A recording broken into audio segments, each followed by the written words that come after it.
times at recent Xbox Summer showcases, so hopefully that means we're getting closer and closer to a release date. After a good look at gameplay in 2025, we'd love to know when it's going to launch at this year's show. And what next for Rare?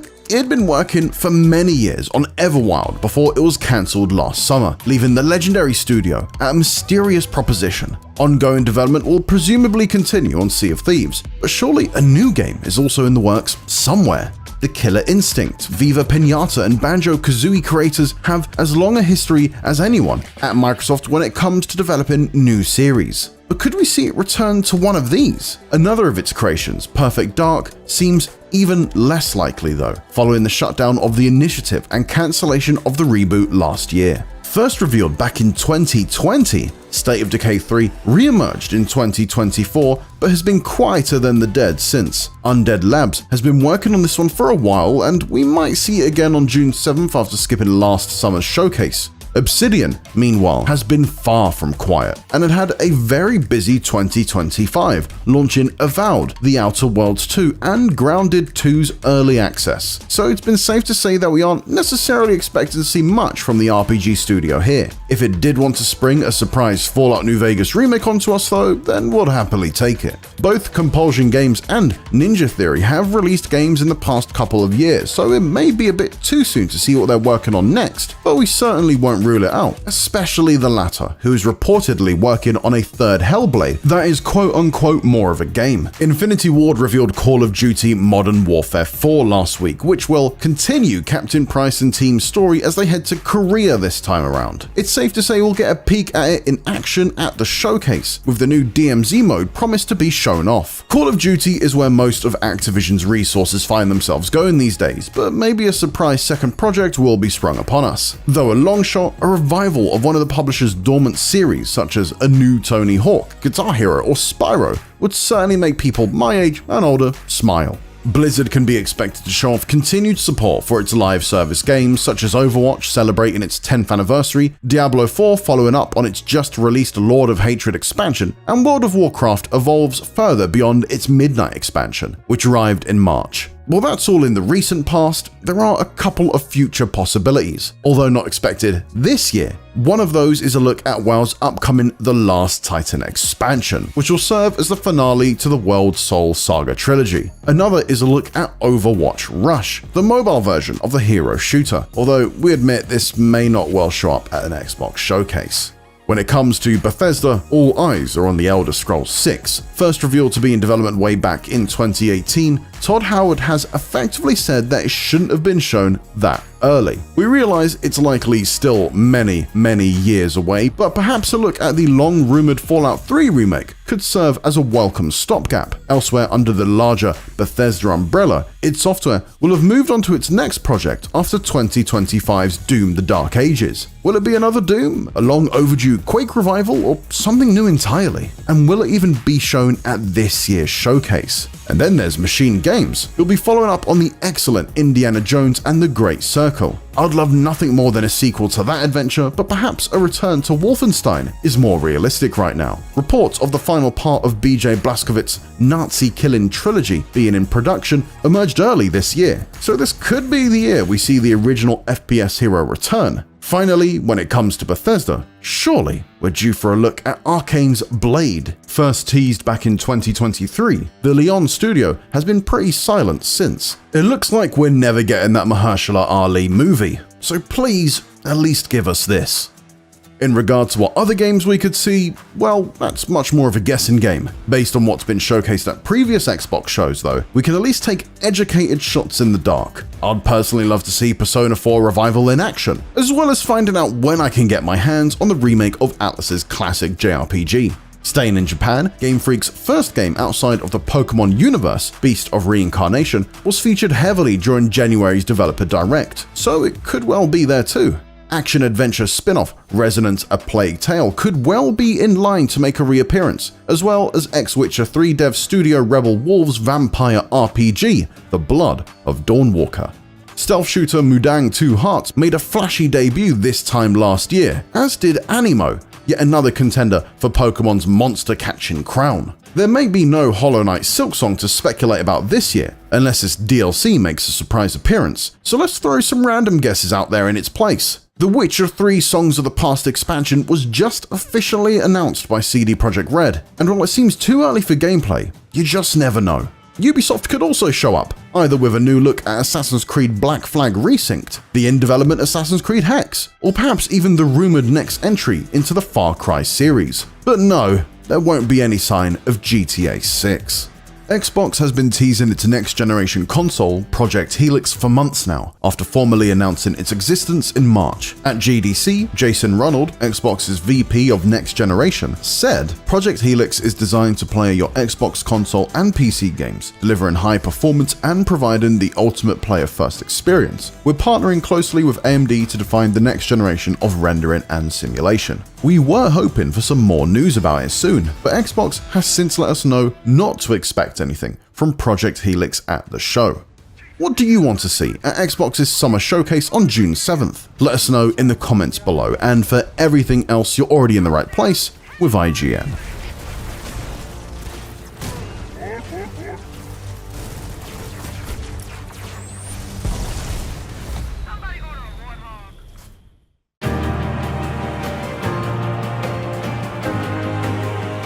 Let me start by saying that I am borderline blown away by what I've seen from the Fable reboot so far. New Fable developer Playground Games already had my trust. This is a studio that has produced nothing but one open-world masterpiece after another, but after learning a lot more about what the team has in store for its resurrection of one of Xbox's biggest franchises, I'm even more bullish about where they're going with it. Playground has turned the Forza Tech engine into a medieval British postcard. Combat is multi-layered, 1,000 NPC townsfolk are waiting to be romanced, co-parented with, divorced from, and landlorded over, and there are chickens abound just waiting to be kicked. Alongside Fable's big coming out party at the recent Xbox Developer Direct, I also spoke with game director Ralph Fulton about the choices the studio has made with this revival, so there's lots to discuss. But first, if you'll permit me, a quick Fable history lesson. Right out of the gate in the early 2000s, Fable was always fantastic, even if its early days on the original Xbox got a little extra scrutiny because its director at the time, legendary strategy game developer Peter Molyneux, made crazy promises about players planting acorns that would grow into full-size trees over the course of the campaign.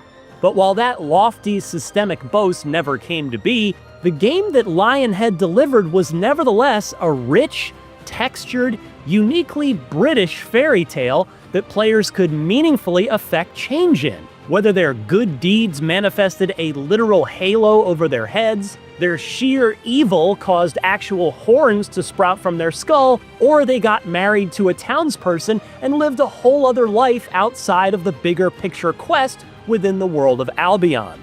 Lionhead arguably perfected the formula in the Xbox 360 sequel, adding a dog who'd be by your side throughout the story, and Fable 3 tweaked it further still while making the questionable in hindsight decision to move the timeline forward by 500 years, thereby changing the entire look and feel of Albion.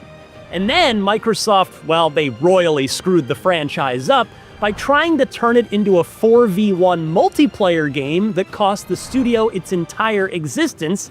That's a story for another day, and since then, the franchise has been dormant for over a decade. Enter Playground, who produced smash hit after smash hit in Microsoft's Forza Horizon driving series. Fulton told me that Playground was looking to expand and build a second team after Forza Horizon 3. Quote, "I don't remember who said the word Fable first, but as soon as I heard it, I was like, that has to be it. That fits so perfectly. It's a series that we adored here and still do." And the conversation went from there, and it went pretty fast. I think everybody felt, certainly I know the folks we spoke to on the Xbox side felt really strongly that if a studio were to start working on Fable to pick that up, it had to be a British studio. And the fact that we had this great working relationship, the fact that we were making this game, Forza Horizon, that was increasingly important and successful and had this ambition to scale and to grow, it went pretty fast after that. The studio's adoration for the series shines through in the gameplay it's shown so far.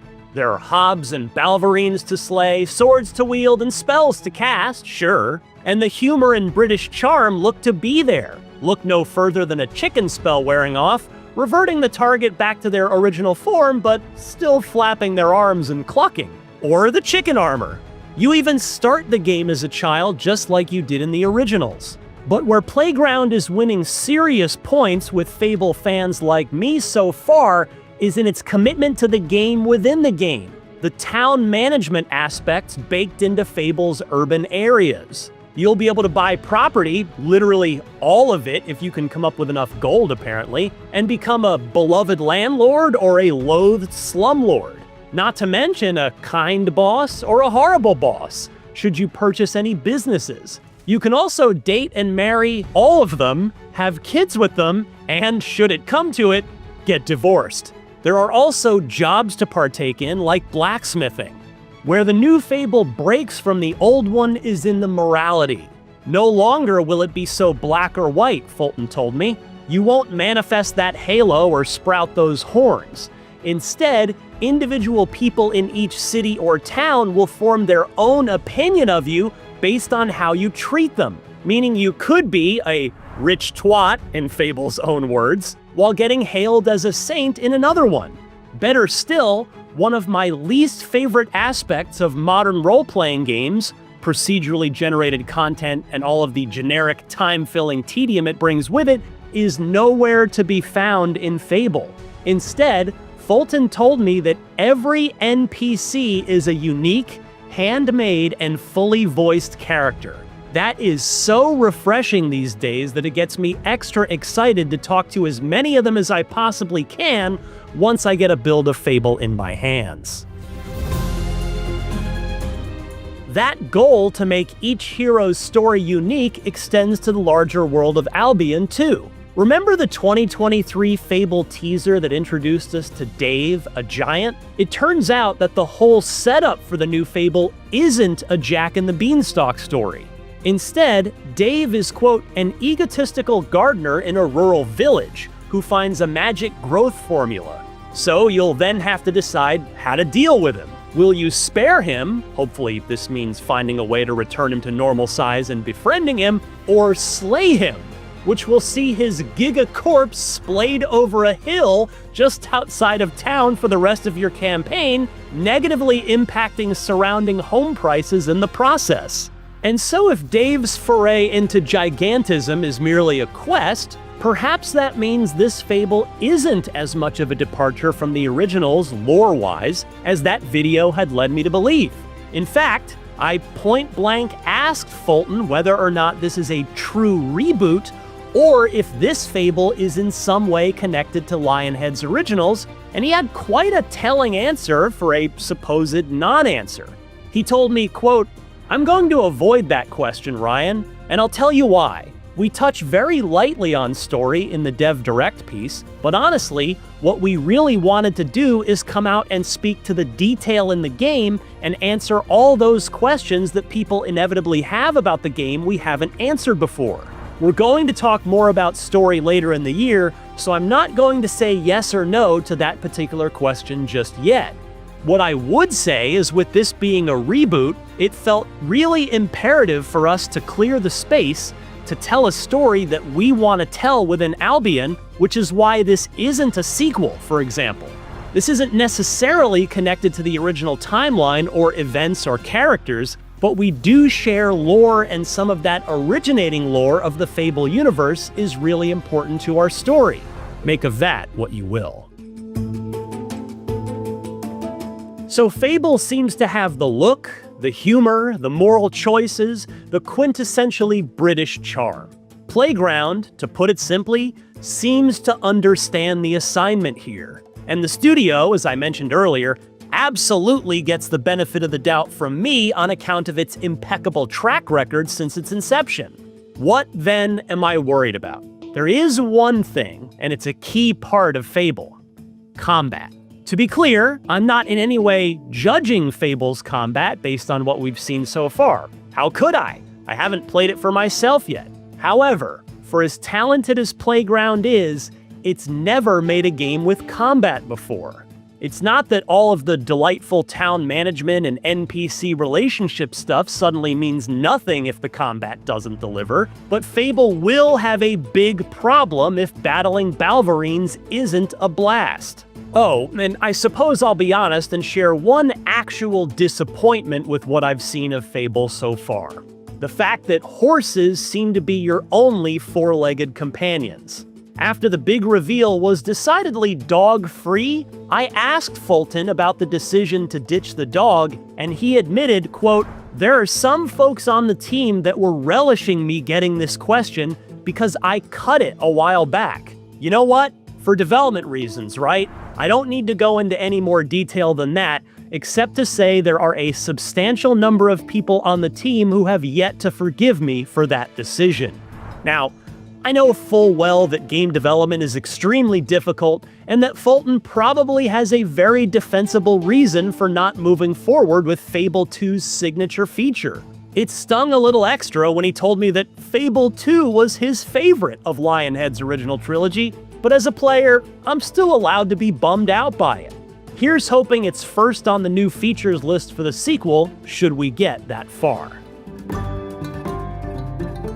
On the whole, though, I am truly, genuinely excited and optimistic about the new Fable. I've long felt that, particularly in Playground's hands, Fable has the highest ceiling in terms of game quality and finally delivering Xbox, and I guess PlayStation as it turns out, a PlayStation Studios-like Game of the Year award-contending single-player game of anything currently in Microsoft's massive first-party games portfolio. And though we don't yet have a specific release date to count down to, Playground is promising that we'll be playing it this fall, which basically means before November, since it would be patently stupid to try and relaunch this franchise after the better part of a decade in development, right up against the incoming game industry meteor known as Grand Theft Auto 6. Here's hoping that the new Fable lives up to its sky-high potential. For more on Fable, don't miss our live Podcast Unlocked reactions to the recent Xbox Developer Direct, as well as that 2023 teaser starring Giant Dave. And for everything else in the world of video games, keep it locked right here to IGN. I honestly wasn't sure what to expect when I sat down in front of an Xbox Series X to play an early demo of Halo Campaign Evolved, the just-announced Unreal Engine 5 remake of the original Xbox killer app. And yes, it is a proper remake, not a remaster like Halo Anniversary was. And I'm still not sure exactly how I feel after playing it. I definitely wanted to be blown away by the visuals, in the same way that the original Halo Combat Evolved knocked my socks off back in 2001. Heck, we know Unreal Engine 5 is fully capable. I also didn't want Halo Studios, aka 343 Industries, to mess with too much. Or did I? Would Halo 1 just feel old no matter what? And will PlayStation 5 gamers even care about this 25-year-old Xbox classic when it hits Sony's console for the first time ever, day and date with Xbox and PC? So I went in with a lot of questions, and I left with, well, some answers. Let me explain.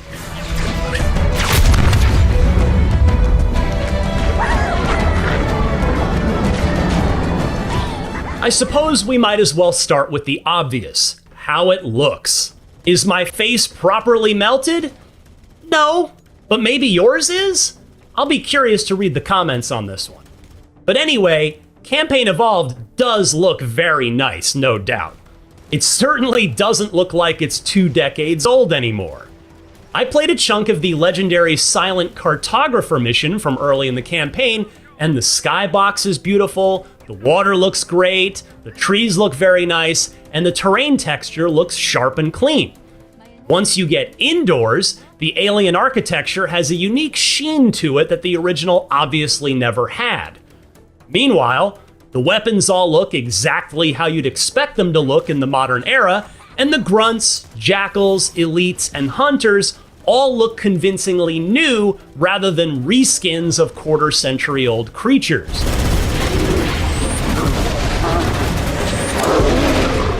Everything looks clean, but not in a soulless way, at least not to me. It works as a cohesive art-directed space in the new engine. I also appreciate that VO from the principal actors, Steve Downes and Jen Taylor at the very least, has been re-recorded. I've been able to pinpoint the main facility by cross-referencing Covenant survey data and religious texts. While mocap has all been redone for the rebuilt from scratch cutscenes. But let's talk about my biggest concern coming into this demo, the classic Halo feel. Movement, aiming, jumping, vehicle controls, it's all gotta have that semi-floaty Halo feel to it, and I'm pleased to report that even in this very early state, Campaign Evolved is a good bit of the way there. No doubt they'll continue to tweak it over the coming months. This release has no official release date beyond 2026, by the way, but I would be stunned if it's not time to release at or very near the 25th anniversary of Halo Combat Evolved in November of next year. But there have been some gameplay modernizations implemented here that have been ported back from subsequent Halos into this remake, and while purists might bristle at it, most of these seem like they're for the best for a 2026 first-person shooter release.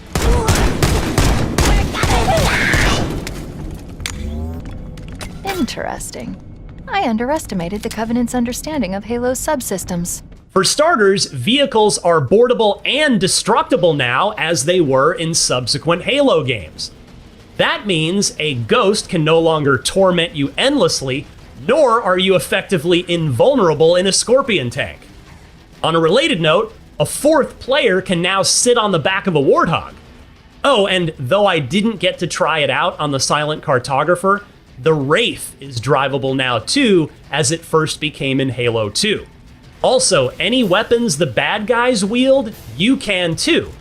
As such, the energy sword is now in your tool belt if you take one off of the corpse of a gold elite. Halo Studios says that there will be 8 weapons from Campaign Evolved that aren't new to Halo, but are usable for the first time in Master Chief's first adventure. On the movement front, Sprint has also been added. It's not on a cooldown either. You can run endlessly. I could see this one annoying the Halo 1 purists most of all, but not only do the developers say that you can turn it off, you can also just not use it. I actually found it handy when running back down the beach towards my mission objective after I'd wandered off to go stare at more of the new Unreal Engine 5 rendered spaces. What about co-op? After Halo Studios fumbled that in Halo Infinite, you're probably wondering about it for the remake. 2-player split screen is confirmed, though sadly it wasn't available in my short preview build, and the development team also promises 4-player online co-op with full cross-play and cross-progression support. As for proper competitive multiplayer, though, unfortunately, the answer to that is right in the name of this remake: Campaign Evolved. There's no multiplayer here, which is a shame because it'd sure be fun to see Blood Gulch or Sidewinder or Hang 'em High in Unreal Engine 5 with online crossplay support.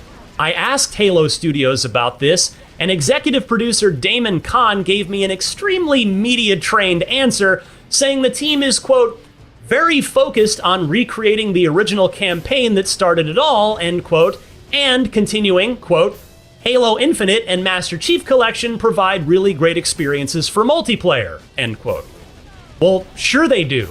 For Xbox and PC players, that doesn't really help new PS5 players fall in love with Halo's glorious multiplayer, though. Presumably, they didn't want to pull any players away from Master Chief Collection for this, and/or adding full multiplayer support would have likely meant that the project couldn't get done in time for the 25th anniversary. But it's still disappointing.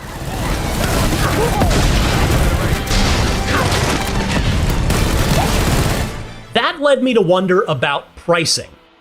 Would this be a full $70 release, or perhaps even $80 by the time it comes out, since Microsoft already tried to push to that price point this year? Or will it be priced lower, particularly since it's campaign only? The Halo Studios team would not say when I asked them directly, so this remains to be seen. Personally, $50 feels right for this, but that's just my opinion. I also think that $20 per month feels like the right price for Xbox Game Pass Ultimate. Okay, so no multiplayer, but there is one significant addition that I'm legitimately excited about. A new 3-mission prequel campaign that revolves around Master Chief and Sergeant Johnson. This could be extremely cool, but unfortunately, that's literally all we know so far. In fact, Halo Studios wouldn't even tell me if it's accessible out of the box, or if you have to complete the campaign in order to unlock it. I also asked if they'd be repurposing existing music from the Halo 1 soundtrack to score these missions, or if they might commission something new. Dare I dream they reach out to Marty O'Donnell himself. And they, guess what, didn't have an answer for me there either. We're approaching the LZ. It's gonna be hot. Get set to come out swinging. Getting back to gameplay, I must say that I still had fun hooning across the beaches of the Silent Cartographer and a Warthog, my UNSC Marine buddies in the passenger and gunner seats, helping to mow down Covenant bad guys while I attempted to turn them into hood ornaments with my front bumper. Just like old times. I also manned the gun turret at one point to test out the friendly AI, and it still needs work. In fact, someone on the development team acknowledged this later without me bringing it up, so it's clearly something they're aware of. Honestly though, it's not something I'm even worried about when there's still probably upwards of a year of development time left. It's the same thing with the frame rate. No doubt some folks went straight to the comments to note any inconsistencies they saw, because I definitely noticed some. And while it's certainly important, it's not something that I'm sweating this far away from the end of the project. The Covenant are putting up a real fight. The cartographer must be here. Oh, and I should also mention that Halo Studios is adding skulls to Halo Campaign Evolved. Lots of them, in fact. Dozens was the word they used, with an emphasis on this remake having the most skulls of any Halo campaign ever. Replayability is clearly a focus for the studio here, which is understandable, given Halo's strong history in that department, as well as the lack of adversarial multiplayer, and hopefully the skulls will spice things up for Xbox players running through this thing for the umpteenth time.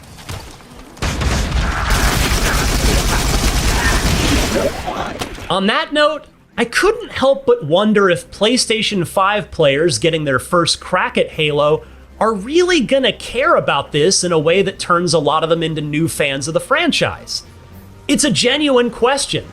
I've got a lot of personal history with Halo, so I simply can't answer this one. For somebody with no nostalgia for Master Chief, will those players find Campaign Evolved as compelling as I found Combat Evolved? And if they do, then what? Will Halo Studios remake Halo 2 in Unreal Engine 5? And then 3? 4? 5? Reach? ODST? Infinite? Or will they just port the Master Chief Collection and Halo Infinite to PS5 to catch those players up? I asked the team about this and again got a very media-trained half answer. Quote, "There is an opportunity for us to grow the fan base," executive producer Damon Kahn told me. "We're bringing the most players, we believe, to Halo ever. And so that growth is what we're truly interested in. And again, I hinted before, this paves the way for future stories and Halos," end quote. And so as you can see, I'm still left with many unanswered questions about this remake project. But to Halo Studios' credit, This early demo did answer a couple of key ones about how good it would look and how Halo-y it would feel. So far, so good there.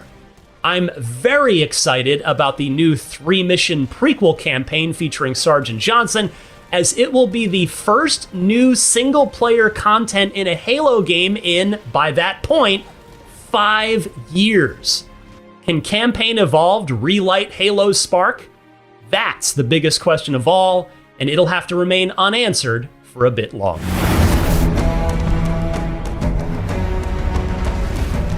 For more on the latest upcoming games, don't miss our recent previews of Super Meat Boy 3D and Phantom Blade Zero.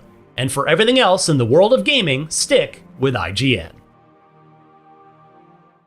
Why hello there! It's just come to my attention that June will once again be taking place in the immediate future, and as has been the case in several of the previous iterations of June, new video games will be coming out in said month. So here are June 2026's biggest game releases.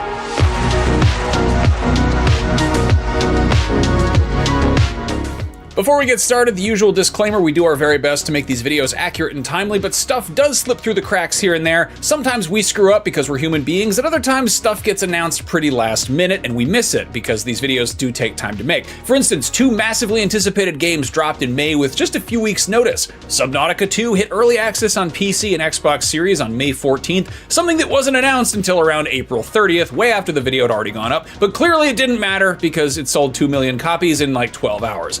Meanwhile, Mina the Hollower, Yacht Club's first game that doesn't have the words shovel or knight in the title, but still involves digging lots of holes, that hit both Switches, the newer Xbox and PlayStations, PC, Mac, and yes, even Linux on May 29th. Considering that June is a month when historically a lot of big video game presentations take place, it is very likely that some of June's biggest games get release date announcements in June after we've already made this video you are presently watching. So for best results, always check your local listings. Now let's talk about what we do know about that has release dates.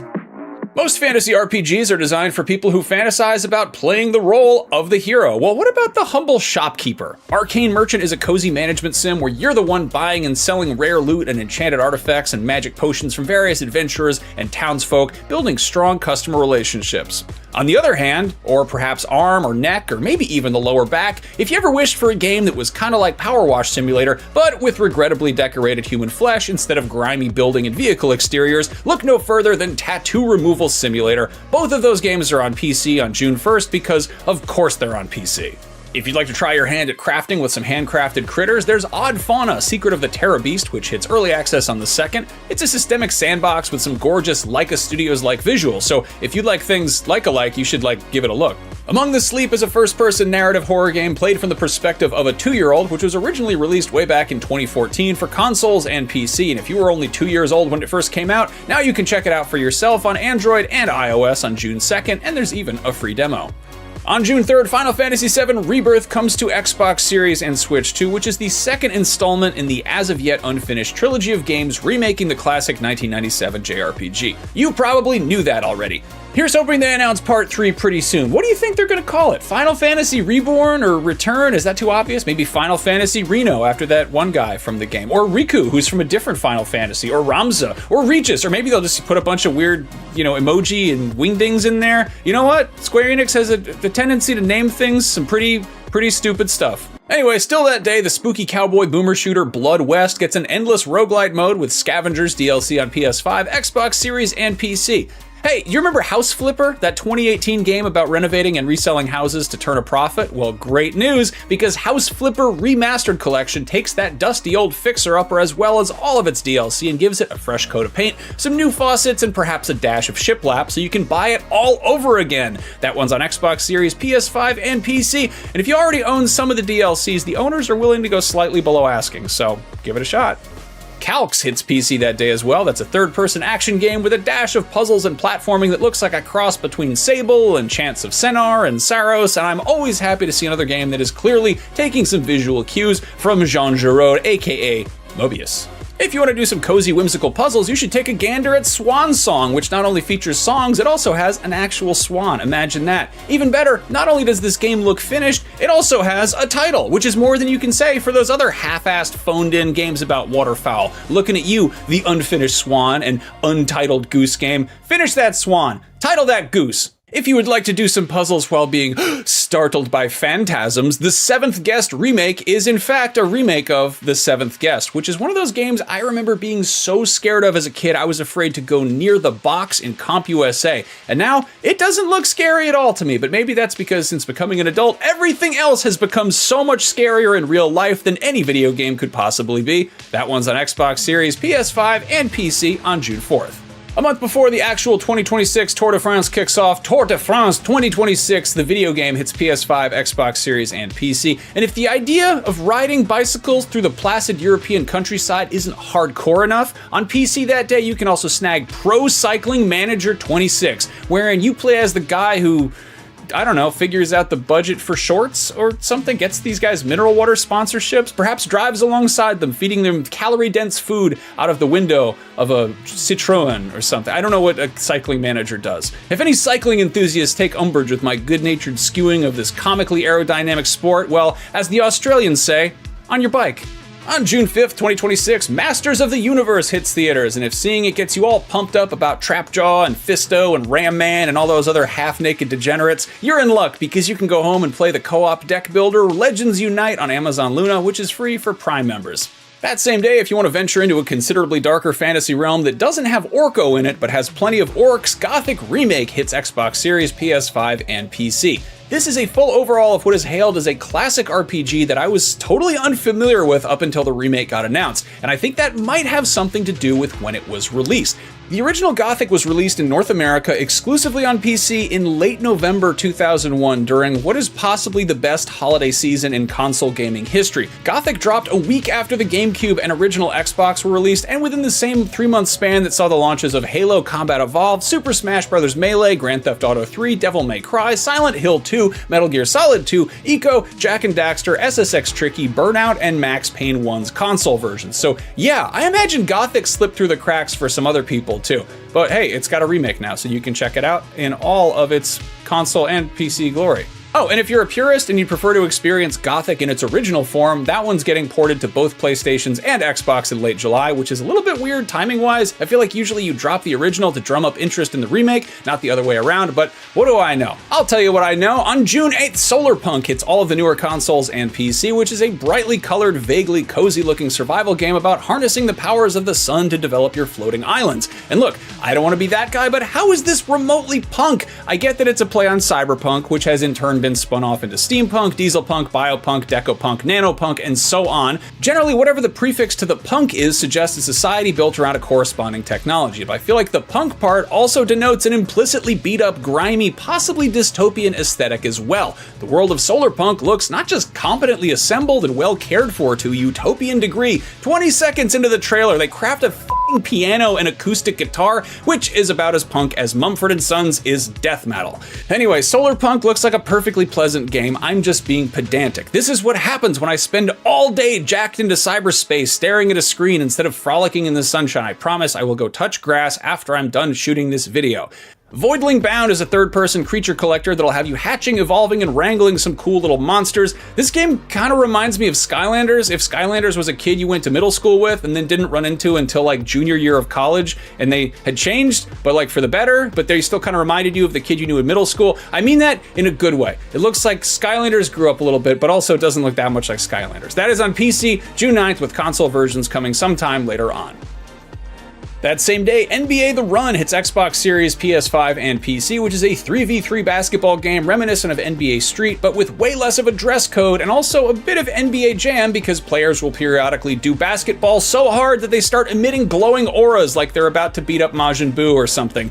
Side note, I would absolutely love a Dragon Ball Z basketball game. How sick would that be? You could dunk on somebody so hard that it would level the entire stadium, but the hoop would, of course, still be standing. You could have a mode that's like horse, but instead of spelling horse, you gotta sink 7 baskets with the 7 Dragon Balls so you can summon Shenron and make a wish. Wish for stuff. I don't know what you'd wish for. If you're more into Eye of Newt than Ball of Basket, Witchspire is a magical survival game where you and your coven can help banish corruption from a handcrafted open world, and that one is hitting early access on June 10th. On June 11th, Monopoly Star Wars Heroes vs. Star Wars Villains is a team-based spin on an old favorite that combines characters from Lucasfilm's most lucrative intellectual property and their respective abilities with everyone's favorite 120-year-old board game originally designed to demonstrate the dangers of unchecked capitalism. That one's on PS5, Xbox Series, both Switches, and PC. Pre-order today and get dice skins based on fan-favorite characters Clone Trooper and Jawa. Houtini! If there are two seemingly unrelated things that have found more success together than Star Wars and Monopoly, it's Barbie and horses. And on June 16th, Barbie Horse Ride and Rescue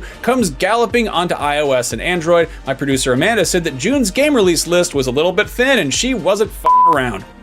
On June 17th, a couple of indie games from either end of the indie spectrum drop. There's iOS, Android, and Switch 2 ports of the 2025 narrative puzzle game And Roger, a very serious game that might make you feel big feelings. And then on PS5, Xbox Series, Switch 2, and PC, there's Dense Attack, which is a much less serious game about a bullet train that does skateboard tricks, which might also make you feel some big feelings, but like big, loud, fun, extreme feelings, not the sad kind. If you rally like driving, you might also appreciate #Drive Rally, a stylized arcade racer about the kind of racing where the cars have to do lots of skidding and steering on twisty-turny roads of the paved and dirt variety. Drive Rally has already done a few laps on PC, but on the 18th it is screeching onto PS5, Xbox Series, and Switch 1. A Type R is a model of Honda Civic well suited to rally driving, not to be confused with R-Type, which is a long-running shmup series about spaceships and lasers. Usually it's a fast-paced, reflex-intensive bullet hell, but sometimes it's a bit more of a strategic, turn-based tactical simulation affair. R-Type Tactics 1 and 2 Cosmos is a remake of the original 2008 PSP game, released in the US as R-Type Command, and its sequel, Operation Bitter Chocolate. If that sounds like a sweet deal, you can grab it for everything but Xbox One. Finally, on the 18th, something that is actually brand new is The Adventures of Elliot the Millennium Tales, a brand new action RPG from the team behind Octopath Traveler and Bravely Default, which features more of those gorgeous HD 2D visuals. That one is on all the newer consoles and PC. If you prefer Octagon Battlers to Octopath Travelers, or are just a fan of video games with titles that are like 75% abbreviations, EA's UFC 26 hits Xbox Series and PS5 on the 19th, and after it hits them, it does a few kicks, and then a little headlock, and then it winds up rolling on the floor grappling with them for a while until someone taps out or loses consciousness, and subsequently their Monster Energy sponsorship. If you want a cozy game about burnout, but also managing a tea shop developed by a supergroup of indie luminaries whose past work includes the Stanley Parable, Minecraft, and Gone Home, give Wanderstop a shot. That one's already on PC, Xbox Series, and PS5, but on the 23rd it wanders onto Switch and Switch 2, so you can take a break from work and go play it in your favorite cozy, warm beverage serving establishment. On June 25th, Switch 2 owners get a brand new game that isn't on anything else unless you count Nintendo 64 and 3DS and sort of Wii U, and that game is Star Fox. Might be a little bit of a drag for diehard fans that this is largely a better-looking version of a game they've already played a few times, but keep in mind it's also an entry point to the franchise for a whole new generation of players. Hopefully, it attracts enough new fans to necessitate a 100% brand new Star Fox game, but hopefully those fans don't get so interested in the titular Vulpine pilot that they feel it's necessary to draw pictures of him doing inappropriate things with his woodland colleagues. Please don't do that. If you're good on dog fights with actual dogs and you'd prefer some proverbial cat fights involving human women, Dead or Alive 6 Last Round is a souped-up, upgraded version of Team Ninja's 2019 entry in the storied 3D brawler series, the next installment of which is currently in development, and which will probably get its souped-up, upgraded version 7 years from now for PlayStation 6 and Xbox Avenue Q, or whatever they decide to call it. And in the meantime, DOA 6 Last Round is on PS5, Xbox Series, and PC. It's the game where you can make people fight. And there you have it, those are June 2026's biggest games. Last month I asked you if I should keep reading the platforms for each game, and enough of you said that you appreciate that extra information that I'd figure I would just keep doing it. There's enough stuff that gets slightly shittier each month as is, so if it ain't broke, don't fix it. As always, if there's anything we missed, shout it out in the comments and let me know what you're playing. And also, as always, a big, huge thank you to Amanda and Chris and Logan for helping this video come together each and every month. And of course, an even bigger thank you to you, wonderful person who's taking the time to watch this video all the way to the end. I appreciate you. I'll be back next month with a look at July's biggest games to hopefully distract you from the harrowing reality that we are hurtling into the second half of 2026. I'll see you then.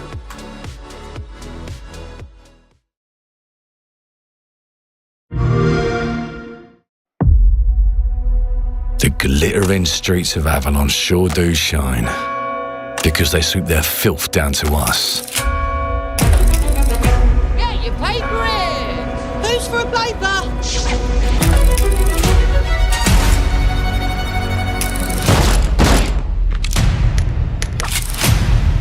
Here's to playing in the mud.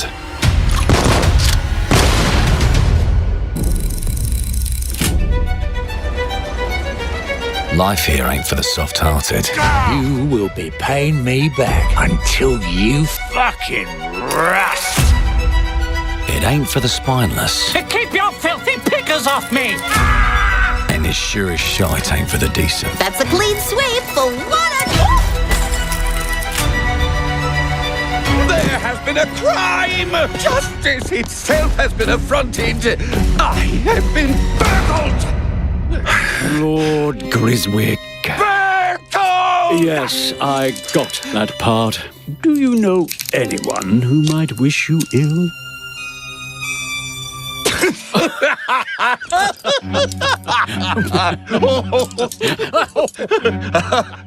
We can't arrest and question everyone. Let's see if we can narrow the suspects down a bit.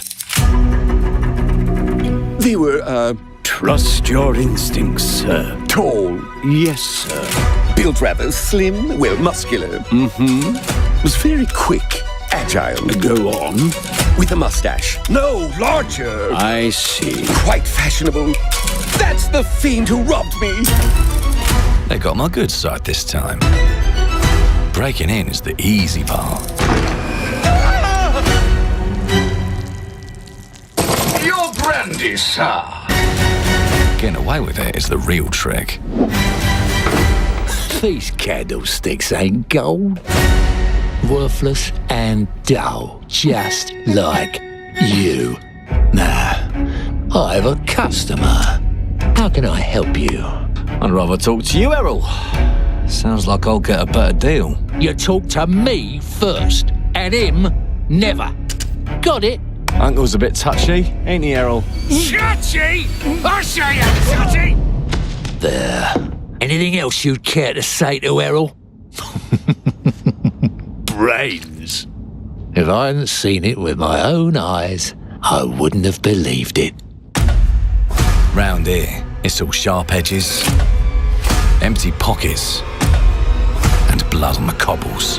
Goodbye, Silas. I'll hurt you, you fucking meatsack! I'll leave you with a pissing pad of peaches!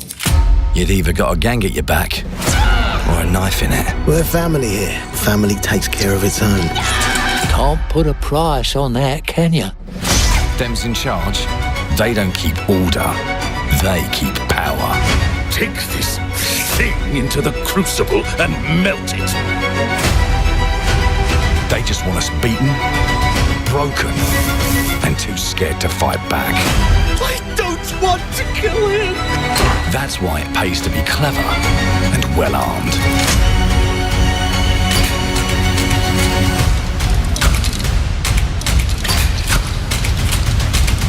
Let's go and end a few arguments.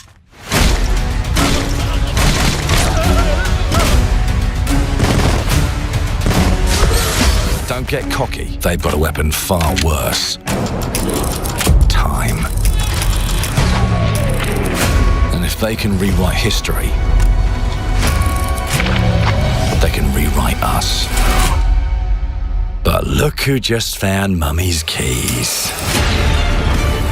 Now I can fiddle with time. Put the bullet back in the barrel. Bring the chaos to a crawl. Take a mistake and make it like it never happened. We can change the world as we know it. One choice at a time. And I can even go back and change the past to change the future. And let me tell ya, the hunters don't like it when the rabbits got the gun.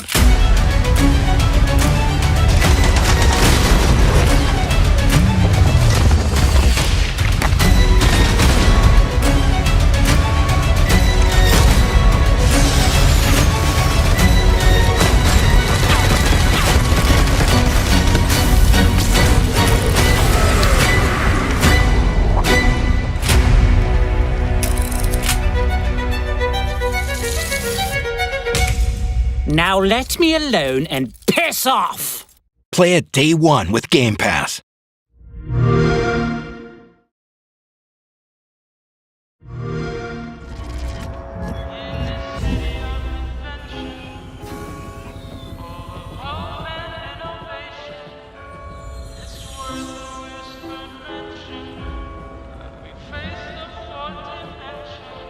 This city is a miracle of progress.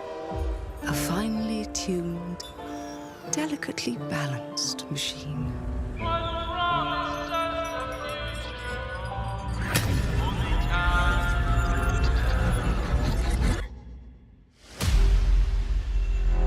But it only takes one rebellious little gear to ruin everything. If you resist my rule,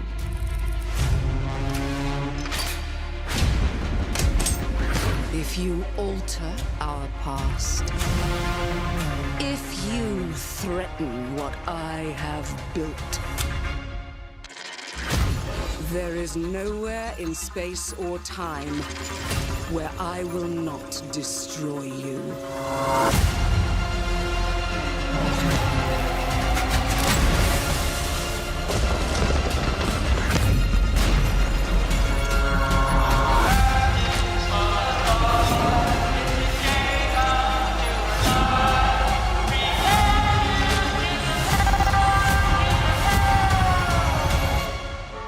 Oh no.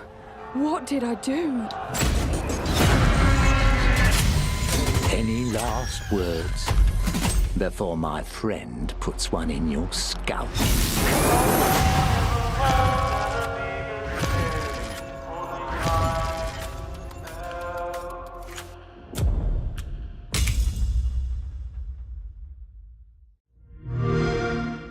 Play it day one with Game Pass.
While The Elder Scrolls and The Witcher are often seen as the benchmark of Western role-playing games, the Gothic series from former developer Piranha Bytes is also worthy of recognition within the upper echelon of the subgenre.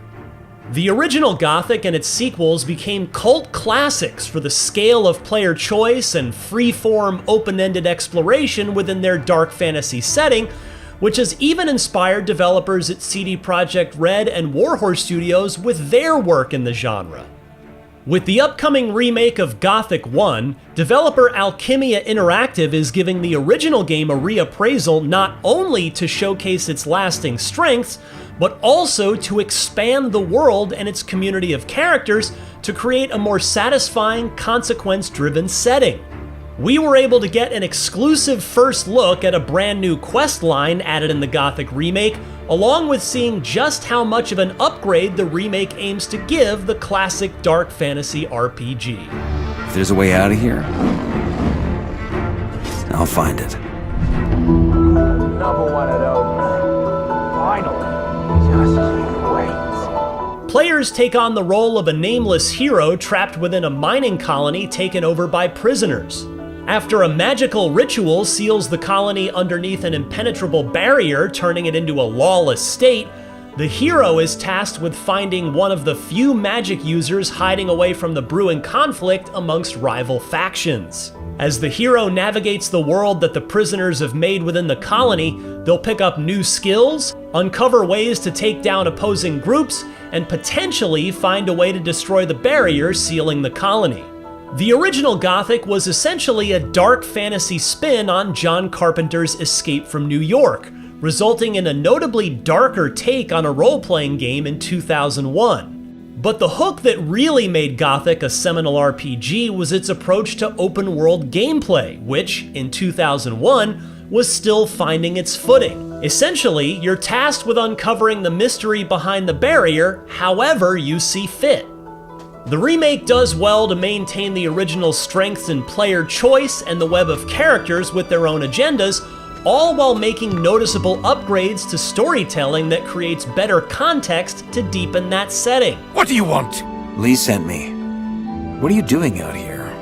Looking for magical vibrations? The remake largely sticks to the original structure and style, and the developers put a particular focus on upgrading the foundations and scale of the core game. In that sense, the developers aren't going for a big reimagining. It's really more about remaking Gothic 1 with modern visual and gameplay flourishes that new and returning players can appreciate.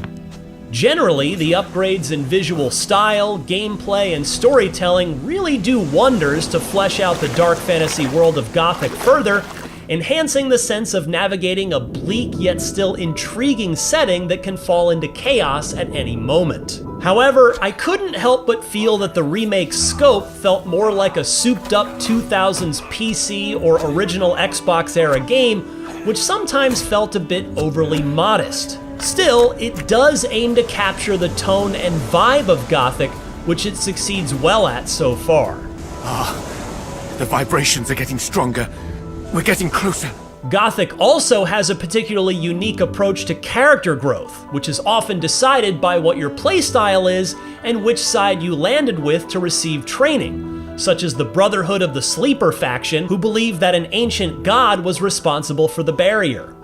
Along with learning advanced fighting styles and ranged combat, you can also figure out how to scale walls, forge new gear, and pick up magical spells that allow for mind control and transformation. The consequences of these choices as you navigate the colony can result in some drastically different outcomes for quests and character interactions. Look who it is. It all ties into the hard-edged approach of classic Gothic, which the remake is aiming to retain for the most part. There are, of course, very welcome changes to combat, navigation, and tracking of key quests, and a new glossary to make this adventure more manageable. The core action still retains the look and clunky flow of early 2000s action RPG combat, which certainly has an appeal, but it feels easier to grasp this time around, thanks to enhanced movement, lock-on, and modern combat physics. However, you can still easily find yourself in a bad spot by making some ill-advised decisions or picking fights with those who can easily overpower you. That said, if certain players want to take on a more daring approach and cut through the island and nearly every inhabitant, the developers stated that you can do that as well.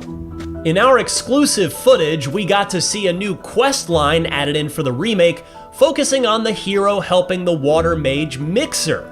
a familiar character from the sequels. The remake gives Mixer a new storyline in the first entry, in which the hero helps him acquire new magic on the coast near the colony. It's a new addition that not only expands the setting's scope, but also showcases the deeper lore running throughout the series.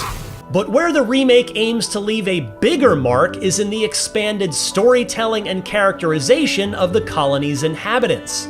According to Reinhard Paulus, the studio head of Alchemia Interactive, one of the critical upgrades they wanted was to add more context and character depth for all supporting NPCs. In addition to nearly every character having their own daily routines and agendas, the added storytelling does more to make different characters feel less one-dimensional and to further a sense of moral ambiguity in Gothic.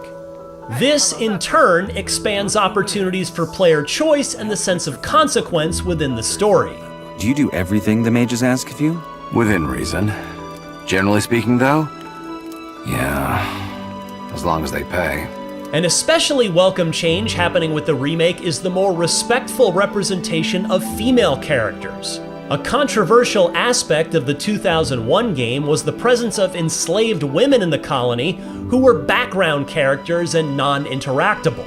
But in the remake, female characters are more developed, with proper agency, who the hero can learn more about. Another welcome addition to the remake is the expansion of the Orc faction as more than just a one-dimensional antagonist. This is a great upgrade because it further aligns with Gothic's approach to navigating by using every outlet and connection you have to accomplish your goals. There's often a tricky balance with examining what to re-examine and what to keep when remaking games, but the Gothic 1 remake from Alchemia Interactive certainly looks to give the original series a much-needed reappraisal in the right ways. Along with leaning even further into the stories that are made with every choice, it's making some commendable updates for storytelling and removing some unsavory aspects of the 2001 version. And so far, Gothic 1 Remake has the makings for a worthy reinvention of a classic RPG series. For more on the latest upcoming games, check out our recent previews of Saros and Outbound. And of course, for everything else in the world of video games, stick with IGN. After 25 years, Gothic is back with the release of Gothic 1 Remake. The classic RPG has been rebuilt from the ground up for modern consoles thanks to the implementation of current-gen graphics, all while preserving the gameplay that makes Gothic 1 a classic. If you're new to the series, or it's been a while since your own visit to the Valley of the Mines, here are 6 things you need to know about Gothic 1 Remake. Presented by THQ Nordic. As a nameless messenger, you're tasked with delivering a letter of great importance to a mage inside the Valley of the Mines. The mines have been sealed by a spell gone wrong, and factions have sprung up inside the Great Dome as prisoners, magicians, and nobles alike try to take control of the situation. Who you decide to ally yourself with and who you will betray is entirely up to you as you explore the sequestered sector of the Kingdom of Myrtana. Word is, you were behind the schism of the swamp camp. That true? I guess that's one way to put it. And let's be real, it won't be an easy journey. When you begin Gothic 1, you'll have nearly no skills, no reputation, and no gear. Just like real life. You'll have to introduce yourself to the various factions, try to earn their trust by helping people out, and then receive training from NPCs to get better with certain attributes like strength and dexterity. You'll need these stat improvements because combat in this game is very punishing if you aren't equipped for it. Just one stray creature off the beaten path will eat you for breakfast when you're just getting started, so don't go out into the wilderness unprepared. Finding some better equipment through quests and exploration will also go a long way toward increasing your chances of survival. In Gothic 1, the world and everything in it is moving around you. NPCs have their own routines, the weather and time of day changes dynamically, and monsters in the world have their own stomping grounds too. So don't go expecting to find people manning the stalls in the market when it's midnight. Everyone's gonna be in bed. And don't turn your back on someone's favor lightly. You may just find yourself punished for your deeds if you upset the wrong people. Do you do everything the mages ask of you? Within reason. Generally speaking, though, yeah, as long as they pay. It's been 25 years since the release of Gothic, and the team at Alchemia Interactive have been hard at work remaking the entire game from the ground up in Unreal Engine 5. This provides Gothic 1 Remake a modern presentation that's at home on current-gen consoles and PCs, while simultaneously preserving the atmosphere, satisfying progression, and role-playing decisions of the original game. Not only is all the game's original content here, but it has all been expanded upon as well. Numerous quests have been added, NPCs have expanded routines, you can also make use of brand new traversal abilities, and combat has seen an overhaul to make gameplay more fluid while remaining as deliberate and tactical as ever. Extra story details have been added to the world of Gothic in this remake, crafted by none other than Nicholas Samuel Lietzau, known for being the project lead and lead writer for the excellent Enderal series of overhaul mods. Any and all additions to the game not only seek to match the tone and spirit of the original, but enhance and elevate it, all while leaving plenty of room for the original content in the game to shine. Who will you decide to help in the war for control of the Valley of the Mines? Will you lie, cheat, and steal? Or serve and protect the people who promise to help you? The choices are yours to make. Gothic 1 Remake is available now on Steam, Xbox Series X and S, and PlayStation 5. For more on Gothic 1 Remake and all things video games, stick with IGN.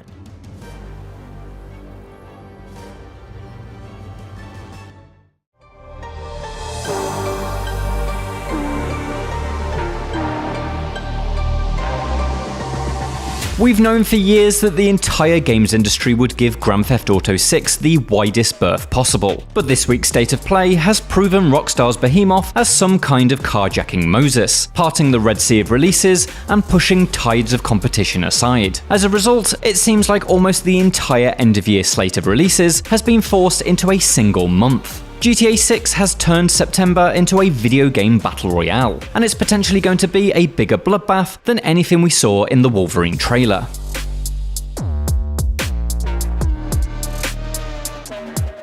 There are now 5 of what I'd consider heavy hitters wrestling for space in September. The Blood of Dawnwalker has a head start, launching on September the 3rd, but this massive vampire RPG has only 2 weeks of freedom before Marvel's Wolverine slices its way onto the scene on September the 15th. The following week, there's 3 games in 2 days. Control Resonant and Silent Hill Townfall, both landing on September the 24th, and Onimusha Way of the Sword the day after. I am Suten Tochi, Miyamoto Musashi, the fool who seeks strength yet rejects the power of the Oni. Arriving around these 5 are a number of other significant games that will be fighting for any attention they can get. Illphonic's Halloween creeps into stores on September the 8th, the long-awaited Warhammer 40,000 Dawn of War 4 drop pods in on September 17th, and the Trails in the Sky Second Chapter remake arrives the same day. The console version of Dune Awakening carefully steps into place on September 22nd, and in the first couple of days of October, there's Ubisoft's 3D remake of Rayman Legends, a remaster of Dynasty Warriors 3, and the brand new Ace Combat 8. These skies belong to you, Rex. Go take what's yours. And that's just the stuff we already know about. Xbox's showcase later this week will almost certainly reveal a September or October launch for Gears of War E-Day. Rumours all have us expecting Nintendo to throw an Ocarina of Time remake into the world later this year, and we're still without release dates for Star Wars Zero Company and Halo Campaign Evolved. September stands to get even busier, and the competition even fiercer. Rock and roll, rock and roll! Every single one of these games has their own dedicated fanbase, be that niche or gargantuan, and so each will sell a respectable number of copies. But this tidal wave of competitors, a slew of games that all look really good, will no doubt erode away at the potential winnings. Even the most dedicated player can't be expected to buy into this entire buffet, and so some of the dishes are inevitably going to go cold. It feels like storm clouds are brewing over Control Resonant developer Remedy, the incredibly talented Finnish studio whose visionary games never quite connect with the size of audience they deserve. FBC Firebreak understandably cost the company. Few people were looking for a merely okay live service shooter in the 2020s, but Remedy has struggled with sales even on its critically adored projects. It took over a year for Alan Wake 2 to make a profit. The company's new CEO, former EA studio head Jean-Charles Godechon, has already said that Remedy's unique approach must be protected, and I can only hope that he can find a way to successfully weather the storm. But while Remedy's struggles paint Control Resident as the most vulnerable of all of September's releases, almost none of these games are guaranteed slam dunks. Marvel's Wolverine will likely enjoy the smoothest ride. The next chapter in Insomniac's Marvel series, it's already looking incredibly good, and it's the exact sort of thing a great deal of PlayStation owners are locked in for. Son of a bitch! While Logan isn't quite as popular as Peter Parker, and so probably not destined to beat Spider-Man 2's record of the fastest selling PlayStation Studios game in a 24-hour period, it's nonetheless almost guaranteed to shift copies faster than a Fastball special. But it's worth remembering those reports of concern over Spider-Man 2's spiraling budget. If Insomniac didn't get that under control for Wolverine, it may need to sell many millions to break even. Not an ideal situation when there will be folks holding onto their cash as they wait for GTA 6. The Blood of Dawnwalker faces its own hurdles too. This deeply ambitious RPG is helmed by the director of The Witcher 3, whose new studio Rebel Wolves includes multiple veterans of CD Projekt Red among its staff. The game looks great, but the busy period poses many threats. Will PlayStation owners want to embark on a 50 to 70 hour RPG when Wolverine is just around the corner? And will Geralt fans, now safe in the knowledge that there's a brand new expansion for The Witcher 3 arriving next year, be willing to give this one a miss in exchange for some of September's shorter offerings that can be completed before GTA arrives on the scene? Debut projects are often a make or break situation, and I really hope that being the first of the September games, arriving after what appears to be the classic long summer drought, plays in Dawnwalker's favour. I'm just trying to save my family. It may be that those who don't have Rebel Wolves' head start on the action may reconsider their position, certainly after the likes of Summer Games Fest and the Xbox Showcase add even more dates to the pile. We've already seen Phantom Blade Zero abandon its September 9th launch in favour of October 29th, a date that's perilously close to GTA 6's D-Day of November the 19th, but free from the competition of a glut of third-person action games where you cut things up with blades. Developer S-Game puts the delay down to important last-minute refinements, but intentional or otherwise, stepping outside the September battle arena will likely be beneficial for this incredibly stylish action RPG. Phantom Blade Zero's 50-day gamble is nothing compared to some though. The parting of this Red Sea of releases means there's a near and a far side, and we've already seen a couple of games that were originally destined for 2026 make a tactical backslide into next year. Playground Games' reboot of Fable, which had been promised to release this year after being delayed out of 2025, has now repositioned itself for a February 2027 launch. Xbox's Matt Booty provided a straightforward reason for this, so it can have the dedicated moment it deserves. There's no easy victory within the shadow cast by GTA 6, and so there's no shame in stepping backwards for a second time. Also backflipping into February 2027 is Tomb Raider Legacy of Atlantis, the flashy remake of Lara Croft's original 1996 adventure. Yes, this means Crystal Dynamics and Flying Wild Hog's celebration of Lara's origins misses its intended 30th anniversary launch, but those few months could buy Tomb Raider a much stronger victory. It also potentially means we'll get 2 outings with Lara next year, as Tomb Raider Catalyst, a brand new game that will push the series' timeline forward for the first time since 2008's Underworld, is also due to launch in 2027. There are other shifts too. The Witcher 3's Songs of the Past expansion was originally planned to launch this year, but was pushed to 2027 to achieve the best possible result. While that may refer to development polish, there's no denying that Geralt's One Last Hurrah will enjoy more attention if it stays outside of GTA 6's gravity well. And as this week continues, with Summer Games Fest, the Xbox Game Showcase, and others announcing new dates, we'll likely see this space around GTA become increasingly defined. Few will brave arriving within weeks of the biggest game of all time. Some will try to get ahead of it, others will find safety in 2027. And as September fills up, I wouldn't be surprised if we get a scattering of last-minute dashes as developers and publishers realise that the 9th month of 2026 wasn't quite the safe haven that they thought it would be. Hey, if you got friends, can you hook me? September is going to be tough. Both for avid players attempting to find a way to play everything that they're interested in, and developers fighting for the sort of attention that's basically a lifeline in this industry right now. It's undeniably an exciting time. Almost every game I've mentioned is something I want to play, and it's clear that the games industry has so much to offer this year beyond the open world crime simulator that's on everyone's wishlist. I just hope the impossible task of navigating GTA 6 doesn't mean that there's devastating casualties along the way. For more like this, check out Jim's video, which discusses how State of Play showed that there's more to AAA than just GTA 6, and for everything else, stick with IGN.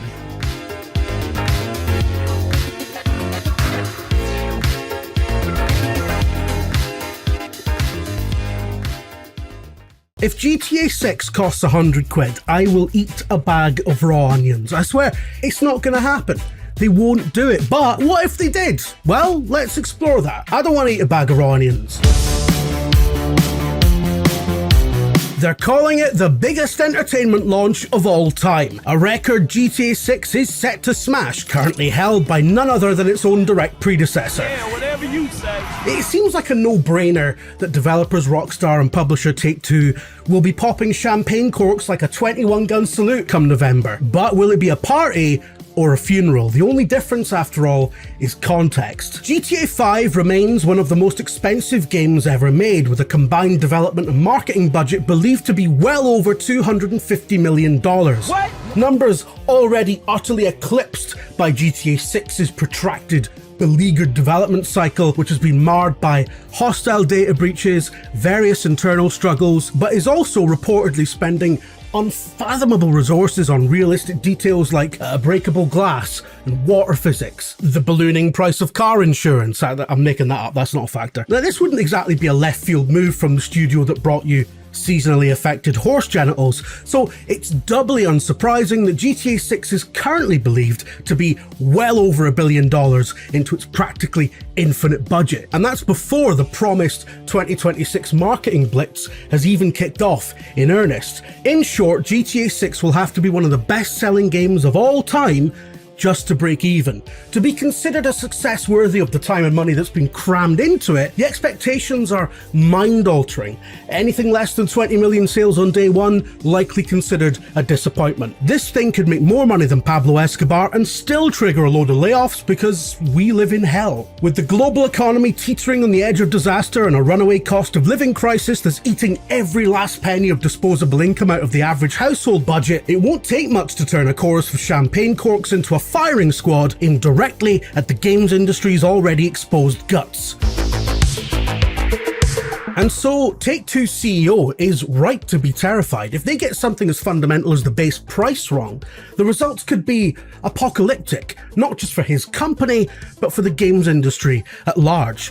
Despite the eye-watering amount of money spaffed during its protracted development, GTA 6 is going to make money gland over fist. That's not in dispute. The question is whether it makes enough, and with so many stakeholders involved, enough is a difficult concept to nail down. So that's the first problem GTA 6 has. It could do more business than any video game before it and still fall short of expectations. Nobody wants the next Rockstar game to be WrestleMania 32, do you know what I mean? The concept of success in the corporate bureaucracy of a publicly traded company is arcane, ever-changing, and subject to factors completely outside anyone's control. We live in a vast, interconnected global economy that runs on chaos theory. A proverbial butterfly flaps its wings or grounds an oil tanker, and all of a sudden there's a hurricane on the other side of the planet, or a banana now costs $20 in Ohio. You know, had GTA 6 come out during its initial release window, there probably wouldn't have even been a question mark about its price tag. That in itself is kind of unprecedented, but now it finds itself releasing in an existentially frightening year for all tech and creative industries, where the spiraling cost of making and selling computer hardware is killing businesses and turning casual hobbies into expensive luxuries, where middle-class consumers are struggling more and more to justify any frivolous expenses because the energy and food bills they used to barely think about are now all-consuming. For an increasing amount of people, even the now standard MSRP of $70 is out of the question for a piece of entertainment, no matter how hyped or hotly anticipated it is. And the higher that number goes, the more people are just going to wait for a sale. In a world enthralled to the knee-jerk whims of the stock market, any major hit to those crucial first few weeks of sales could be a major problem for Take-Two, and also present a cat among the pigeons in terms of wider industry investment. If the industry is so screwed that even its biggest golden goose fails to lay enough eggs, then what hope does any other project have? Yes, that would be a stupid, unnuanced, self-sabotaging conclusion for investors to draw, but boardroom capitalism is often an arena of bullshit and vibes. In short, perception is everything. If GTA is too expensive, it might miss targets in that initial window of launch week hype, and the consequences of that would be ludicrously far-reaching. However, a diminished short-term performance of GTA 6 might not be an issue, as it will likely, eventually, provide the basis for GTA Online 2.0. Much of the reason that GTA 5 continues to enjoy such longevity as a going concern is because of its ever-growing, ever-evolving online component, and its capacity for printing seemingly infinite money is the reason why Rockstar is allowed to spend nearly a decade ploughing billions into the GTA 6 furnace while the rest of the industry simply burns down. But without a reasonably low barrier to entry, the next Grand Theft Auto Online might face an uphill battle for attendance, with its chief competition being its own predecessor that Rockstar will continue supporting beyond GTA 6's release. Now, it's not a given that GTA Online's current players will make the jump. Convincing people to go from an established, content-rich platform to essentially starting again from scratch is an age-old problem faced by anyone cultivating a large online community. We've seen it in hero shooters, we've seen it in MMOs, we've seen it in forums. At some point, growth requires new pastures, but you can't make people eat grass. We've seen the unthinkable happen before in Red Dead Online, once tipped to be a sister or successor project to its GTA equivalent that is now, more or less, abandoned by the devs because, well, it just didn't have the juice. Now, an online western is a very different proposition to the chaotic urban playground provided by GTA Online, but both projects shared much of their core DNA, and there was no reason to think back then, with the runaway success of Red Dead 2, that Red Dead Online couldn't tap new audiences and do as well or even better than its stablemate. But it simply wasn't to be. It just didn't happen. And sometimes things just don't happen. You know, like Lisa Scott Lee's solo career, you can't have everything. GTA 6's long-term prospects are currently very precarious, which means that Rockstar's position in the industry as a studio whose entire USP is the ability to plow infinite money into everything it does is also precarious.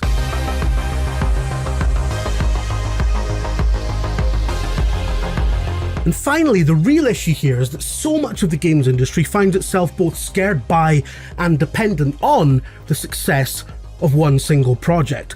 Every time GTA 6's release date changes, the rest of the industry reorganizes itself to give it a wide berth, like Moses parting the Red Sea with knob gags. It has affected the lives and livelihoods of countless people who aren't even directly involved with GTA, but whose own studios and publishers have to navigate the choppy waters left in its wake. And the games media ecosystem is in a state of constant flux right now, as we keep betting the farm on a big GTA 6 content push that has so far failed to materialize twice. And this has led directly to a lot of the turmoil you've seen in that side of the industry. It shouldn't be like this. Our industry long touted itself as recession-proof and entirely insulated from petty, mainstream ideas of what constitutes art, what constitutes a valid pastime. Now we find ourselves at the hard, bleeding edge of the consequences of a world order in its death throes. A civilization on the brink. How did we get to a place where the most important piece of media in my lifetime is, as much as I adore it, a willfully stupid game about car theft and blowjobs? Wow, life is really empty. GTA 6, I believe, will be brilliant and do a phenomenal amount of business by any reasonable standard. It's unthinkable to suggest otherwise, frankly, but we live in a time of the unthinkable becoming reality. And on that basis, we need to brace ourselves for the possibility that GTA 6, rather than being the savior of the video games industry, the thing that's going to take us back like a time machine to the good old days, might overshoot and take us all the way back to 1983 and trigger the next big video game crash. Which, as a British person, I plan to do what we did before and simply ride it out playing Chucky Egg. I mean, what video game crash? What the f***'s an Atari? If you've enjoyed this edition of The Trinket Perspective, take a look at my playlist on IGN, it's full of good stuff. And if you think I'm talking rubbish, please, by all means, tell me in the comments. Or not, you know, if you want to be nice, do that as well. It's fine, I won't read it anyway, I will read it. We are not ready. We could all die tonight, we don't even get a choice. I'm Ryan McCaffrey with IGN, and I am joined by my friend Mark Medina. Mark, you made the trek down to Infinity Ward in Los Angeles in secret in the dead of night. Yeah. With your night vision goggles on. Yeah. To go check out Call of Duty Modern Warfare 4. It is the new one this year. It's just been unveiled. It is out on October 23rd, and you got yourself some multiplayer hands-on, did you not? I did. I played probably like 2 hours of multiplayer just across the various modes, against just other media personalities and creators and stuff like that. It was a good time. So you came back, and your preview article on IGN is headlined, Modern Warfare 4 feels like the first truly next-gen Call of Duty. Yeah. You kind of came away with 9 points, like 9 key differences, 9 key changes, but can you kind of explain what you mean when you say feels like the first truly next-gen Call of Duty? Yeah, Call of Duty's always kind of known to push graphical fidelity and all that kind of good stuff. But no matter how good something looks on PS5, right, it still has to serve the Xbox One and PlayStation 4, right? So even up to Black Ops 7, that has to be able to run on the 2013 PS4 and VCR Xbox One. And so it's one of those things where it's like when you play it, you're like, oh, this looks great. This looks so good. And then you jump into Modern Warfare for the first time and you're like, oh, never mind. No, Black Ops 7 looked not that great. Never mind. This is what looks good. And it's like, it's immediately apparent that they are not having to cater to those older consoles anymore.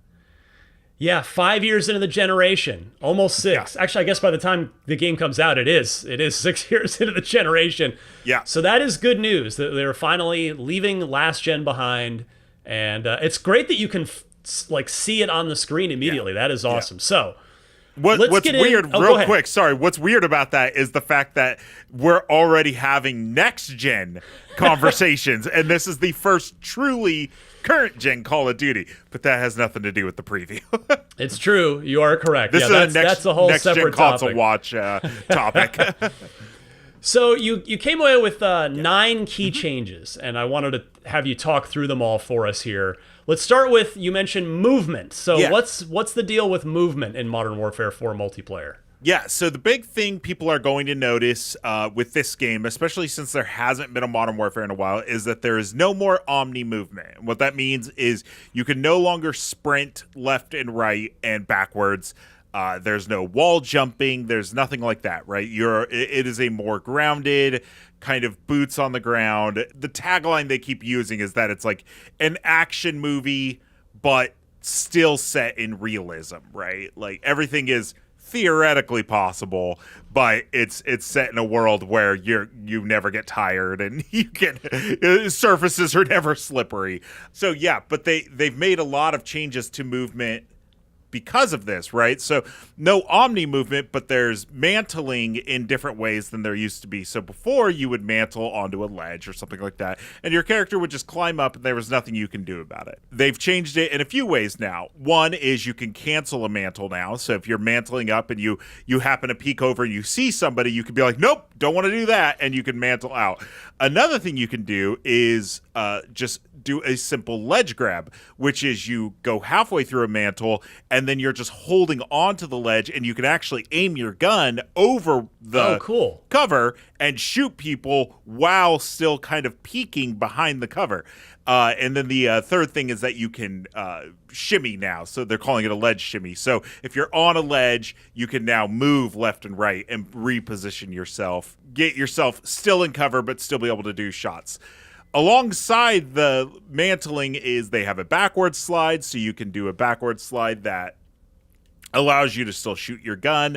Not totally new, but I think this is the first time you can do it backwards. You can also slide into a ladder, like a ladder climb. So if you're on a roof and there's a ladder, you can slide and your character will automatically spin and grab onto the ladder and you can start going down.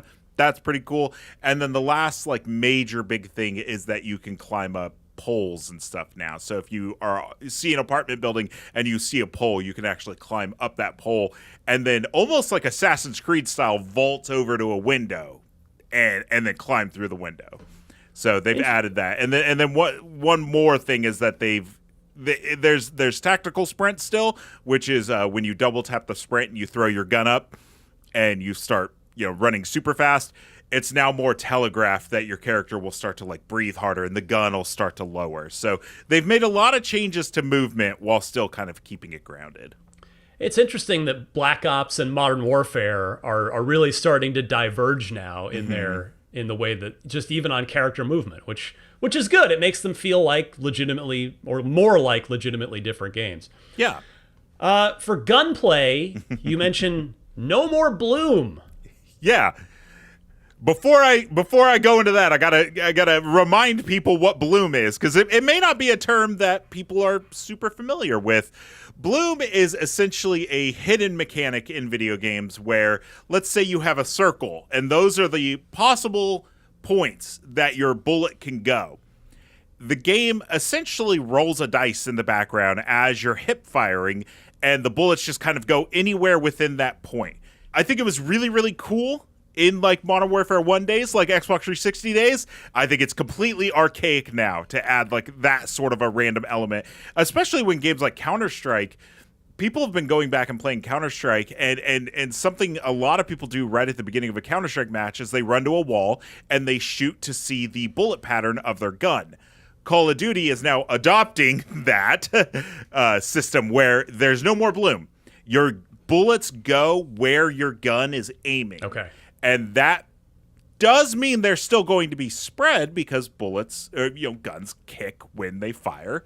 And so there is still going to be spread, but it doesn't feel like it's completely just a luck of the dice if you win a close quarters combat now. You actually kind of understand where your bullets should be going. And they've worked hard on this to make sure it's like the sniper rifle is not the best shotgun in the world anymore. Yeah. Because they said when they first started, basically people were hip firing snipers, across, shooting sniper rifles from across the map and just hitting shots because it's like, well, if the sniper rifle's pointing forward and there's no bloom, it's going to just hit people. And so they've added, kind of gun sway and stuff like that. So it just, bloom is gone, but that feeling of kind of randomness could still feel there, but there's like an honest answer for it now, I guess is the best way to put it. Nice. Okay. So next you mentioned that weapons feel like they belong in the world now. What do you mean by that? Yeah, so normally when you play any shooter, to be honest with you, right, your gun is just in front of your character, and if you run up to a wall, what happens, right? It's essentially like the tip of your gun is more or less just stopping your movement, right? So now when you run up to a wall, your gun will actually kind of be pushed more up against your body, okay, right? I see. When you are peeking around cover, your gun, it's this like action movie thing, right? Where people naturally think that your gun should be the first thing that enters a door. And that's actually like completely not true, because that's the best way to get disarmed in something like an action sequence. And so Call of Duty's kind of taking that, right, where now if you're peeking, your gun will still be kind of hidden. It's kind of your eye is the first thing through the door.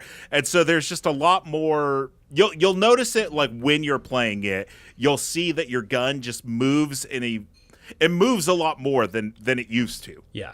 But that's realism, right? That's how guns actually work. Nobody's just holding their gun out, right? They're constantly moving it. They're constantly pushing it up against their body. And so kind of how you see in like Uncharted and the new just released 007 First Light, where when he walks through a doorway, he'll kind of like put his hand there. And it's kind of like these reactions to the environment. That's what you're seeing now with the guns in Call of Duty, is it's fully aware that you're up against a wall and it's reacting to that naturally. Nice. This next one, I guess we kind of touched on this at the top, but you say dropping last gen was clearly the right call. Yeah. So not only graphically, but they're doing a thing now where the map you're entering is not the map you're leaving. And what I mean by that is not only does it look pretty, but all maps have decorations. And now these decorations can be shot off the table and stuff like that, right? So if you see like a dish set and you go in there and you shoot it all up, that dish set's just going to stay on the ground all shot up. Yeah. Bullet holes are going to stay in the walls. And these are normally things that either A, couldn't be interacted with before, or the game would quickly despawn to save that memory for the actual gameplay.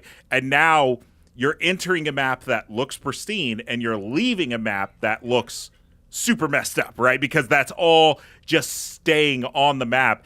And they said that that's basically not possible with the memory limitations of PS4 and Xbox One, but the PS5, PC, and Xbox Series X and S allows for those decorations and just visual aesthetics to persist throughout a whole round without the need to despawn them for other things. Cool. That's good stuff. All right. Apex attachments, you say, are where things get a little wild. Yeah. So every gun in every Call of Duty has its own leveling up system. And as you level a gun up, you'll eventually unlock new attachments and stuff like that. In this game, you can do 5 attachments. But when you get to the end, it's like, normally it's like, okay, you got the best scope. Or usually, in the case of Call of Duty, it's you got this really cool, like, tiger glimming skin. Stuff like that, right? In this one, you're getting Apex attachments. They are separate from your normal gunsmith loadout, and they get added, and they change fundamental things about your gun. So some examples are having a pistol that when you go into the Apex mode, all of a sudden becomes a hammer fire pistol that as quick as you can pull the trigger is as quick as the pistol could shoot. Another really cool one was it's a shotgun that they added a strobe light to. So now you're basically walking around with a flashbang in your eyes. So now people are getting blinded when they walk into a room, and then they're getting shotgunned. Other ones is adding underbarrel shotguns or grenade launchers. One really, really cool one was taking a submachine and adding throwing knives to it. So the character will kind of move it over and then be throwing knives. So it's that just kind of cool stuff where you're like, okay, I have used this gun a lot, and now I'm actually getting some sort of actual fundamental kind of special bonus for staying dedicated to that gun. And I mentioned in the preview as well that those attachments will stay after somebody's been killed, right? So if you have a really cool Apex gun, there's a good chance you'll eventually fall victim to that because somebody else will pick it up and use it, and then vice versa. While we're on the subject of guns, talk about Gunny, which you say is basically Gunsmith, but without the headache.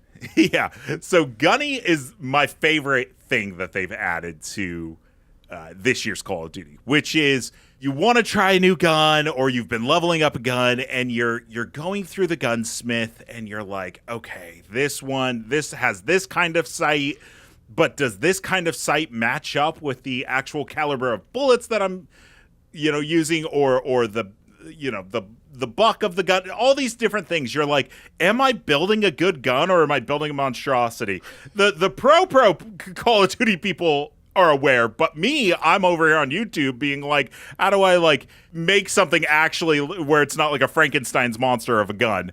And so what Gunny does is now when you go to the gunsmith, it'll say run and gun, close range, long range, balanced, and you just select it and it goes, okay, this is the gun you want to use. Here are the attachments for that playstyle that you've selected. So then from there, you could be like, okay, but I don't like that scope. So I'm going to change the scope still. But everything else, I trust you with. Or you could be like, I want to do run and gun. And you're like, actually, I don't like what you've built. I'm going to click run and gun again. And it'll build another setup for you. And it's all still just based on stuff you've unlocked.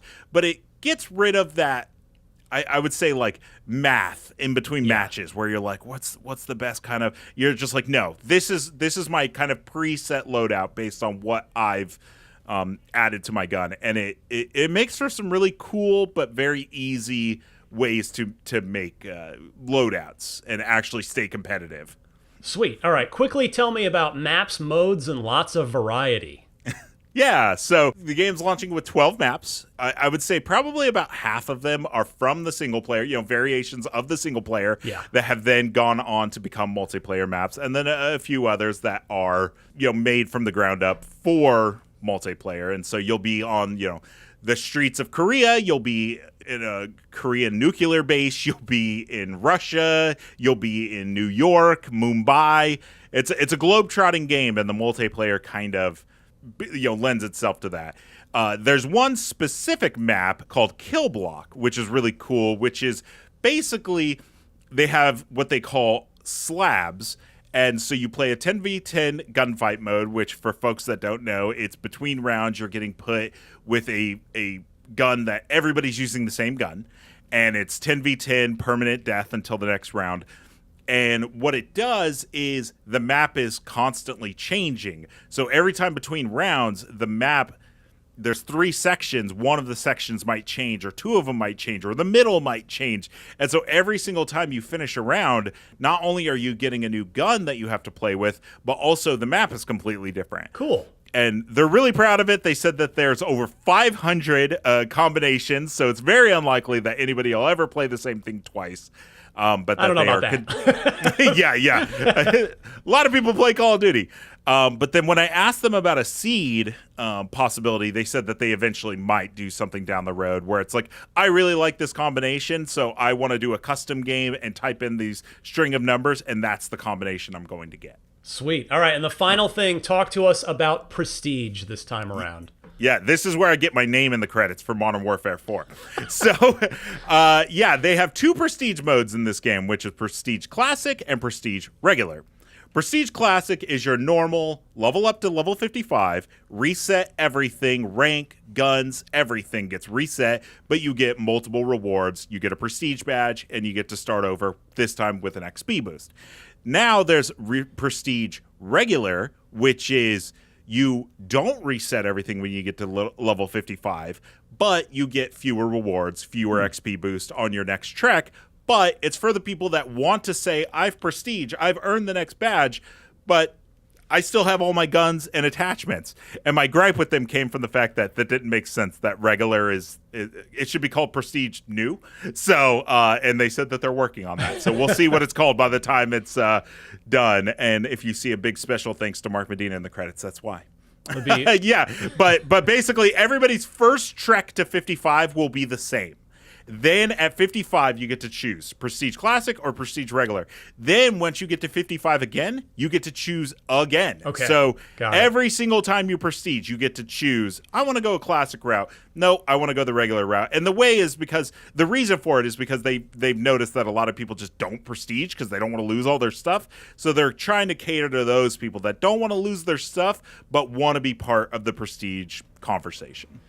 Lots of new stuff in there. Mark Medina, Call of Duty Modern Warfare 4. We're going to get to see more of this at the Xbox Showcase on June 7th, which we'll be airing live right here on IGN. I'll be hosting our live pre- and post-show for that, so come hang out beforehand and then stick with us after for all of our reactions and analysis. Mark Medina, thank you so much, sir.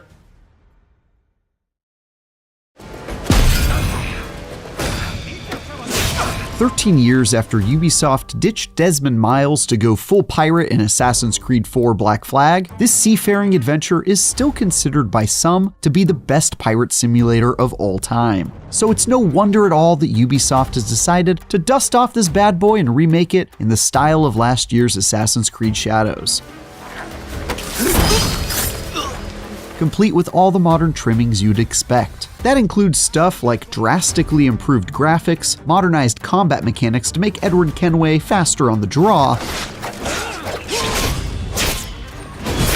and my personal favorite, a near complete removal of all the pesky loading screens that is an absolute godsend. My time with Black Flag Resynced included a few red flags to go along with the black ones though.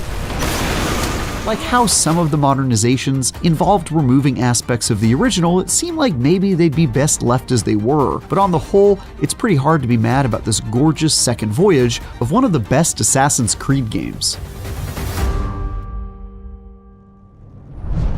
Many of Black Flag Resynked's best parts come courtesy of the Ubisoft Anvil engine, last seen in AC Shadows. It's been used to recreate Black Flag from the ground up, and that allows it to be every bit as beautiful as more recent Assassin's Creed games. The tropical environment of the Caribbean is a night and day improvement over the original, specifically when it comes to how bright and colorful areas are versus the previous generation's somewhat muted and dark appearance, especially when running around forested areas. Similarly, character models somehow managed to look absurdly better than they did in 2013, while also being exactly as I remember them.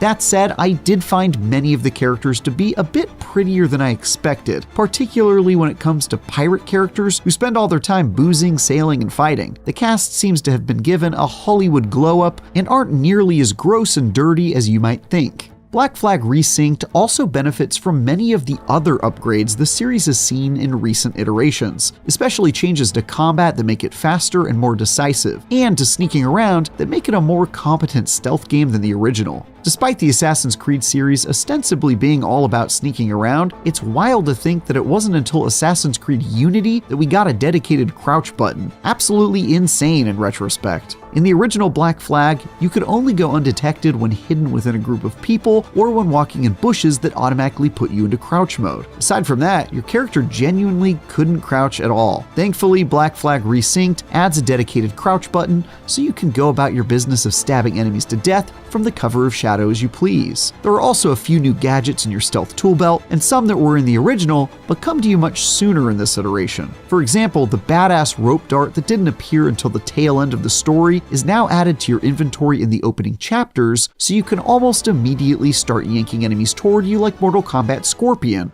Get over here! Which I think we can all agree is just a great decision. If you aren't in the mood for stealth though, one change to this iteration of Black Flag is likely to bring you joy. Those deeply irritating tailing quests have been reworked. Whereas before you'd have to slowly follow people around town unnoticed, paying the ultimate price of having to start over from the beginning if you got caught, now you're provided alternate ways of completing the mission instead. In the one example included in the demo, I decided to sprint right at the two people I was told to follow just to see what would happen. And although the result was sloppy and most unbecoming of an aspiring assassin, I can confirm that I was indeed given separate means for completing my objective anyway, though they were significantly bloodier and less smooth than planned. A pretty great change if you ask me. Likewise, combat has been modernized to focus on player skill, complete with my favorite, a perfect parry mechanic that opens enemies up to be instantly killed if you get the timing just so. As someone who's been honing his parry timing for years in the crucible of Souls-likes and uber-difficult action games, this is one of my favorite changes. Not only does it make you feel like a complete badass when you slap someone's sword out of your face and finish them off with an execution, but it also allows for combat to go faster, something that feels quite needed at times with all the samey boarding combat sections that happen every time you want to pillage a ship of its cargo before sinking it. I also played with the difficulty turned all the way up and found myself dying quite a bit, both in ship-based combat and while swashbuckling. Some of this is surely just the fact that I was playing the remake for the first time and learning as I went, but here's hoping this iteration of Black Flag is a bit more challenging than the original, where I rarely found myself in any real peril. Though this remaster draws on many of Assassin's Creed's more recent entries, it steers clear from the RPG elements found in Valhalla and Shadows, instead sticking to its action-adventure roots like Mirage, and crucially, the original Black Flag. There are still some stats on weapons that can be purchased in shops and some RPG-like upgrades here and there, but Resynced focuses much more on being a competent action game than an RPG, so you won't find yourself stealth assassinating someone and not doing enough DPS to take them out in one strike. I actually enjoy both the more RPG-style Assassin's Creed games and the less chunky action games that the series found its roots in. But if I'm being honest, this one just feels like it's much better suited as a pure action game. After all, I'm a bloody pirate for God's sake. I'm meant to be showing these nautical narcs the business end of a flintlock, not running the numbers on my armor set or doing math on my critical hit chances. Yar, I say. Yar!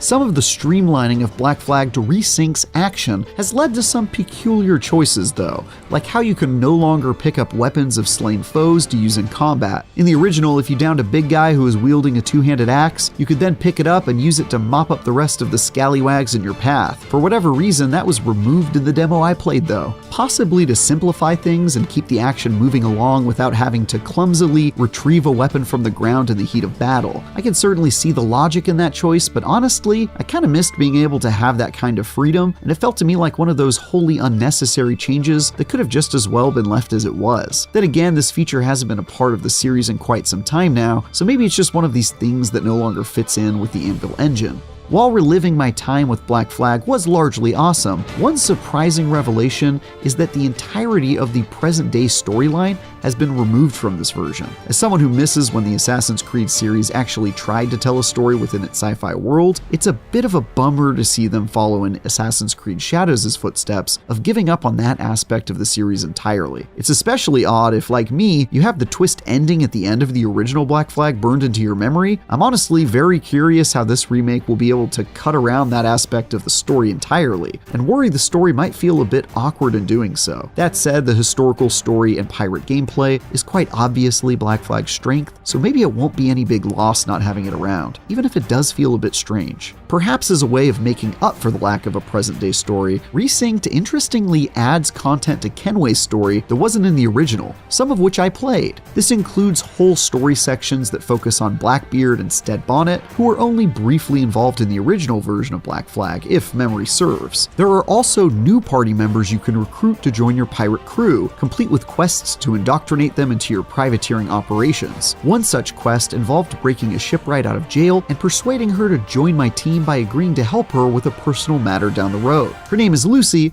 and she's pretty much a complete badass. I think she'll fit in with Kenway and company just fine. After a handful of hours playing this remake of one of the best Assassin's Creed games, I'm pretty sold on replaying through it in its entirety when it comes out later this year. What do you think? Will you give Black Flag a return trip? Let us know in the comments. For more, check out our recent previews of 007 First Light and Nina the Hollower. And for everything else, keep plundering the goods with IGN.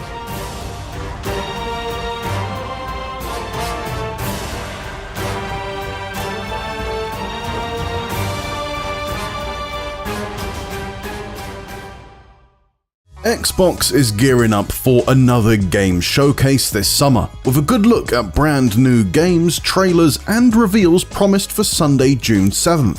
Followed by a dedicated deep dive into Gears of War E-Day, it's set up to be a big day for all those looking forward to seeing what this new era of Xbox has in store. For context, last year's event saw the reveal of Call of Duty Black Ops 7, Persona 4 Revival, Grounded 2, Beast of Reincarnation, Keeper, and Super Meat Boy 3D, as well as new looks at The Outer Worlds 2, Clockwork Revolution, and Ninja Gaiden 4. But what can we expect this year? Let's start with the one game we know is definitely showing up, Gears of War E-Day. As noted on the Xbox website, the E-Day Direct is set to take players into the start of Emergence Day, offering new details, gameplay, and insights. The prequel was first teased at last year's showcase, but very little has been heard or seen since. We can expect a lengthy look following the main showcase this year though, as well as presumably finding out its 2026 release date.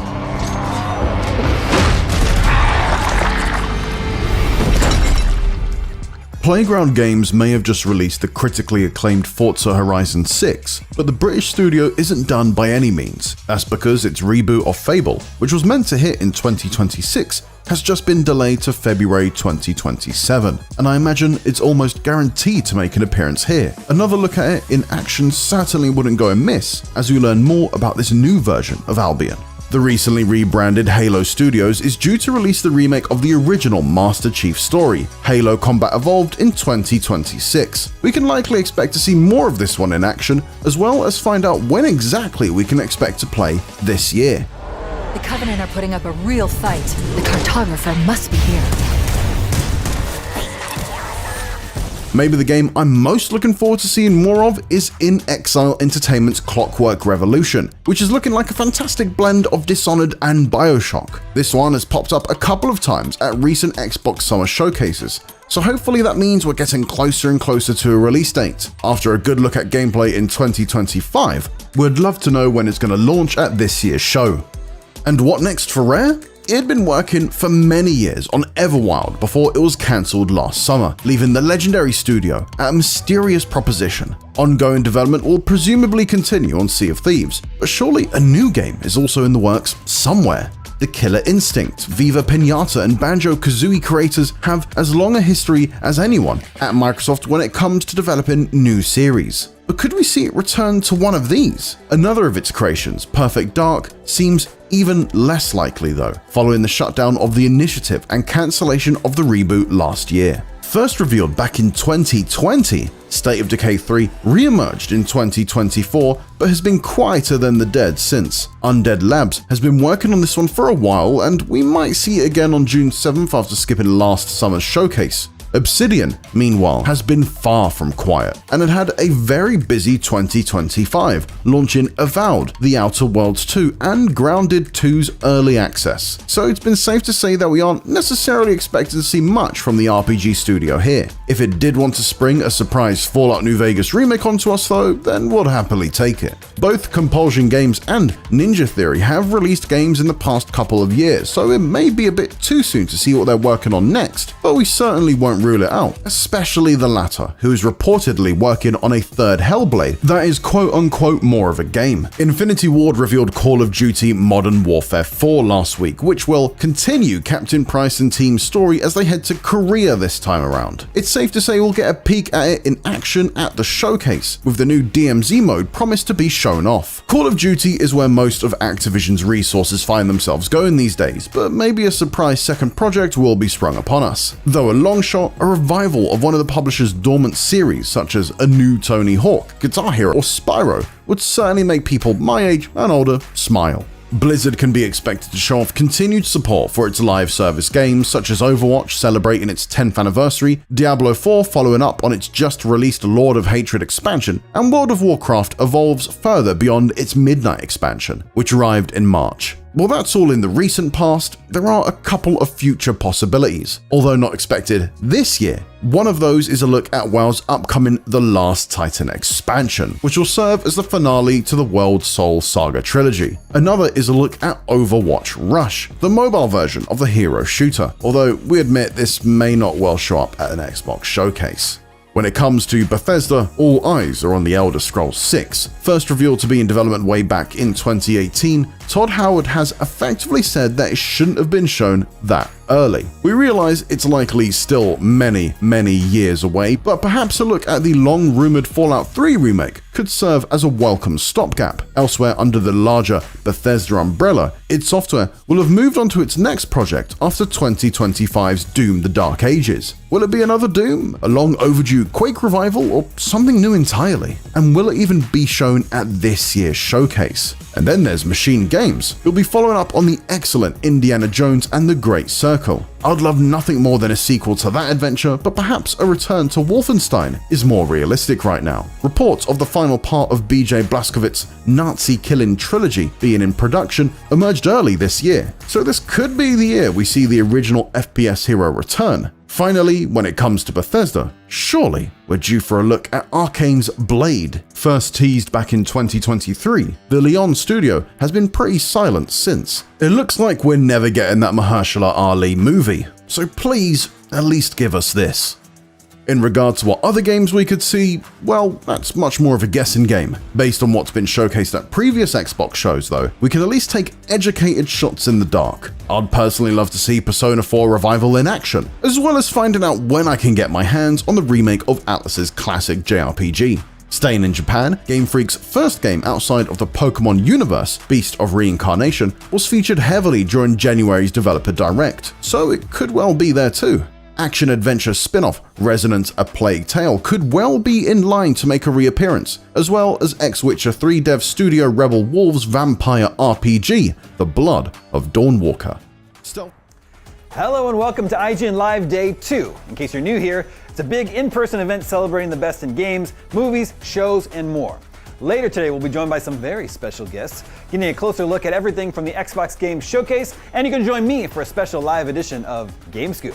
But before any of that, we've got a solid hour of brand new trailers for upcoming games, plus some awesome clips to give you a glimpse at what's in store from some of the biggest shows and movies of the year.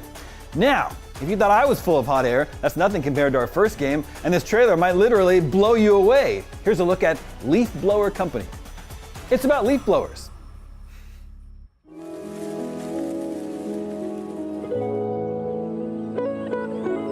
Whether you need a roof cleared or a warehouse sorted, I've got you covered. Fill the bin, grab the bag, and toss it to the tarp. That's it. From my garage, I run a leaf blowing business of myself, my cat, and a smorgasbord of projects. Each day is a new mess to be sorted. but my equipment's charged up and ready for the task, rain or shine. Courtyards, playing fields, beaches. Every place has its challenges and quirks.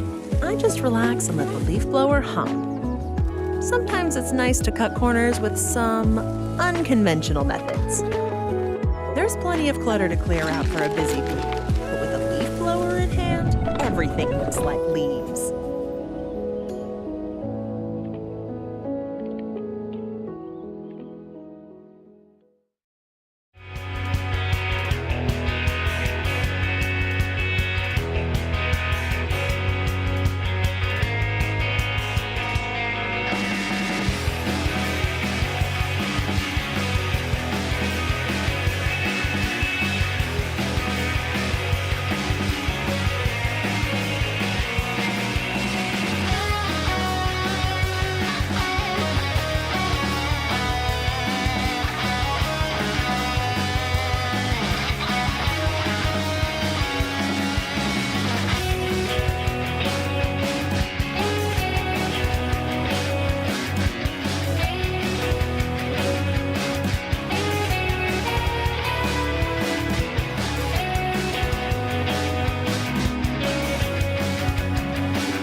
For an adventure? Gross. Ah, my way. Stop. I guess I better get going then. Lost in a dream, side of the road. Pick me up, yeah, where we gonna go? 'Cause I just want to. This is where, yes, I think I remember. Maybe we come back here one last time when we're old and feeble. Yeah, maybe. Hey, is this yours? Kinda. Now, does this dog belong to you or not? Forget it! All this was a mistake. A huge mistake. When I flip through your journal, it feels like someone really wanted you to see this through, to keep going.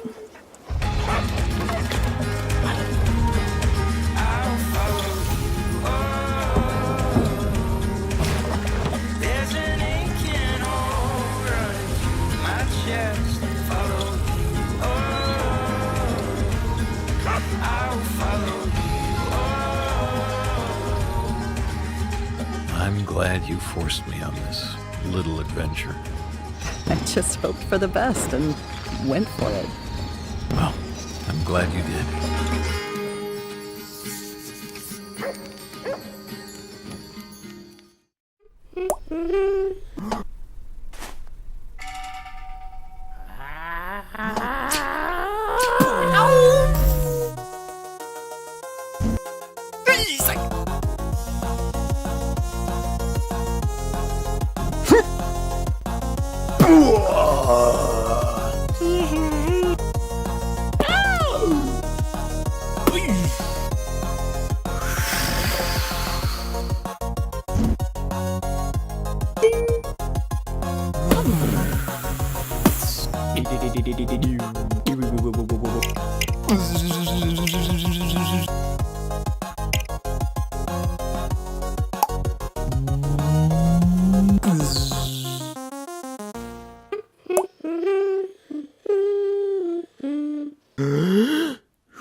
Big eyes, incredible hair, and practically stylish outfits. Now, am I describing my cat or anime characters? Well, up next we've got a few trailers that look the part, even if they're not technically Japanese animation.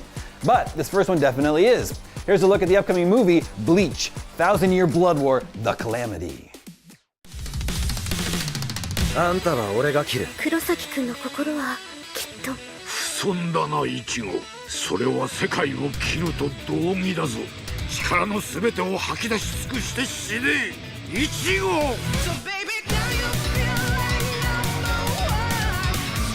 光栄だけど買いかぶりっすよねえ夜市さん。嘘だろ。ごちゃごちゃうるせえな。一発で頭割れってこったろ。厄介なのが来たな。我を出し抜けるなどと思うな。裏切り者の初段も私の役目だ。やってみろ。お前の剣が届くなら。絶望してくれるなイチゴ。絶望がなんだってよく知ってるぜ。今まで何度も乗り越えてきたんだからな。ばっかい。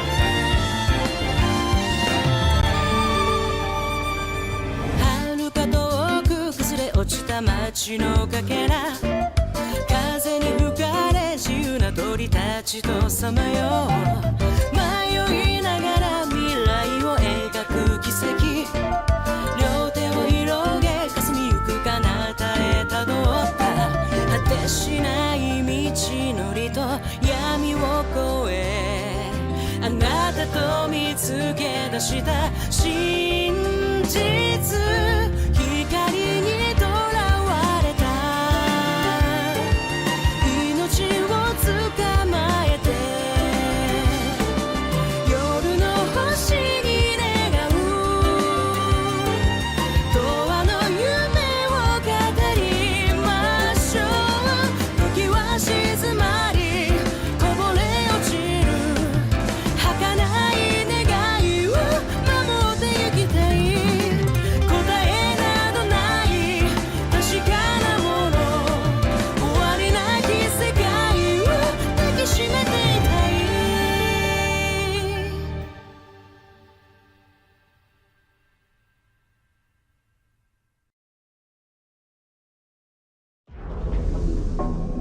For years, I would only revisit this place in my nightmares. Finally, our homecoming. This may be the last time.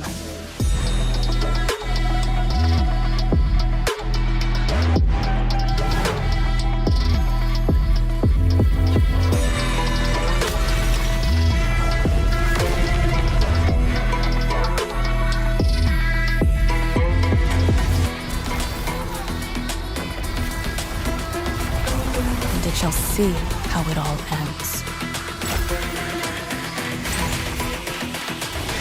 Send them on their way.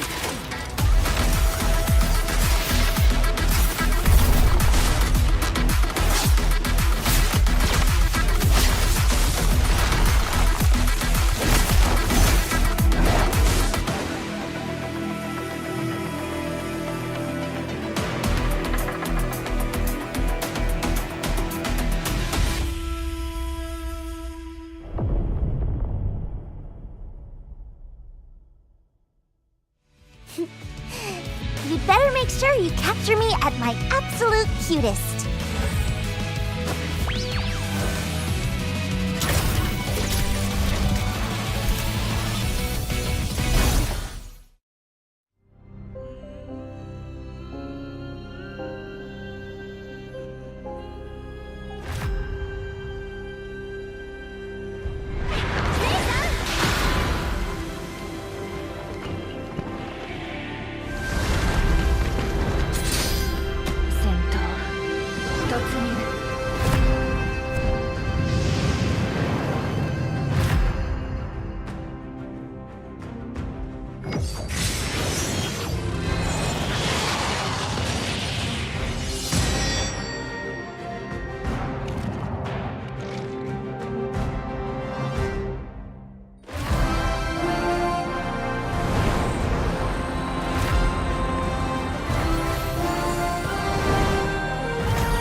Now, I know a lot of people tune out the mention of sports games, but up next, we're taking a look at some sports-adjacent games that should appeal to even the most athletically apathetic of us. Take a look.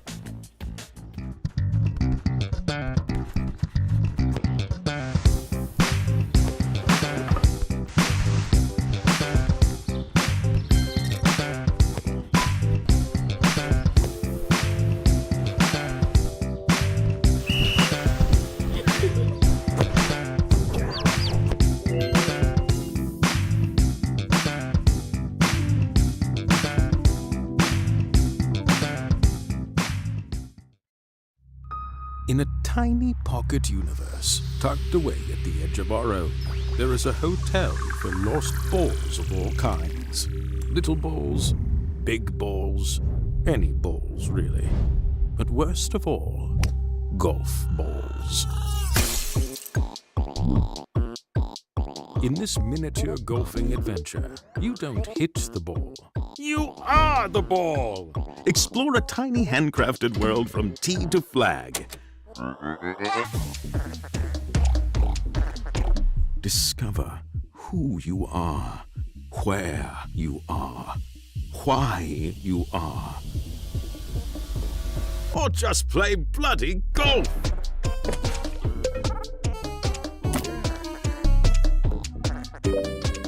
Dozens and dozens of devious holes. Compete in suspicious underground tournaments for glory and pennies. Lots of pennies, which you'll trade with bugs in exchange for fancy hats and accessories. The bugs eat the pennies. You'll race through fiendish heists at the whim of a cosmic magpie, who will also pay you in pennies. Did I mention hats?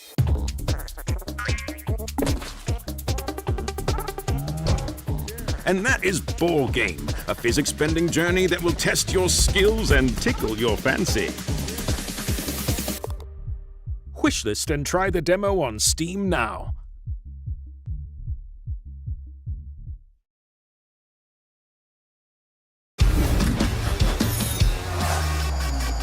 Hot Wheels Infinite Rush offers a lot of variety in the races, challenges and activities.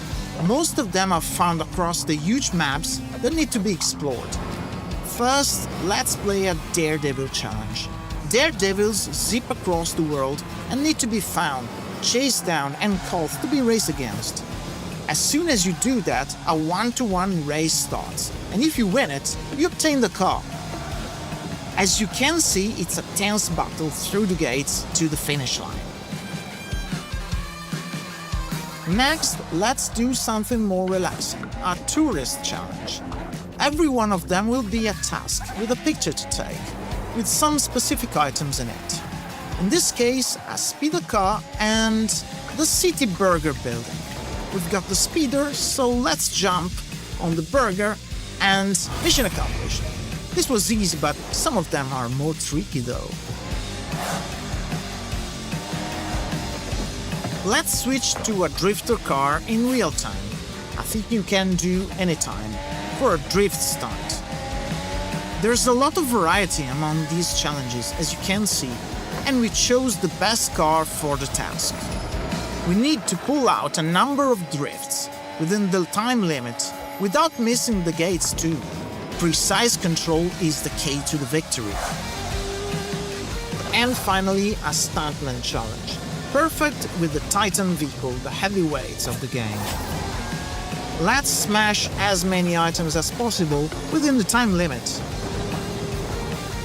Full vehicle classes, lots of challenges types, and that's a lot of fun.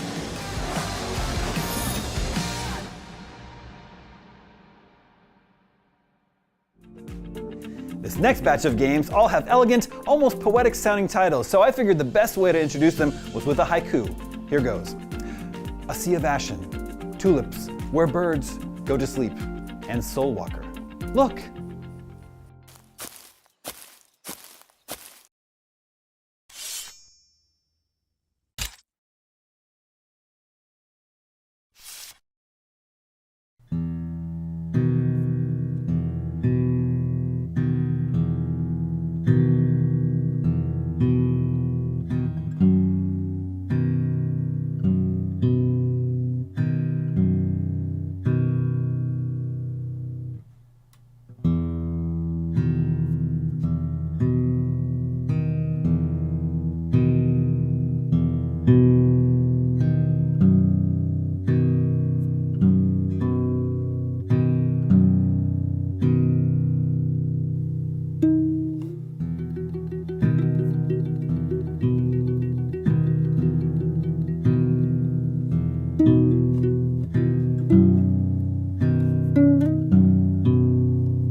All right, I'm here to make money. It's a secret mission, you see. You must feel strange in your body. I can help you with that. There's someone above your head. It tells you what to think, what to dream of. Are you in league with the voices? You stupid woman! I'm in control, not you! You understand your kind can't be trusted, right? He is not on our side. He will sabotage us. I'm no coward. I'm a man. And I will do what is necessary. What is needed. Save us, please. Save us.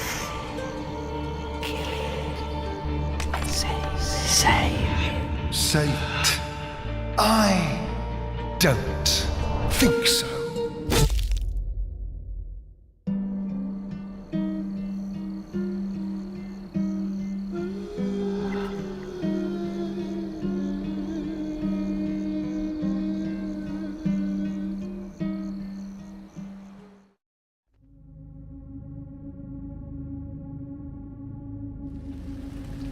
They say, when you commit sins, something sinister is alerted in a world parallel to our own.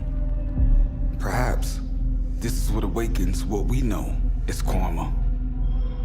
The wrongs we commit never go unnoticed, observed by the soul walkers that dwell in the void, a place you'd never want to go. You said you'd never leave me.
Up next, we're taking a look at a few upcoming pieces of software that are more than just games, they're simulations.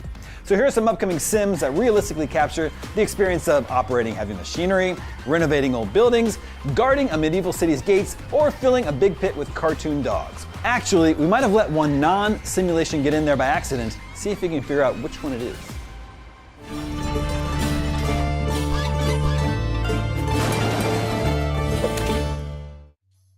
Ah, you must be the new guard. Your predecessor's career ended abruptly. Let's hope you learn from his mistakes. For example, when you review a visitor's papers, make sure the names match. If they don't, do not admit him. Next, make sure you check their guild stamps. Forgeries abound. And of course, search all belongings for contraband. Can't risk anything unnatural making its way into our fair city. And if there's ever anything out of the ordinary, you'll find a bit of common sense goes a long way. If you're issued a club, save it for criminals. Don't go clubbing innocent peasants, as fun as it may be. Now, when you do have a prisoner, we always treat them with the same respect we do anyone else in Rambo. And don't forget anyone in the cells. Trust me on that one. God forbid, if plague or pestilence should come to these fair lands, you'll need to examine visitors for signs of disease. Do your job and the city will thrive. We're all counting on you. I have only one final question. Are you an idiot?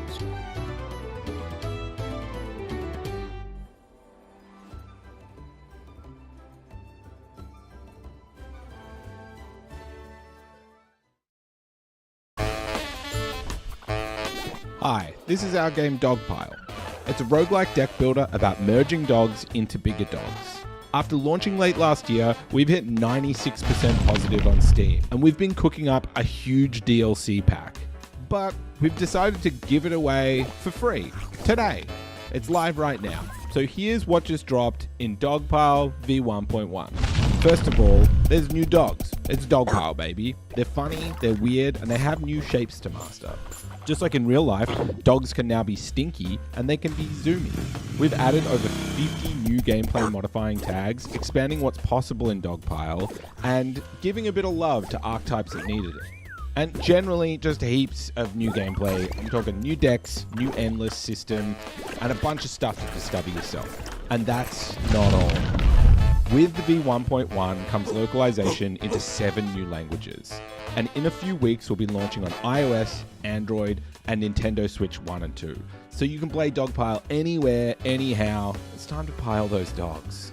Thanks for listening. We hope you like our game. And give your dog a treat. We'll know if you don't.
Bus Simulator 27. Ride the sunshine.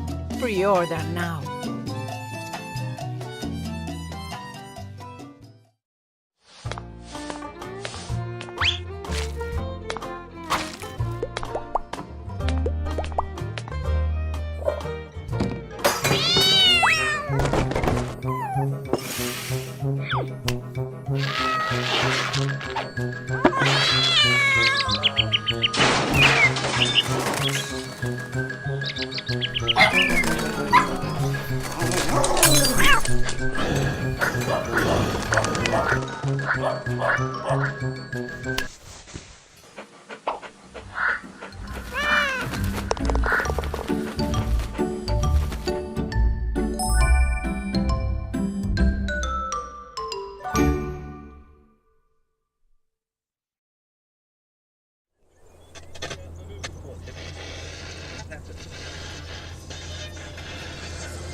Welcome back, man. Huh. I can't believe it's you again. After that mess you got yourself into last time. Well, you learn from your mistakes. Anyway, we've got a new job for you. It's a lot harder than it looks. You gotta get it together. The main thing is, no fuss, no rush. And next time, fill up your bloody truck.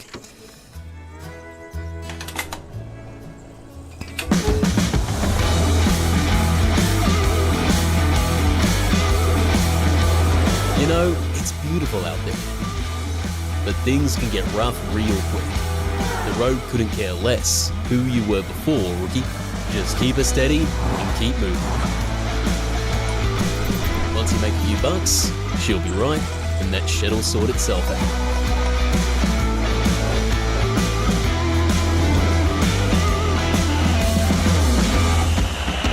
You're sleeping there, mate. Wake up, rookie. If you're ready, get going.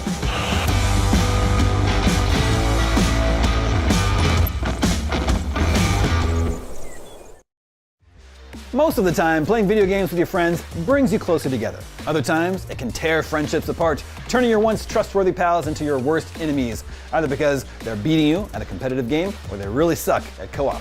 Either way, if you'd like to put your friends and your relationships with them to the test, here are some new multiplayer games to keep an eye on. Oh my god, the walls are closing again!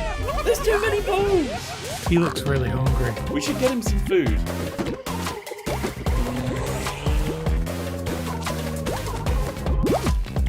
Whoa, whoa, whoa, save some for me! Come on, I'm ready to catch. Okay, here it comes.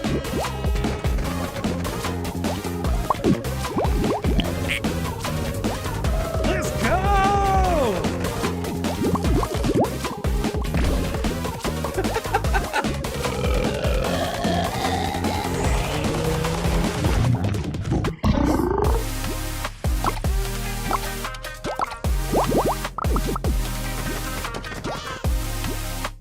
Oh, he's right behind me. He's gonna get me. Oh, ah!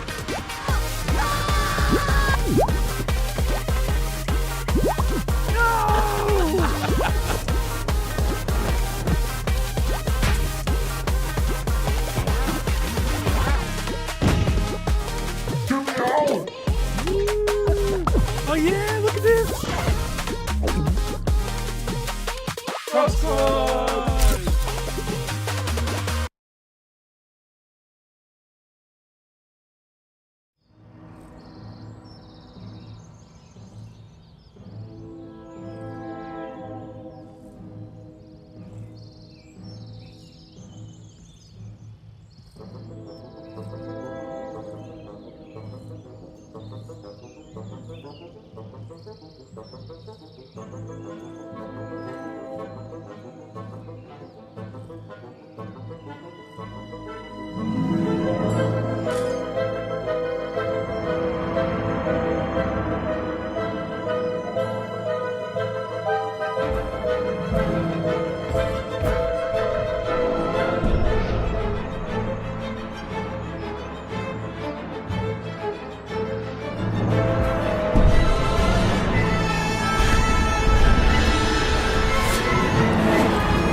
They made a fool out of you. Again.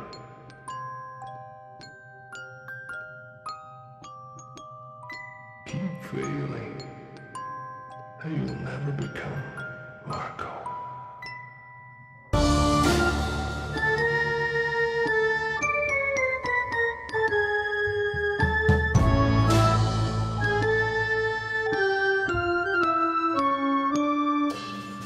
I'll give you this. There were some moments of greatness. Who's hungry?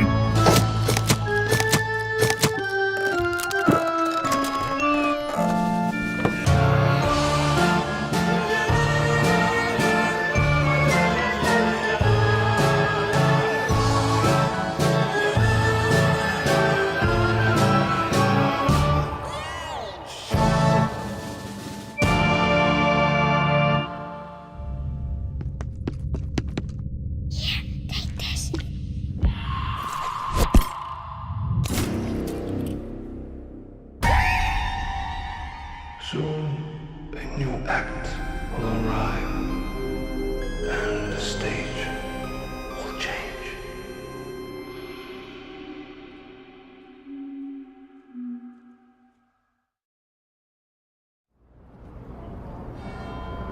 London's never been a normal place, but they never used to call it magic. Same city, same problems, rent's too high, trains are late, everyone acting like they're fine. Only difference now is, sometimes your neighbors got hordes. Folklore showed up before I was born. Most of us just kinda grew up with it. They say it started in the 1920s, a tear in the world. Something came through that wasn't meant to be here, and they stayed. They changed the city, no point pretending they didn't. But London changed them right back. The way they walk and talk, proper Londoners now. Funny thing is, They don't look like heroes. And yet every time one of them rifts opens, they step forward. Not because they're fearless, because London's their home too. I won't lie, it's scary watching people you know walk into something you just can't follow. I don't know how this ends. I just know that they keep showing up. This is the world we're building for our co-op combat game, Cast Odds. We're a small team, building the fun as we go. Early on, we were experimenting, throwing spells together, breaking the game, rebuilding it, trying to find what actually felt fun. A co-op action sandbox where run and gun flow, tag team casting, and tactical synergy spikes are the core toys. Since then, we've been refining the chaos, making it readable, deeper, and something players and their friends can truly experiment with. It's been shaped by how people play, react, and surprise us every step of the way. If you want to be part of this journey, wish us Cast Odds and join our Discord. Life comes at you fast, so sometimes it's nice to relax with a video game that lets you take your time. Up next, here are a few games that'll let you take a minute to plan your next move.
Above village and town rises your mighty castle. Your people look to you for guidance and protection. Build castles, towns, and watchtowers to protect the land. Rule with foresight and stratagem. Assemble carpenters, blacksmiths, and merchants.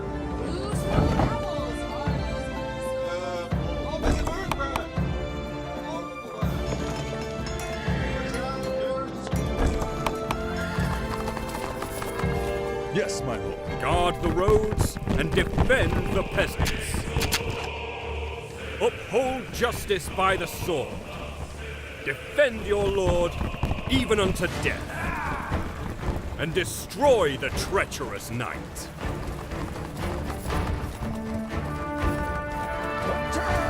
When your castle and town is under siege, fire!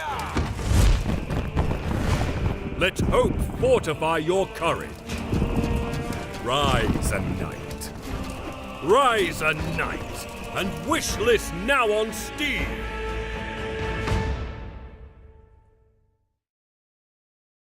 Right then, Miss Gia, the dangerous smuggler. What is it you figured out exactly? New York City, 1939. A floating metropolis, ruled by the iron fists of the barons. It's an empire of steel, held aloft by the miracle of Aether, a substance that can lift the tallest buildings to the heavens. Dive into an alternate history, where Aether and iron rule the skies. You are Gia, an underworld smuggler, taking on a last chance job that pulls you into a world of betrayal and political intrigue. Recruit allies and make enemies. Roll the dice, because when luck runs out... Gia, the car! One down, 100 to go. We both know you don't beat barons by playing fair. Your skills and your companions are your only hope. Save the city, and you just may save yourself. Wowzers! Which ones?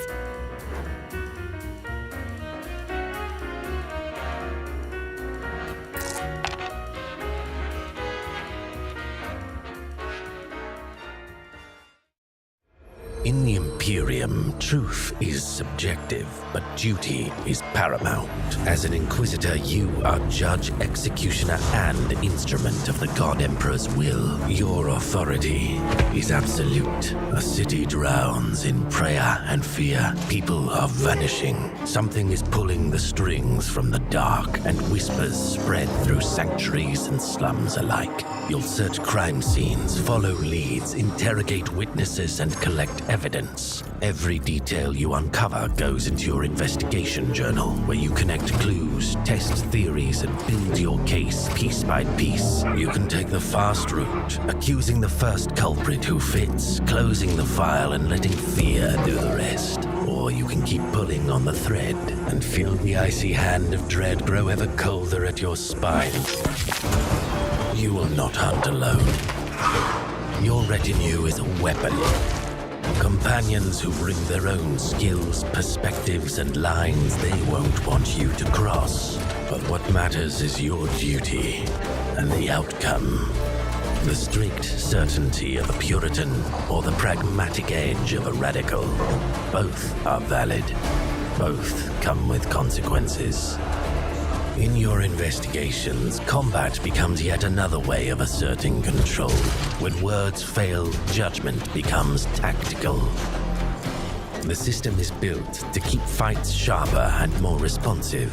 Cover is streamlined, and it can be destroyed. You can also aim at specific body parts to disable enemies before finishing them.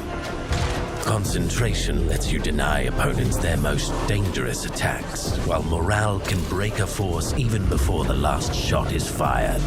And once a battle is clearly decided, you can end it on your terms. It's up to you to choose how you want to deal with the suspect.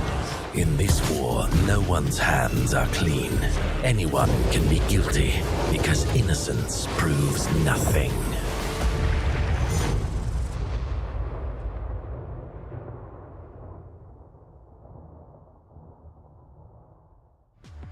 You just got to look at a few upcoming puzzle and strategy games, but if your idea of a good time is things happening in real time, don't blink. Here are some upcoming action games where every second counts. Think fast.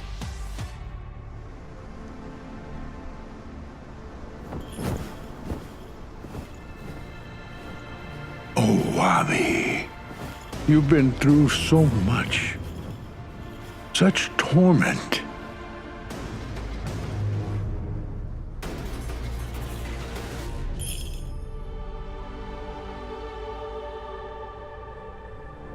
I know you want to avoid the violence. But peace will not bring your siblings back.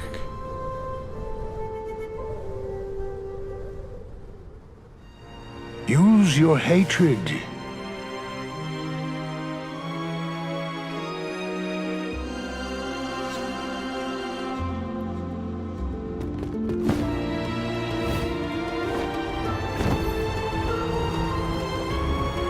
To save your family, you must destroy them.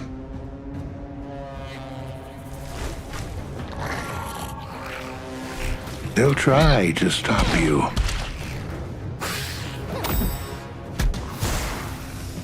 And they might. But you'll rise again, stronger than ever before. Remember long-forgotten skills.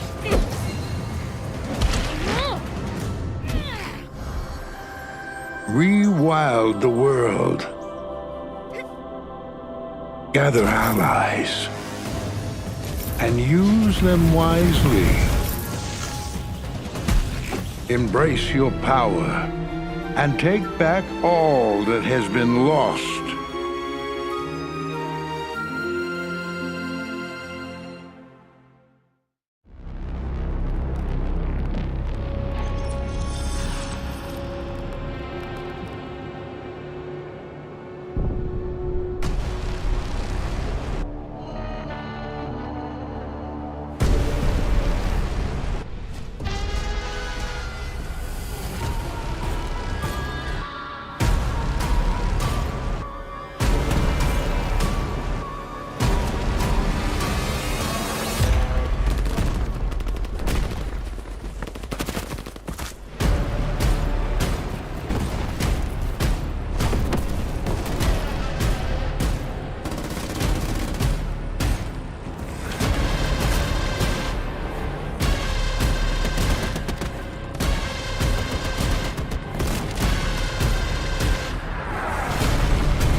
Kornelia Błożyńska, Creative Director at Purple Ray Studio, here to show you Koszmar, The Last Reverie. In Koszmar, you play as Violet, a lucid dreamer caught between two worlds consumed by mysterious sleeping plague. The walking city where people vanish into sleep, and the dream world where nightmares sway. In Radvan, Violet is careful, grounded, and investigative. The city requires her to observe, explore, and listen. Be prepared, though. Sometimes curiosity leads to dreadful places. On her journey, she encounters nightmare rifts. Each rift is tied up to a person consumed by the plague. To wake them, Violet must enter the rift and venture into the dream world. But there, rules change. Violet unlocks abilities and freedom that real world will never allow. She is no longer only investigating the plague, but she can fight it.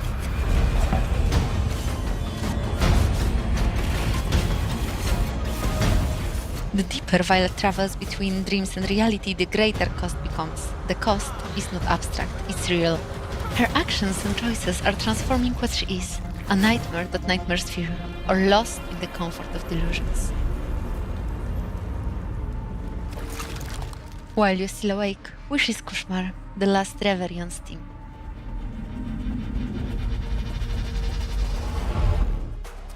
That was a look at a bunch of upcoming games, and I think it's safe to say there was a little something in there for everyone. Whether you like fast-paced action, tactical strategy, scary stuff, cute stuff, or if you've ever dreamed of being a bus driver, a shark dentist, or operating a leaf blower. Video games really let you live out your wildest fantasies. Sadly, that about does it for this block of trailers, but stick around, because coming up very soon is the Xbox Games Showcase 2026, and who better to break down what Microsoft might have in store than IGN's weekly Xbox show Unlocked. They'll be taking over right now.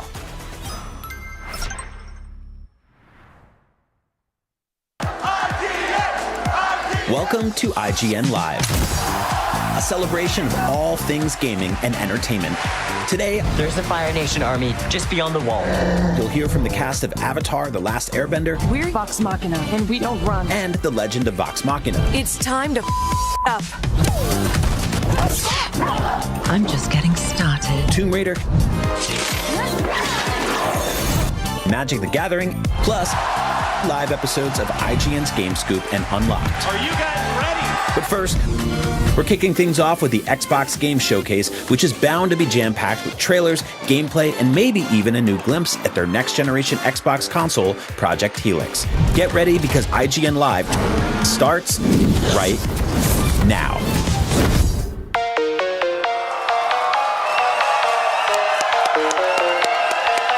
Hello, everyone. I'm Brian McCaffrey, host of IGN's weekly Xbox show, Unlocked. We're coming to you from IGN Live.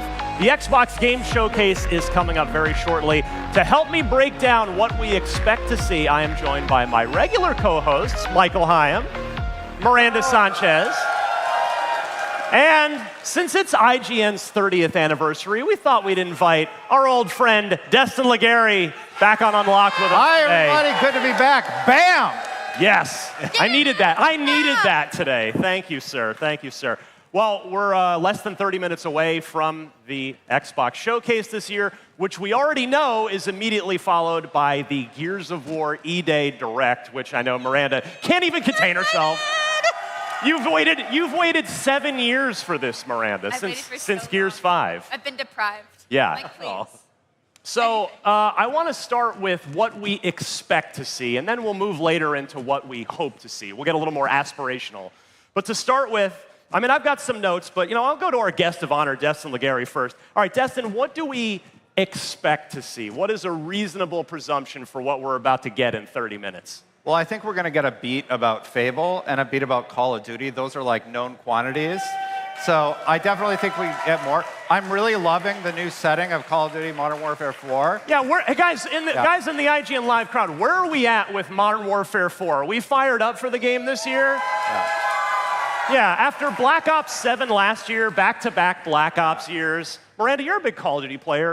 Are you amped to take a break from Black Ops this year? I really like Black Ops, but I'm a Modern Warfare person. Like, I think Black Ops multiplayer is kind of where it's at for me, but yeah. I really want to see what they're going to continue with Modern Warfare. And of course, just how they're going to keep innovating on the franchise. And I think we have a lot of promise for this next one. So, Destin, what do you think we get from Modern Warfare 4 at this? So like single-player trailer, multiplayer gameplay, where do you think it lands today? I think it would be great to see like one of the story missions because that's been a big focus. The fact that it's taking place in Korea, even with the 4, they're actually using the Korean spelling of the number 4. So there's a lot of like interesting things that they're doing and leading into whatever that game is going to be. I'm more excited for this Call of Duty than I have been in a long time. I'm in the same boat. Yeah, I've been on a little bit of a Call of Duty lull since Modern Warfare reboot in 2019. But yeah, this one looks like it might hit the right notes. Now, Michael Hyam, Destin mentioned Fable. We just got news. By the way, Fable's the #1 Xbox game I'm personally most looking forward to. I don't know. Yeah, like Fable, a lot of love for Fable out there. So, Michael, you're our resident RPG guru. You wear that badge proudly, as you should. What do you think we might see from Fable today? Because we got the pre-showcase announcement that it's delayed till February. They're basically, I'm not sure we ever thought we'd say this again after the 360 era, but here we are. Xbox has too many games for 1 year, so they're pushing Fable. So what do you think we might see out of it today, Michael? I think that you're going to get something that tells us more of what the story is about. Because Fable is a long RPG, and we've seen long showcases showing how dense the game is, the kind of gameplay systems they're working with. Those things are exciting, but I think I've got to the point where just give me the game. I've been convinced that this is something that I'm going to be interested in. But I think knowing Fable's history about your role in that world and how you can be whatever you want, you can do whatever you want, the choices you make are going to affect the world itself and how the story plays out. But I want to know, at its core, what is this story about? And I really think that can hit with a hype trailer that is story-focused and hitting us with a definitive release date. Yeah, February what? That is the question. I mean, we're already getting 2027 release dates this week between State of Play and the Summer Game Fest showcase. Miranda, where are you at with Fable? Are you in or out so far? Oh, I'm definitely in. I think it's, we talked about it previously on the show, how we're like, this is gonna get moved. Like, there's no way. As you said, there are we were right. games. They gotta make space. And I think, especially with how long they've been working on Fable, they really want to give it time to shine. Yeah. And I also just want genuine time to spend with it and like make it my focus for gaming.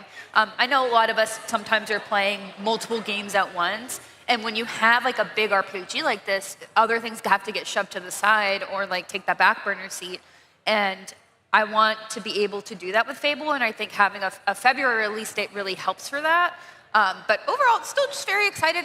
I hope they don't spend too much time on it. That being said, just because they've done a lot to showcase what this game is going to be, at least mechanically, and some like the neat interactions you'll have with NPCs. But to your point, Michael, I think a bit more about the story would be a nice little trailer for them to focus on, at least in that aspect. So we learned in the Xbox Developer Direct back in January that you apparently can't be explicitly good or evil like you could in the original trilogy. No halos, no horns. But yeah, right. No halos, no horns. That's a great way to phrase it, actually. I'm going to miss that, Ryan. That's one thing that I wish they would have retained with the Fable reboot, but I get what they're going for. Yeah, I mean, I'm going to miss the dog. The dog was the best part of Fable 2, right? And 3. Yeah. But you can earn a reputation in sort of a town-by-town basis. Yeah. We learned from the Developer Direct of whether or not the townsfolk like you. So, Destin, are you going to be a nice guy, or are you going to be like a real pain in the backside? Because it's town by town, I'm going to split the map, and half of it I'm going to be completely evil, and the other half are going to be completely good. Also, as many children as I can possibly have in the game by the end of it. You're going to Elon Musk it as far as... Yeah, that's the plan. That's the plan. That is the most Destin answer. This is why you're back. How can I mess with the sandbox? That's what I want to know. Michael, you strike me as you're going to be a good. Oh, I'm always a good guy. Oh, thank you.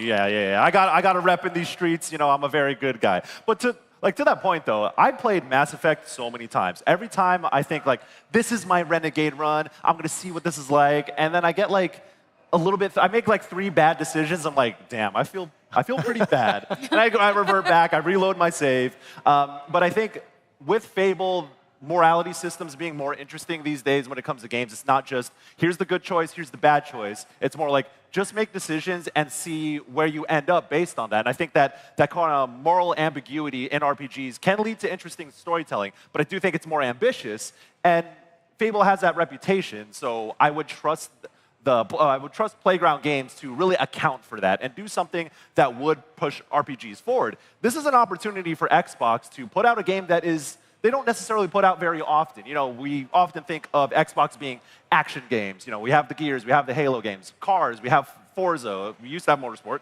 now we got Horizon. So they have those bases covered, but can they deliver a true in-depth RPG? They have Obsidian, and they've done that with Avowed and the Outer Worlds series, but if you could have another studio like Playground kind of take up the mantle of like what modern RPGs could be, that will be a big deal. Now, you have to do a Mass Effect Renegade run. Okay. The decisions get so awful by the end of the trilogy. Oh, that's not my Shepard I know. Yeah. Destin's like, you've played Mass Effect how many times? Hold my beer. All right, we've got a bunch of other games I want to talk about here.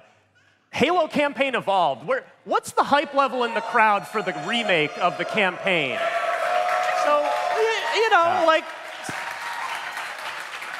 we're definitely getting a release date for that, right, Miranda? Like, there's no question. We have to. In the next hour here. If it's not coming out this year, right. Which I'm like, of course it will be. Like, that's like one of the most Forrester things they've had. So I think, you know, it's only the campaign. It's not that long. So. Right, and you and I love Halo so much. Are you hyped for this? Because I can't quite reach maximum hype level without multiplayer involved.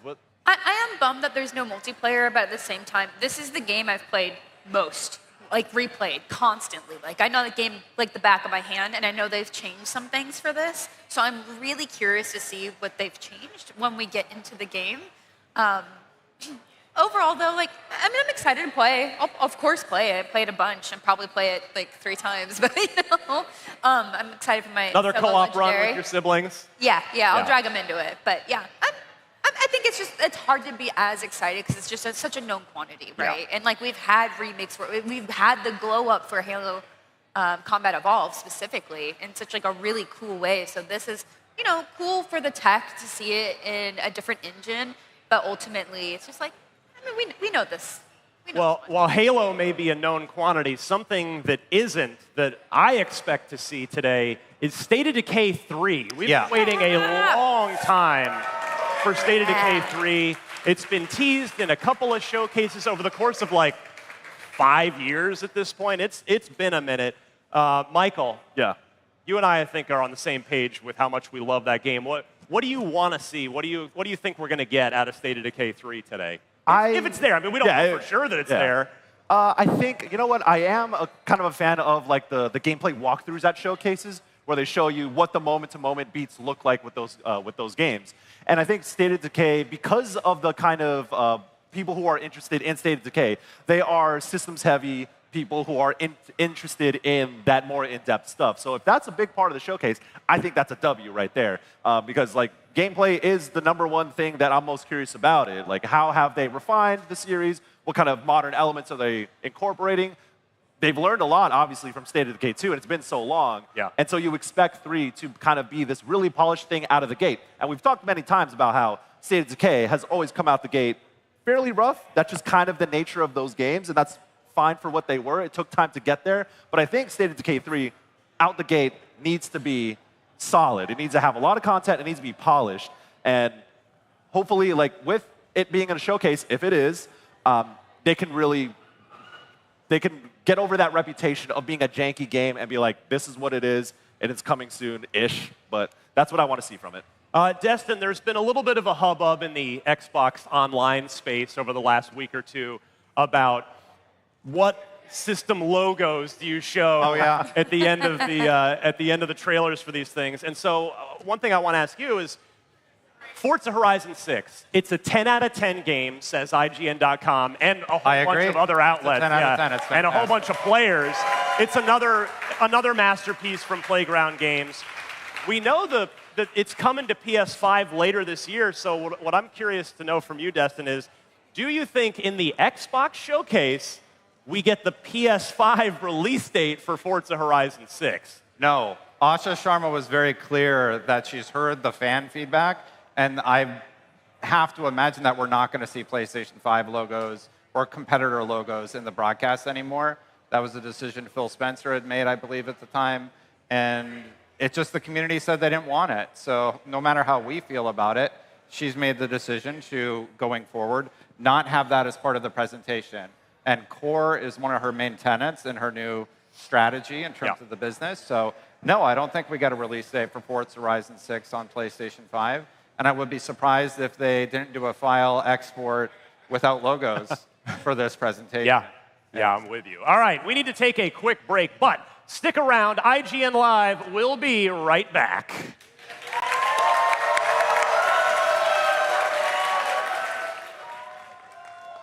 IGN Live is presented by Amazon Luna, here to play. IGN Store has everything you need to level up your life. Red 6 standing by. Refresh your wardrobe with official gear you won't find anywhere else. From Fallout, Expedition 33, Romeo's a Dead Man, and more. Treat yourself to the coolest collectibles like an adorable SKA plush, your very own Assassin's Creed Hidden Blade, and a fully functional Pip-Boy 3000. Or kick back and relax to your favorite video game soundtracks on vinyl. Whatever you need, IGN Store has you covered. Head to store.ign.com and start shopping today. Can't find that final collectible you're missing? IGN strategy guides and interactive maps are here to help. One step at a time. IGN guides are trusted by millions, easy to use, and best of all, free. IGN has the very best, most complete and accurate guides for Shadow of the Erdtree, Baldur's Gate 3, Tears of the Kingdom, Call of Duty Black Ops 6 Zombies, and so much more. See? It's good, right? Every guide is tested and verified for you by experts. Just search for IGN when you search for guides. Do you want to be the very best like no one ever was? Streamline your journey to becoming a master trainer with Planet Pokemon. Choose your Pokemon, filtering by type, stats, or game availability. Then use the full team builder to assemble an unbeatable lineup. Plan out the optimal set of moves, items, and abilities. Play to your strengths by analyzing your team's resistances and offensive coverage. Or really maximize your Poke potential by digging into the stats by adjusting EVs and IVs. And save multiple team builds for different strategies in different games. Plan your dream team today at planetpokemon.com.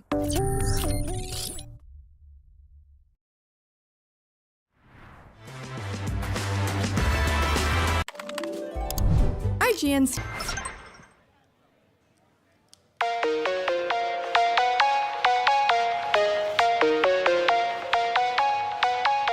And we are back. Just a friendly reminder to stick around after the Xbox Game Showcase, because we'll be right back right here for our live post-show, plus tons more great interviews and gameplay demos coming out of IGN Live. All right, time now for what we hope to see. We talked in the first block about what we think, what we expect to see, but now let's do a little wish casting. Let's have a little fun. Michael Hyam, what do you hope to see in the Xbox Showcase in another 13 minutes and 34 seconds? I was here 1 year ago getting hyped for Persona 4 Revival. I was a little disappointed by what they showed because they didn't show enough gameplay, they didn't give enough details, but this is the year in which they can follow up on that from last year. You know, I'm a big Persona guy, and I have a rep in these streets for being into RPGs on that level, but I'm interested in story changes, how they're doing gameplay this time around. It's gonna come soon, hopefully. It's a remake of a game that has been done many times at this point, so I need to be convinced that this is a game worth remaking. I think Persona 4 Golden, for what that game is, that is a pristine version of that game. Yeah. Why would you want to remake it?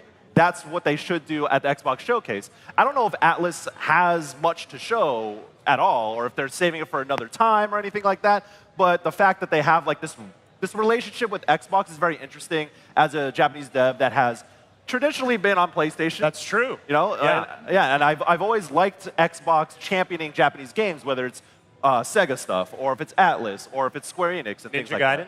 that. Yeah, and so Persona 4 Revival, I want to see more in-depth coverage, and listen, I'm going to put my clown makeup on if this doesn't happen. But if there is a logo drop of Persona 6 or something, I will get hype again.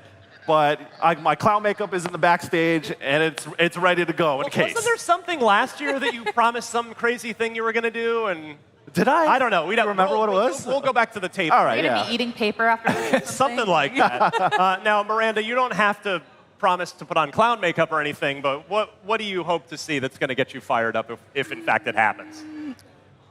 I want an announcement for Wolfenstein 3, like a proper announcement. I mean, where are them Wolfenstein fans out there? Obviously, Machine Games has been pretty busy, but we've had Indiana Jones for a while now. And I'm like, all right, guys, bring back my boy BJ, bring back his twins, bring back the crew. Like, let's go slay some more Nazis. Yeah. Let's make things better. And I hope that they'll do like sort of a mood piece, like with the announcement and not just a logo. Like, because I know whenever I think of people who just announce games with logo, I'm like, oh, like we have Elder Scrolls. It's like, like I want more than what we got for that, basically, for this, because I think again we kind of know where they would go probably. Yeah. Probably, but if it's not, I would like to have some of that matched to this hopeful mood piece that they would have. But Michael, Wolfenstein 3, are you all in if that happens? I would pop off for that. I think that's, there's a lot of things going for it. We haven't seen Wolfenstein in a long time, but Indiana Jones was a great game. Machine Games has a great reputation. They got the sauce. To say the least. Yeah. They have not missed. And so I think like 2017 is a long time ago, y'all. I hate to break it to y'all, but 2017 was 9 years ago. And that's when we had the new Colossus. And that game was fantastic. But so much of the world itself around us has changed. And Wolfenstein has always been this sort of commentary on the things that they see manifest in a game that is, fantastical. It is historical fiction. It's dystopian. It's all these different things. But our world has changed so much. And I think Machine Games has proven that they're smart about how they weave those things. I think Wolfenstein, New Order, and New Colossus are actually like very good. There's very good storytelling in that, on top of being a really good shooter. So if they do show 3, I do trust them with that. Yeah, I mean, Indiana Jones and the Great Circle, that was my 2024 game of the year. So it's still only a year and a half ago because it came out in December. So we'll see. It's, I mean, I wouldn't rule it out, but it's... Hopefully time for an announcement, or just... This is one where I'd be happy to hear about early. Like, even if it's still a few years away. Just to reassure us that they are going to finish what they started with Wolfenstein. Exactly. All right, Destin. Yeah. What do you hope to see? So we got a really deep look into this, and it's Clockwork Revolution. Nice. Yeah. So I really liked what I saw there. I would love to see a little bit more about it. I don't want them to have a huge section because I don't want to see too much. But the thing about that game that really strikes me is a lot of games we play today, they feel very samey, and that seems like it's doing something very unique and mixing a lot of mechanics that we haven't really seen the first-person shooter genre embrace and attempt to do with modern games. So I would love to see more about it. Yeah, it seems like, Michael, would it be fair to say, based on what we've seen so far from Clockwork Revolution, that it's maybe like almost a kind of a cousin to Obsidian stuff, to Outer Worlds, like sort of that hybrid first-person shooter and proper RPG in one game? Yeah, that's the impression we got, and knowing In Exile, who's developing this, it's like they make games for RPG sickos. Yes. And like Path of Exile, you play Path of Exile. Yeah, a little bit. Yeah. So but to see a lot of those systems or ideas manifest in a first-person game, I think that could be a winning formula, and it's something new from them. It's new. It would be something fresh for Xbox, but also for In Exile.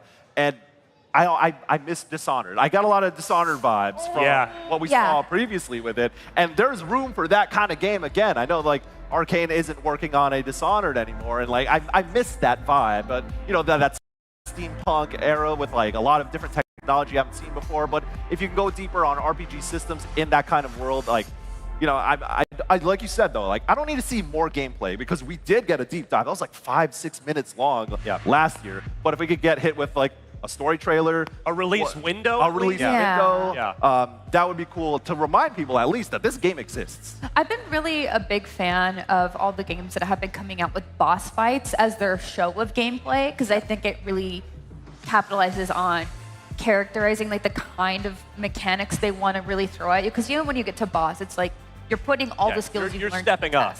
Right. So it's like the culmination of everything you learned up until that point. So being able to see a boss and see how they put that together, I think is such a great display without having to show too much of their story or too much of their environments that they're not ready to showcase yet, just because, spoilers. So I hope that would be a great opportunity for them. Yeah. We mentioned we had Arcane's Blade, Marvel's Blade brought up. Destin, any chance you think we see that? No, I don't. I would love that to see where they're going with the gameplay and the unique art style that they presented thus far. But no, I don't think that's going to happen. What I would really like to see from this showcase is I want to see Xbox sort of showcase why you should invest in their ecosystem again. Yeah. What makes them special? And I don't know, are Gears and Halo going to be able to do that again, or is there something new that they have up their sleeves that will reinvigorate their base and get that new audience that they're trying to capture? Well, I can think of one thing, but it's probably not happening today, and that would be an Elder Scrolls 6 teaser. Oh yeah, that's we're not there yet. I can't. Exclusively on Xbox. Well, that would end like all of LA would just melt. That's the thing is like with Asha kind of like saying that they're thinking about and reevaluating exclusivity on Xbox. Yeah. I mean, like that's important for them to message, and I think it would be really powerful for them to have figured that out by now. I'm not confident they would, because I feel like that's like a really big decision for them to change that kind of trajectory. Because it's not just them saying, actually, we don't want to do this anymore. Like there's like contracts and legal obligations they have to other partners who that they said, yes, we're going to push this out other places. But I think there's still something, to your point, Dustin, about the future that they can at least start messaging. Yeah. I mean, what are we, 3 years removed from Starfield already at this point? Almost. Yeah, 3 years. Yeah. Wow, that went fast.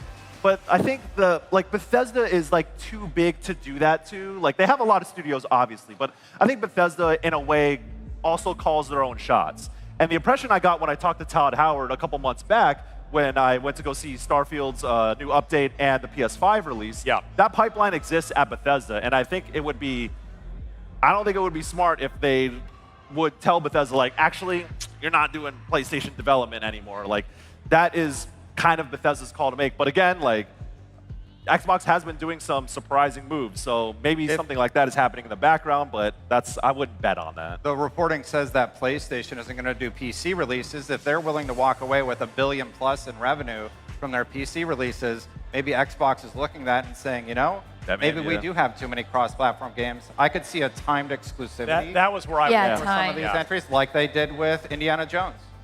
Yeah, but again, probably too early for Elder Scrolls 6. It's still always fun to talk about. But one thing, so for me, what I hope to see, not saying this is going to happen, but we've seen Asha Sharma come in, try to get some wins, right? And I think, to her credit, I think she has done that. She lowered the price most of the way back down on Game Pass Ultimate after it went through the roof last year. Good course correction there. Yeah, and that was definitely very welcome because quite frankly, I can't think of any other major gaming or entertainment streaming service that has lowered its price. They only ever go up. Certainly my Netflix bill only ever goes up. Yeah. But I wonder if Asha, and today, maybe we get a tiny price cut on the Series X and the Series S, because when she came in, she did address hardware as in sort of her introductory blog post is, hey, this is like hardware is too much. We need to be more affordable. And so like $25 or $50 still doesn't get us back to, I mean, these consoles should all be $400 or less at this point, if you ask me. But I could see maybe a small price cut today, especially with GTA 6 looming in November, because then like a lot of people are going to finally buy a current generation console because of GTA 6. And if the Xbox is a little bit cheaper, maybe that nudges some people to go that way. Michael, am I nuts here?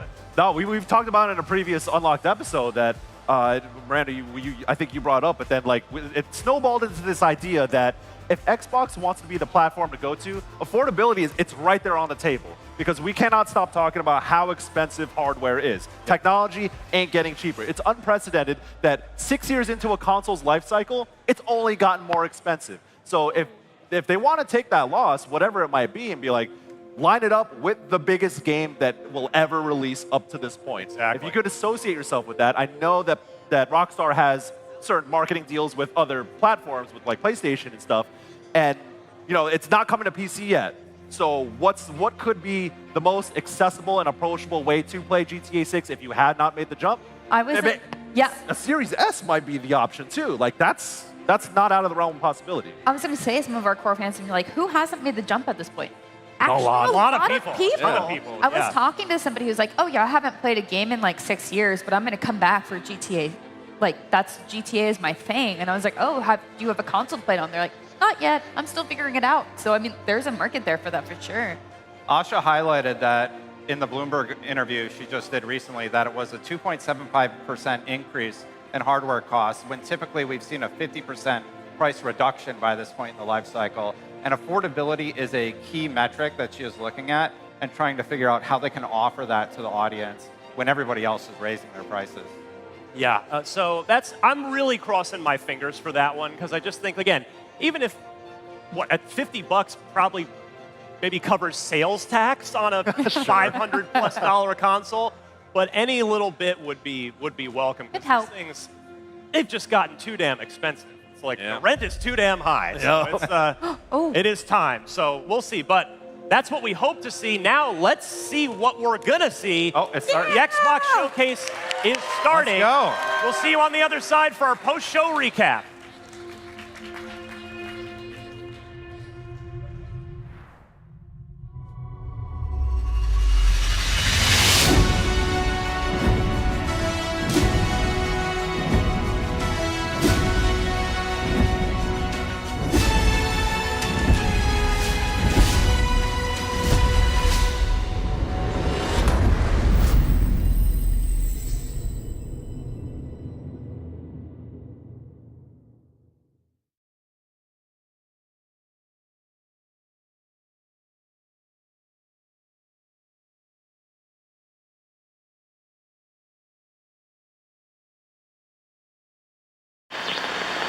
This is the Coalition Emergency Broadcast System. There are reports of multiple tremors causing minor damage across Kelowna. Stay sharp. Don't let them surround you. There should be more guns in the trunk. Here, strap these on. This isn't enough. We should still head to the police station. We're gonna have more firepower there. Right. Yes. It's about 2 blocks up ahead. Okay. Come on! Shoot, move, watch for civilians.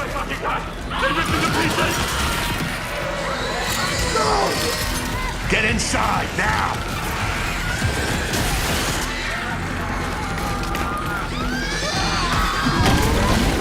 Ground's opening!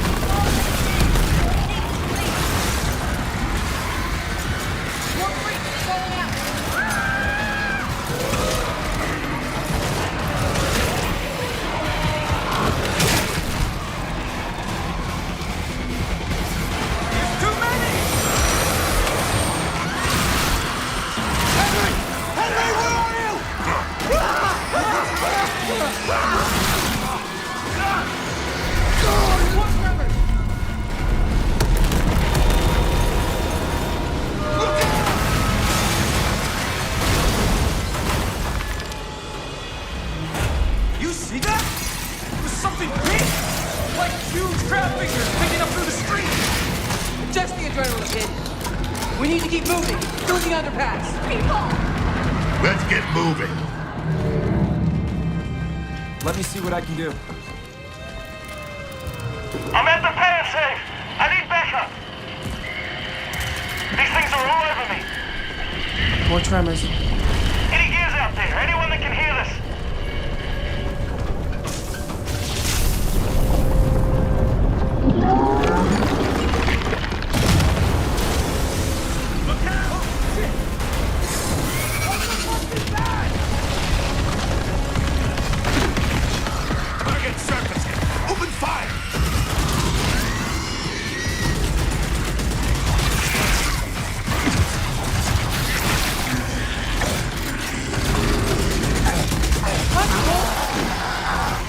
goddamn breach points!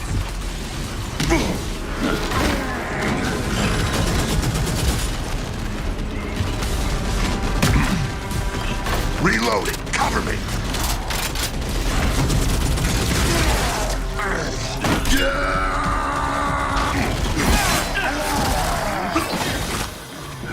All right. That gear said they're stuck in the pay and save. Which way? It's on the other side of those apartments. At least that thing carved us a shortcut. Through here.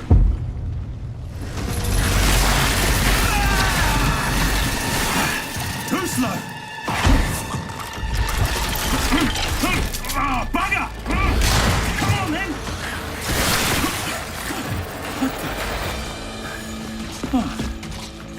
Nice shot. Oh, where the hell did you lot come from? We heard your distress call. Well, you saved my ass. But we need to make ourselves scarce.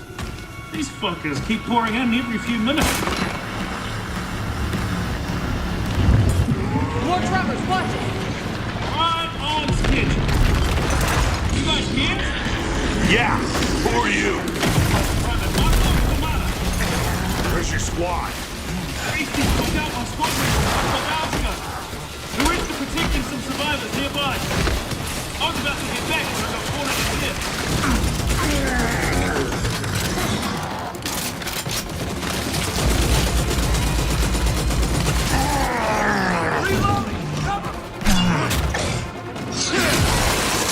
Hey, tomorrow! These things been coming in waves? Yeah, what's the problem till I ran out of ammo? I'm not just standing up.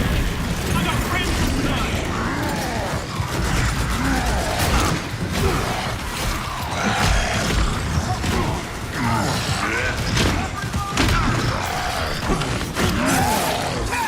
Eat that! Throwing a grenade! They come! Watch your back! Reloading.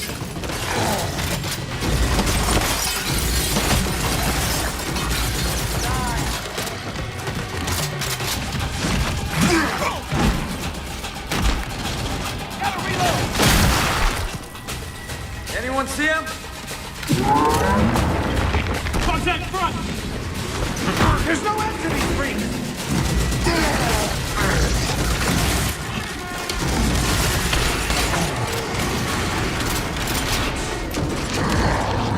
Pick him off. On your right, Mark! I got it!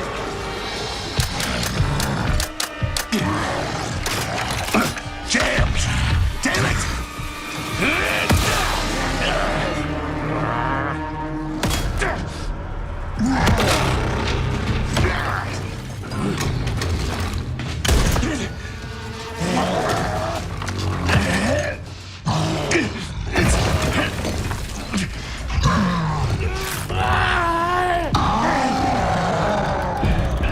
Tom.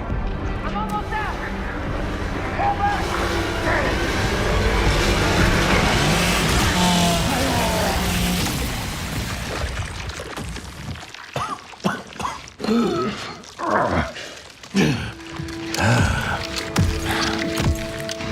Our roads converge again.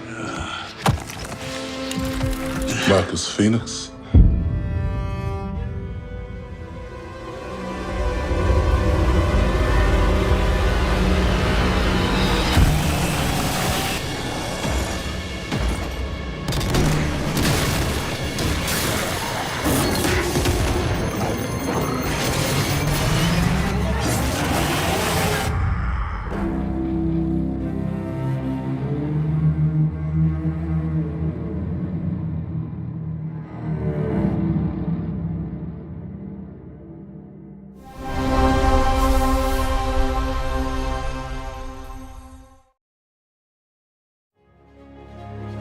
Welcome to the Xbox Game Showcase.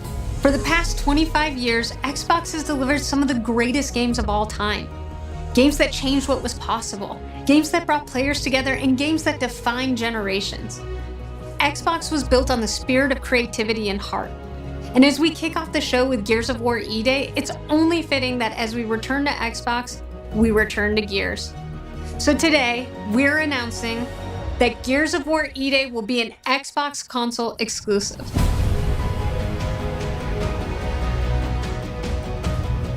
The core of Xbox is great games, and that's what today is all about.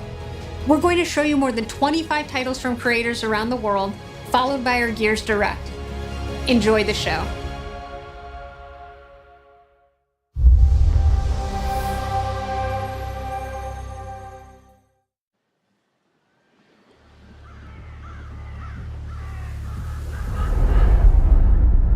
Do I remember the moment my powers came in? Well, I was being crushed to death with seawater and mud and manure whilst holding onto my sister's hand. I remember her fingers gripped so tightly in mine that her nails drew blood. Until I lost her grip. But she stayed away.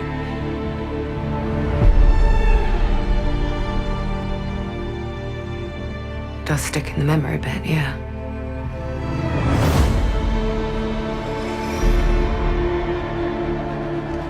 I know why you're here. You want to talk about them. They're not real heroes. You ever seen a legend in the flesh? All that power, how do they use it?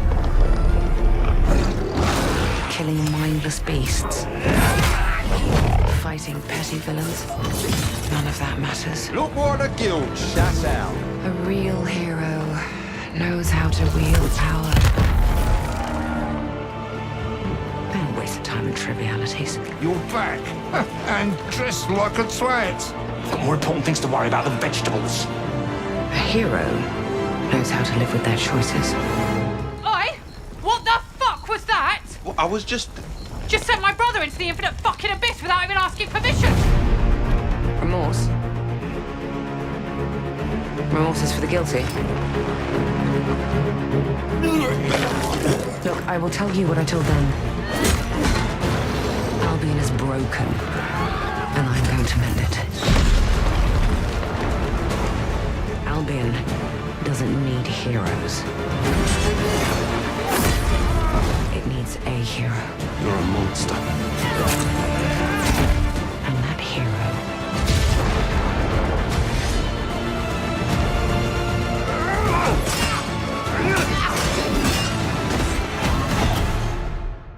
is me.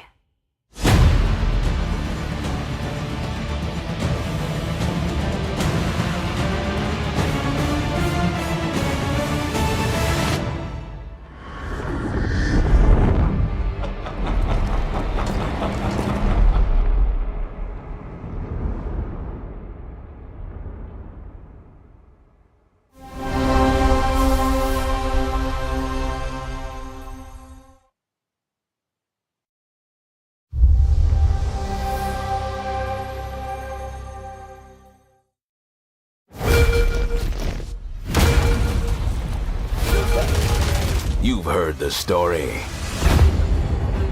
Halo, the Chief, stuff of legends.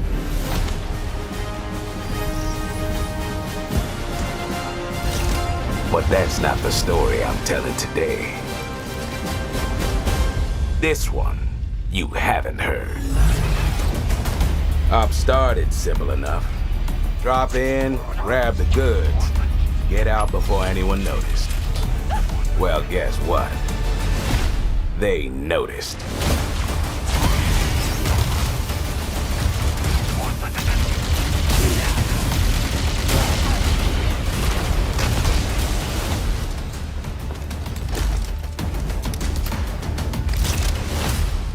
Now you ready to get to it? You served long enough. You learn to read a battlefield. This place, more of a freak show. And trust me, I know freaky. Have you enjoyed your stay so far, Demon? Sorry to interrupt, but we're on the clock.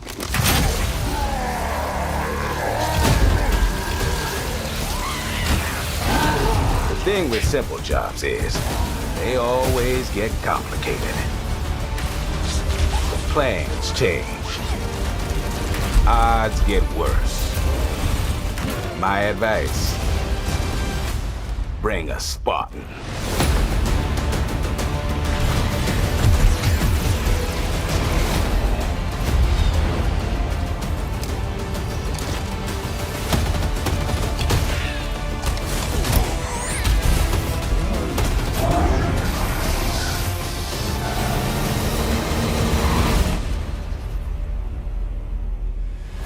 Chief, you ever get tired of being the strong, almost silent type? No.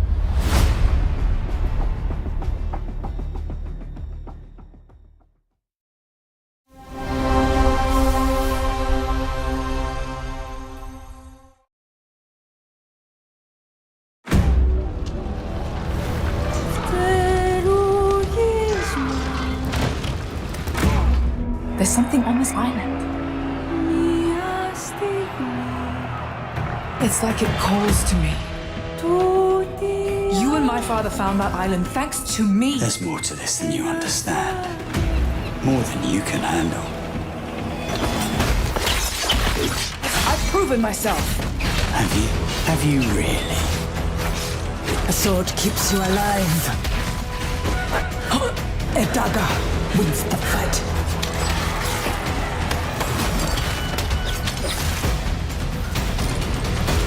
Look at this place. It's mad. The final confrontation is about to begin! Where are the others? Ezra's dead, Lenny. They're all dead. Move! But you couldn't have said, hey, Lenny, you know those ancient death curse rumors? Well, maybe they're true. Sit in.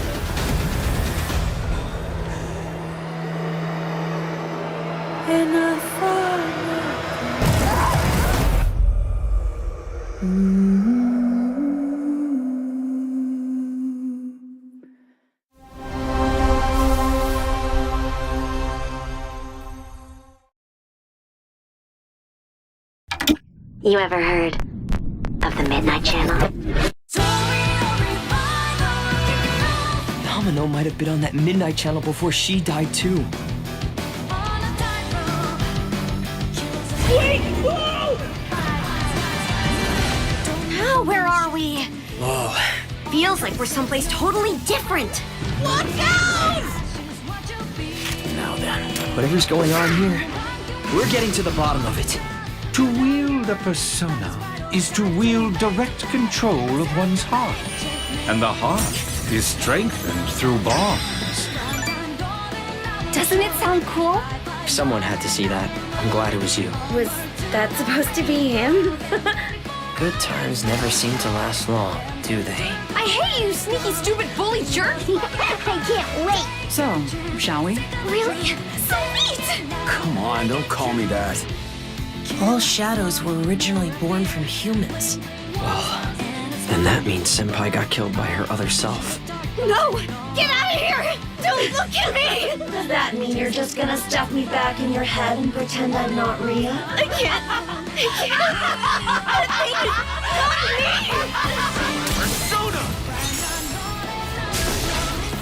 All right, which means that we also gotta catch whoever's tossing people in here. I think I'd like to help too. I'm not running away from this. Well, but I have no problem taking down shadows. It's over! So yeah, I'll be counting on you, partner. Then let's team up and catch this jerk. Let's end it! Here! Go! Persona!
friends and I used to argue about what ended the world.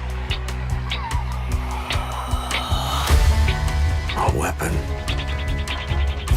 A virus. Something worse. Started in quiet towns. Empty roads.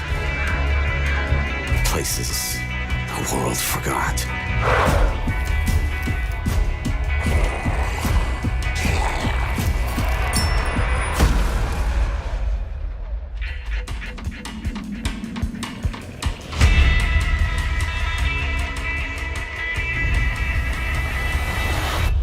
Guys, I found a nest. We survivors found each other, built walls, pushed back against the night. We'll always have each other's back. Because the world has become more dangerous than ever.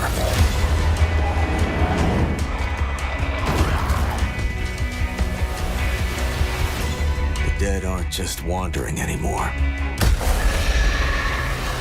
They hunt.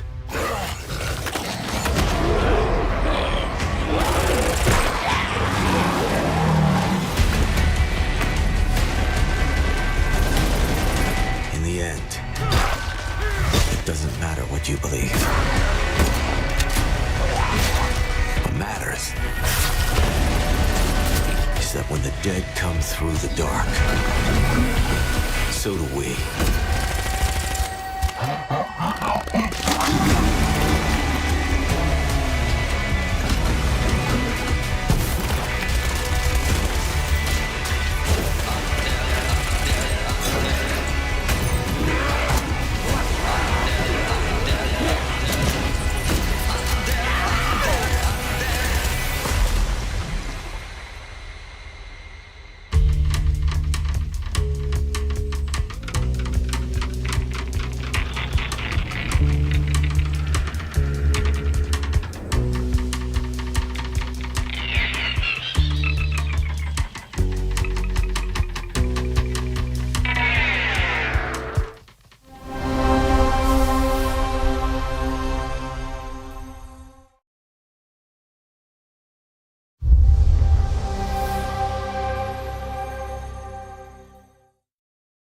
On the Sea of Thieves, there have been plenty of grand adventures. But what if you could make your own Sea of Thieves experience? With our new free update, Custom Seas, you can. Let me explain. You could create new ways to play. Like Rowboat Royale, where small but bloodthirsty crews duke it out in a furious battle to the death.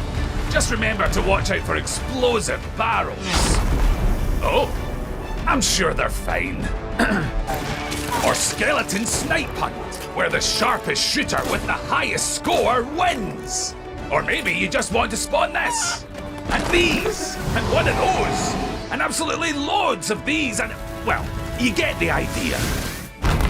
You could create a cinematic masterpiece. With enhanced camera tools, you could show romance, action, or tragedy. Or maybe just show the world from a whole new perspective. Or you could even just create a place to hang. Literally, if you want. Or you could come together for a party. Or maybe you want somewhere you can just kick back and relax. Whatever your piratical pursuits may be, we're giving you your own keys to the seas. There's a whole new world of possibility ready to explore. So dive in and unleash your creativity. The tools are now in your hands. What you do with them is up to you. Just try not to wreck the place.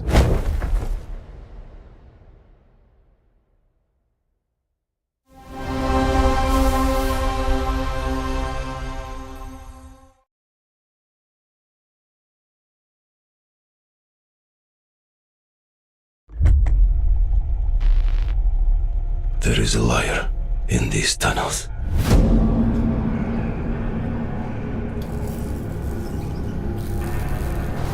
They call him Führer. But that is not your name. Your name is Hunter.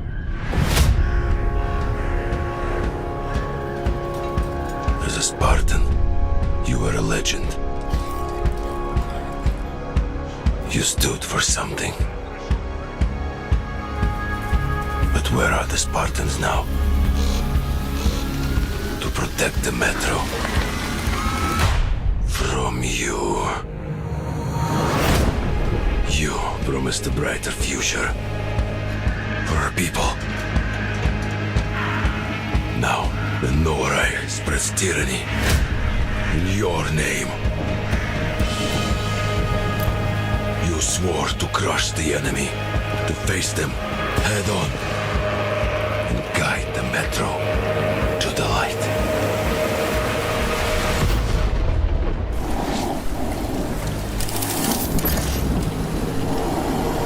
But darkness consumes you. Spreads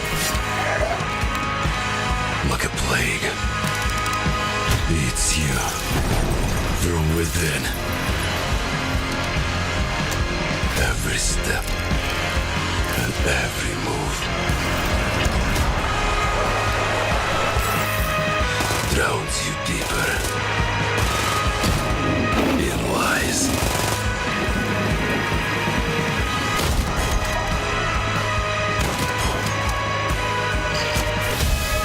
Your lies, and now, Hunter,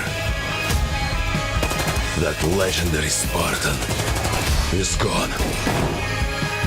Turn to ash. I won't stop until the Führer burns with him.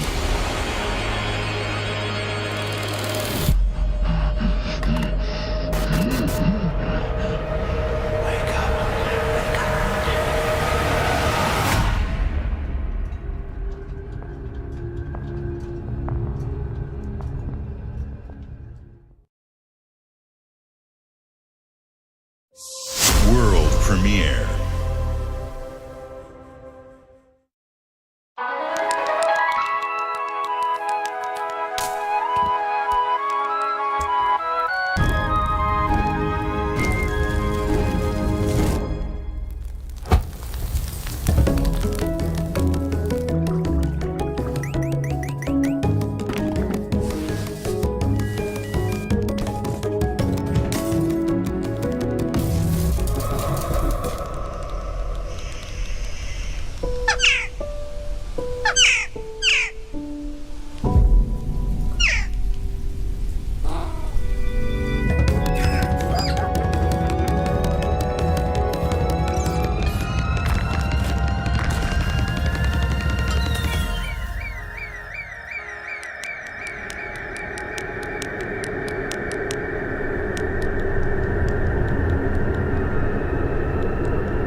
World premiere.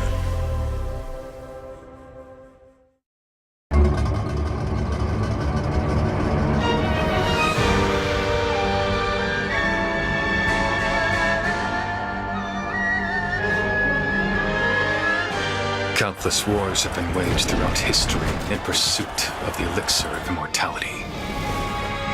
A champion rises, destined to quell the chaos of this senseless cycle.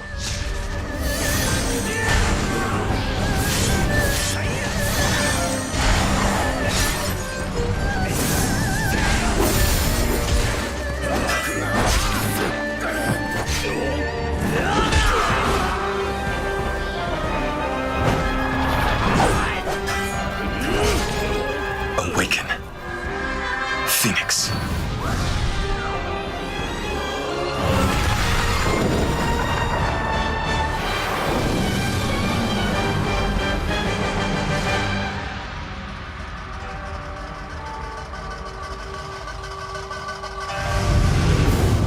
So, it was you who set the Red Cliffs ablaze.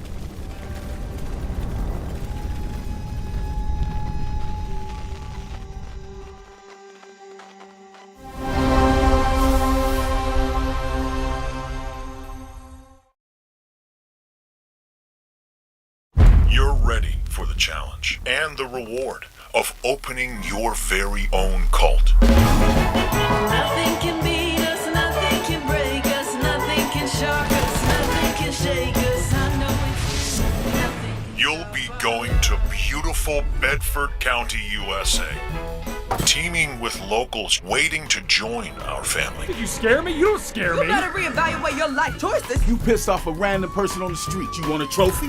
Even if they don't know it yet.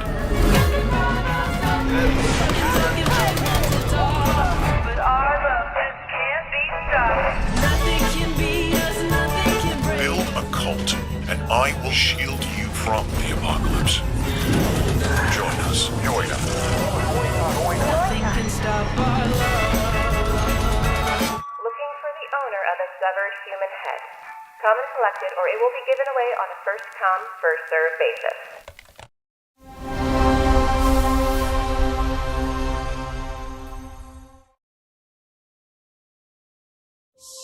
World premiere.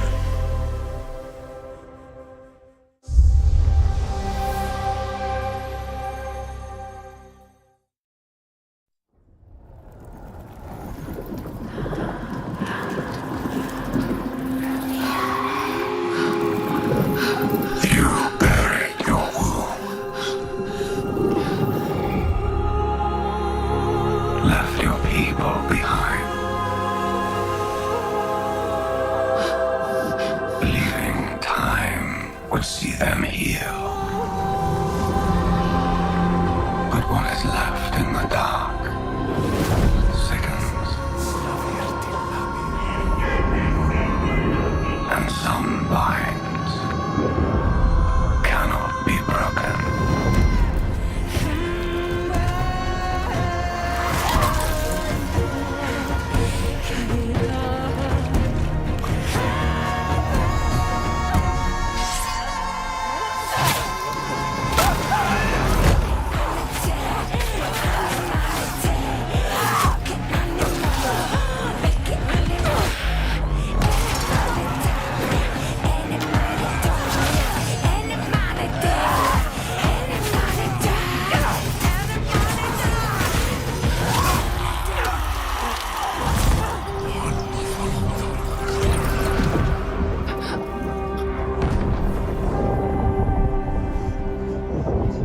Accept what waits for you.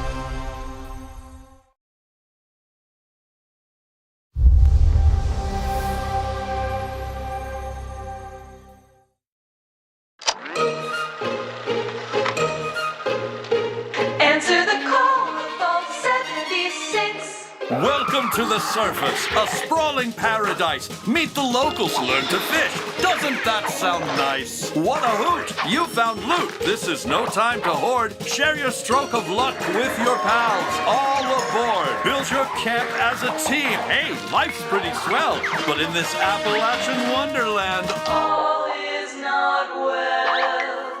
Gadzooks! It's worse than expected. Enemies are waiting in places undetected. So suit up, son, and defend our great nation. And gather all your friends when you fight this infestation. That's the play, Daddy-O. We'll tackle them all. Rebuilding our bright future from the ashes, rising tall. When you hear adventure calling, when you're looking for kicks. Answer the call of Vault. Answer the call of Vault. Answer the call of Vault 76. Oh, dear.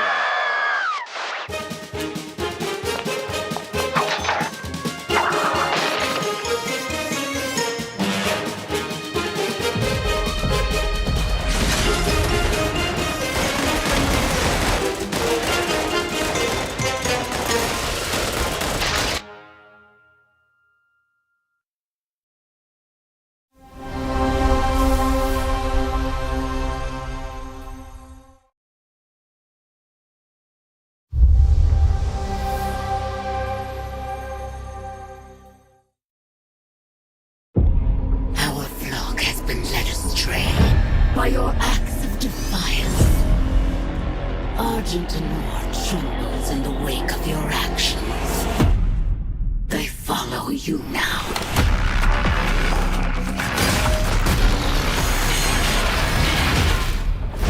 The Council has chosen. Beneath this chamber will be your tomb.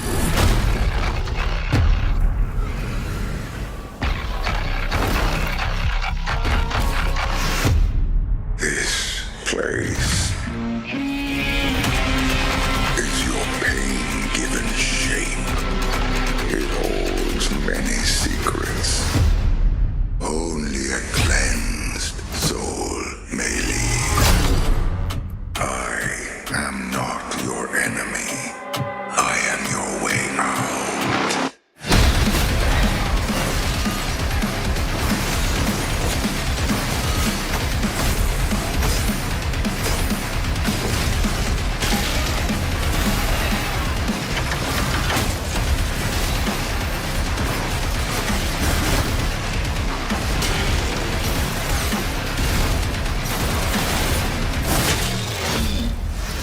With the Slayer gone, have you not found peace?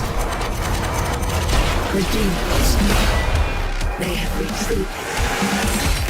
Their war is with him.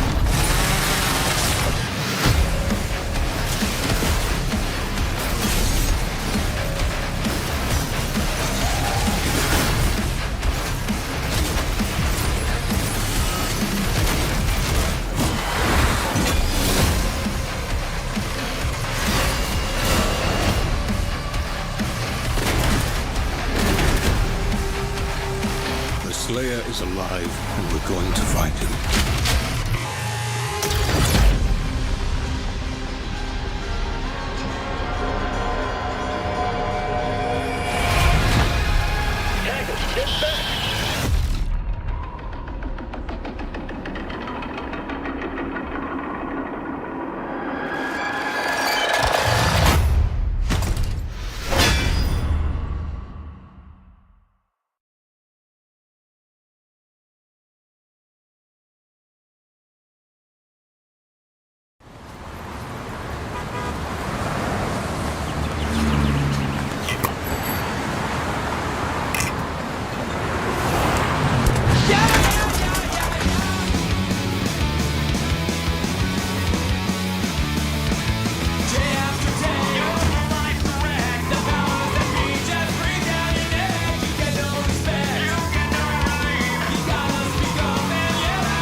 frozen north, we know only one way of life. We know the thunderous crash of the waves against our ships. We know the bite of cold steel. The roar of fires that consume our enemies. And that the moment of peace is only temporary.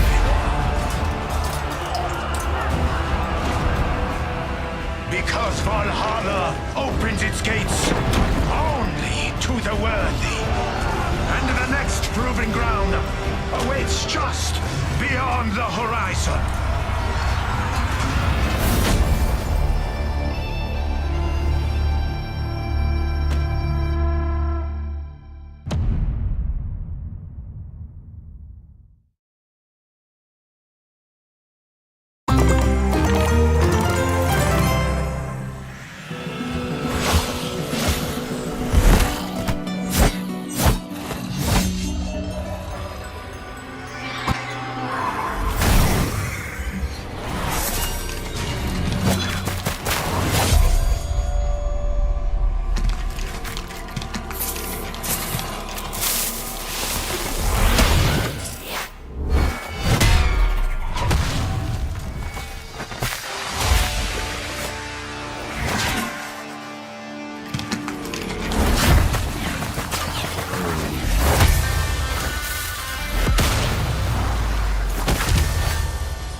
World premiere.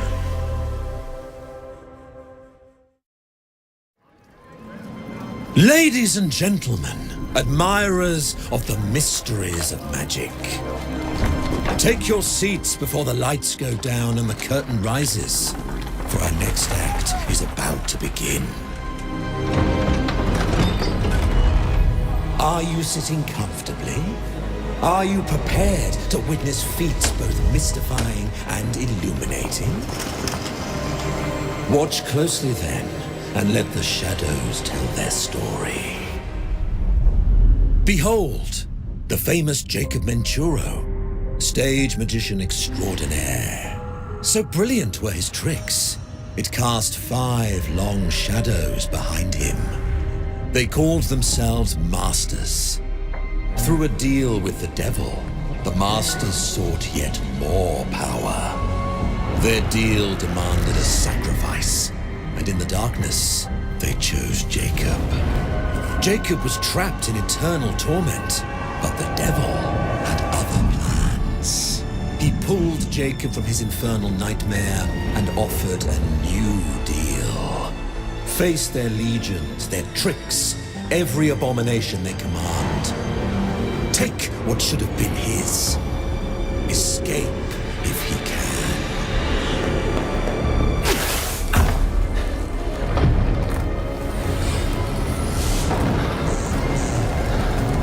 Oops.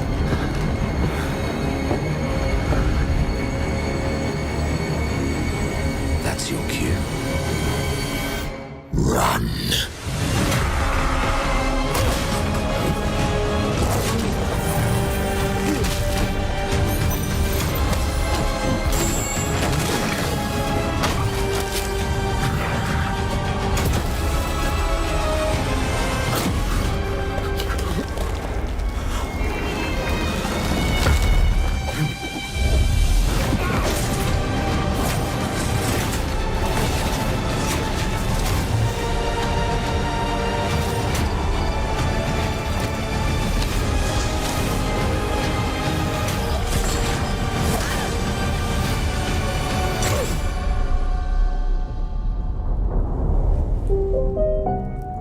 deal's a deal, Jacob.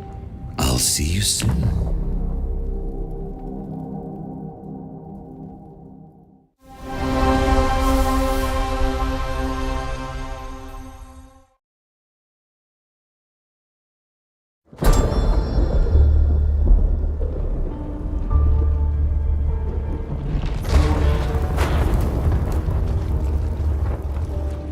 What would you give for victory?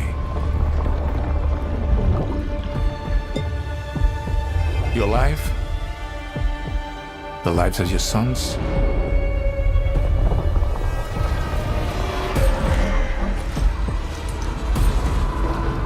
The line between victory and defeat is thin.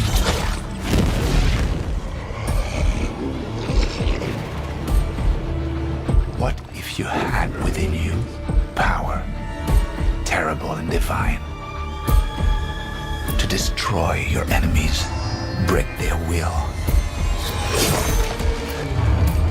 Would you have the strength, the resolve to wield it?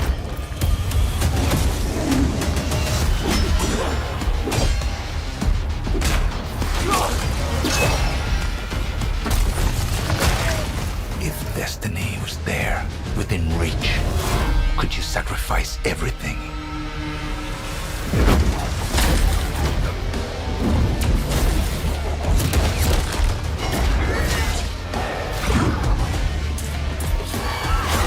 For your country. For your empire.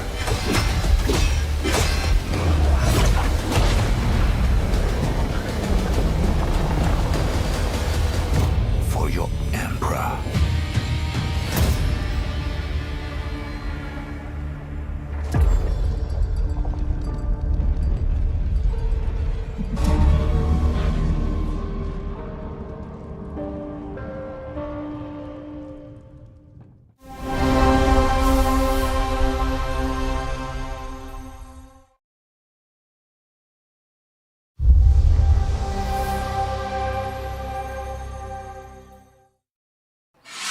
Glenumbra's full of thieves.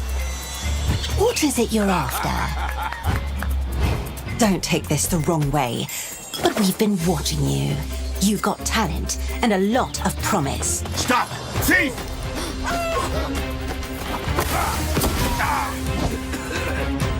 Are you ready to talk about planning a real heist, partner? Welcome to our Thieves Guild. Our members will show you the ropes. This job is going to need every trick in the book. I heard that caravan should arrive tomorrow.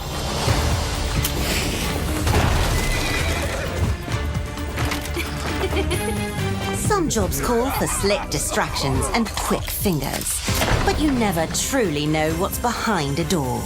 Or if that's not quite your style, step out of the shadows and take a direct approach.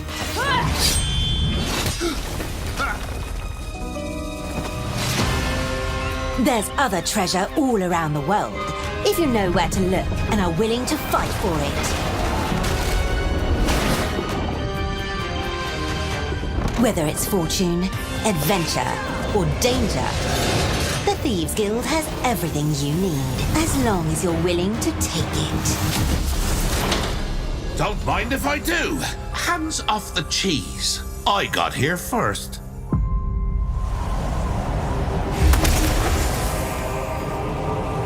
Oh.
mountain stands here, yet it cannot be seen.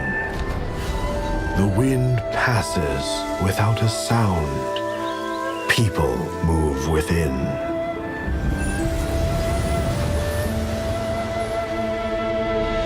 The Moists move in secrecy, renowned for their mastery of mechanisms. As the old order begins to fall, no one can remain untouched. When all is obscured, the battle has only just begun.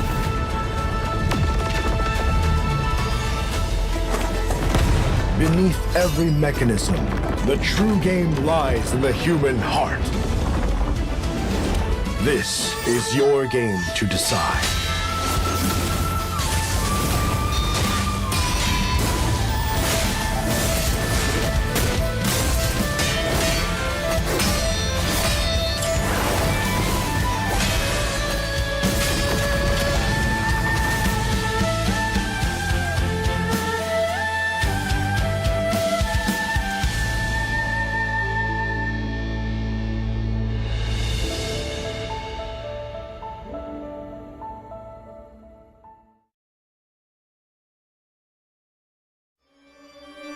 Dracula's castle is just ahead.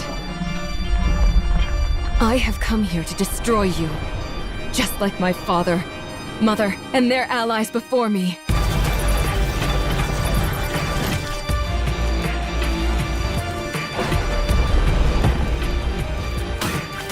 No one believed me when I said the newest Belmont would be a girl.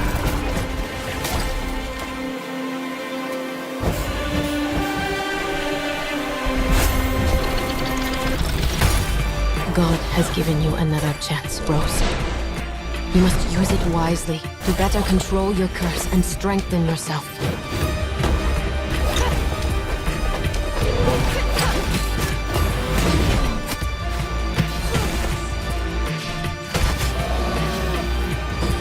You are no more than an irritating thing.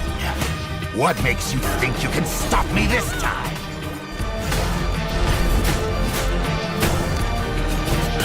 I've always wanted a pet Belmont. Stupid girl. I will show you what hell is. I am Rose Belmont, and I will hunt the night!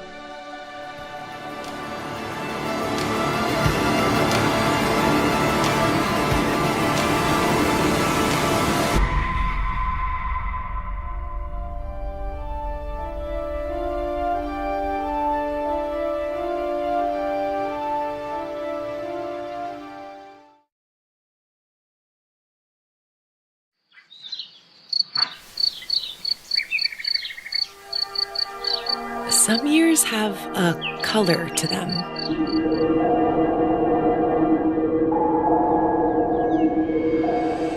A haze that seems to fill the whole world.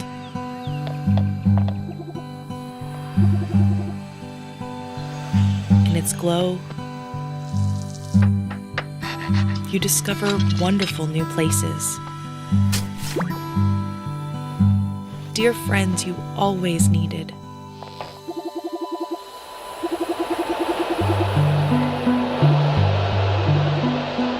And golden moments which linger on the warm breeze.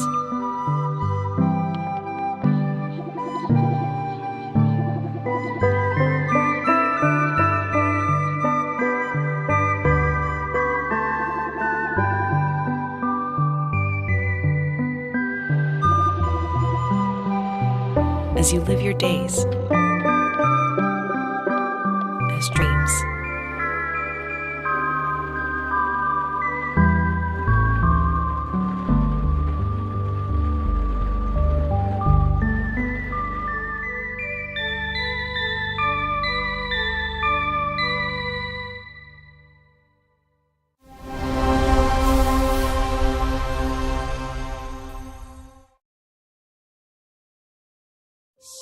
World premiere.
premiere.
It's my kind of night. Alarms are ringing, bullets are flying. What you do that for? My fingers slip, and every copper in the tangle is on my tail. Hooligans, come to order! Piss off! Let me introduce you to some of my esteemed colleagues. Even my schemes have schemes. Me, I prefer to make it up as I go.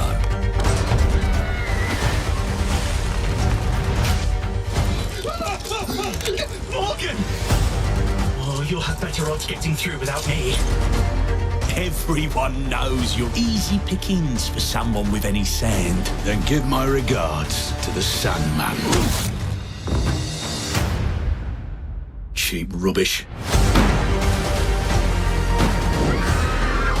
A corpse in hand is worth two in the grave, as they say. Look at the bloody airships. We're not here for you. Not here for me! I'm Anne fucking Darrow! Time to lay our hands to mischief. We've been preparing to rob Griswick's vault for months now. We're pulling the heist tonight, yeah? Morgan, get to that crane to lower the ship. Greetings. I am the Miracle Industries auto-loading crane. If you have the authority, I am at your service. What happens if I fired a few holes in you?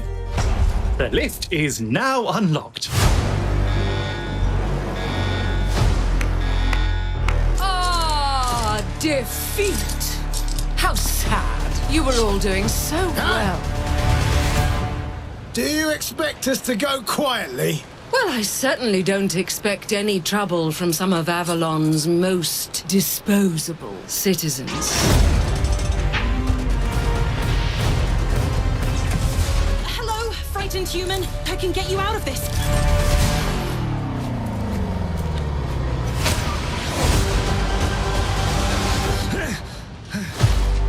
You've just jumped about 25 years back in time. This place, on this day, is ripe for changing the course of history. This life ain't one for granting easy choices, but I just found a way to control the past. Change who's in control. Make things unfair in our favor. Brought you a little toy with a big mouth. What a proper little villain. A better villain than you'll ever be, you decrepit old soak. The pimp, the plod, the priest.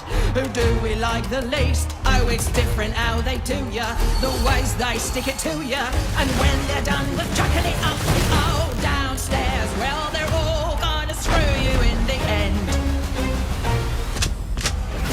Nothing's ever given to folk like us, especially not the future.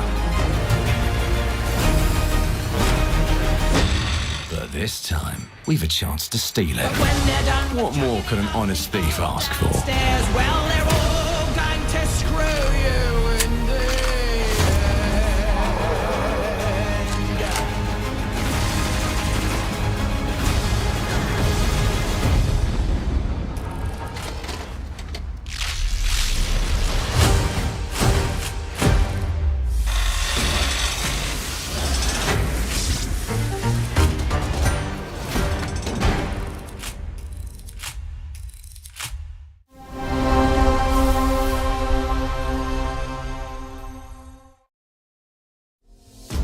Clockwork Revolution is an original experience full of intriguing characters and incredible world building. And it's an Xbox console exclusive coming in 2027.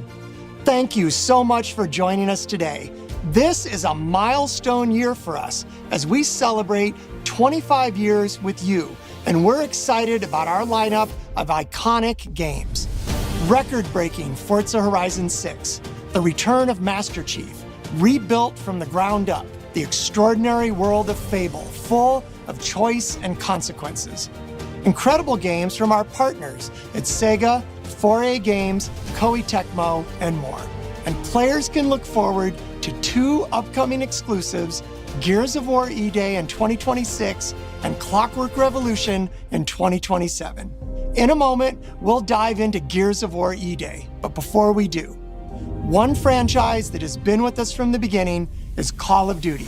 Now, it's bigger than ever, with a new Modern Warfare later this year and a movie on the way. Last month, the teams at Infinity Ward and Activision gave us a glimpse of the story and gameplay. Today, they are back with a first look at DMZ, reimagined in a way that only Call of Duty can deliver.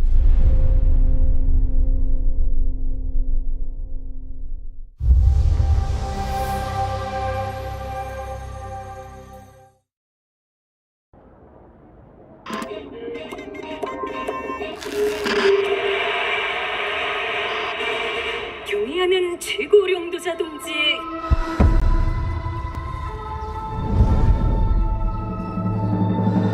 현명한 용도 아래 우리 조선 반도는 질서정연하고 강력하다. 남부 차단구역에서 발생했던 산업사고는 우리 공화국의 용적 투쟁으로 이미 수습되어 조국의 안전엔 흔들림이 없다.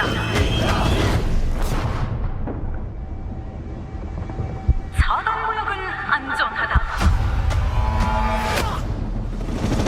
Inside the mall is a set of black files carrying bounty intel on a high-value target. Locate the files and eliminate the HVT. Expect contact. HVT may be in the area hunting anyone after that intel. Jeez, this is huge. It's dark as hell. That's why you got NVGs, man. Hey, I'm gonna head downstairs real quick. See if there's any weapons or gear laying around. No, that's a negative. That's not why we're here. I'm gonna be fine. It's only gonna take 2 seconds. I say again, that's a negative. Okay, get your ass upstairs.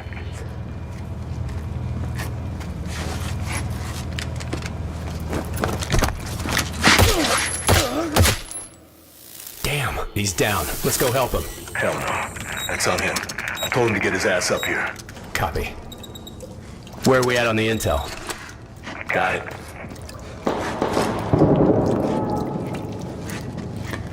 Alright, let's find that HVT. On you. Overwatch to actual. Letting that intel compromise your location. Enemies are alerted to your position. Shit. Yeah, you know we're here.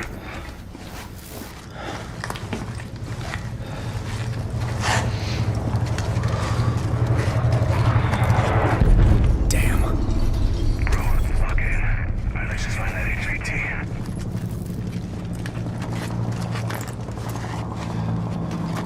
Hey, hold on. What's up? Let's just...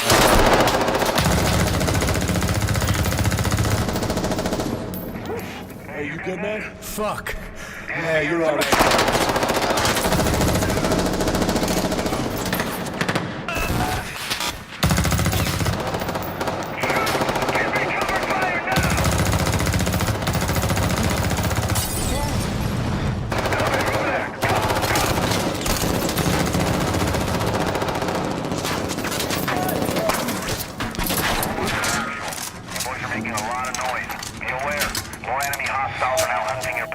Was that the HVT?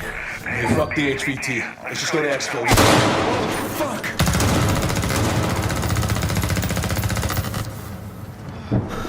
I got you, man.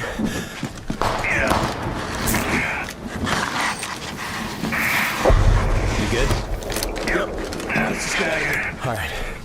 Let me get some ammo. Yep.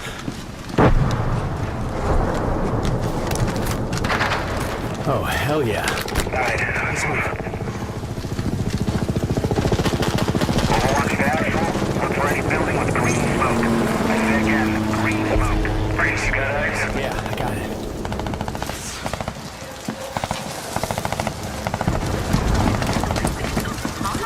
Oh, shit.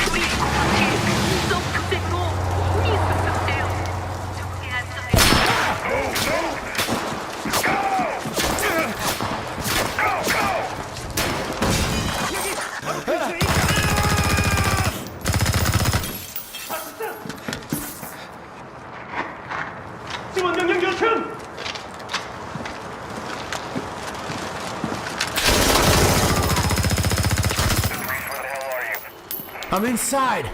Get your ass to the roof right now. Copy. Please have medical. Oh, thank you.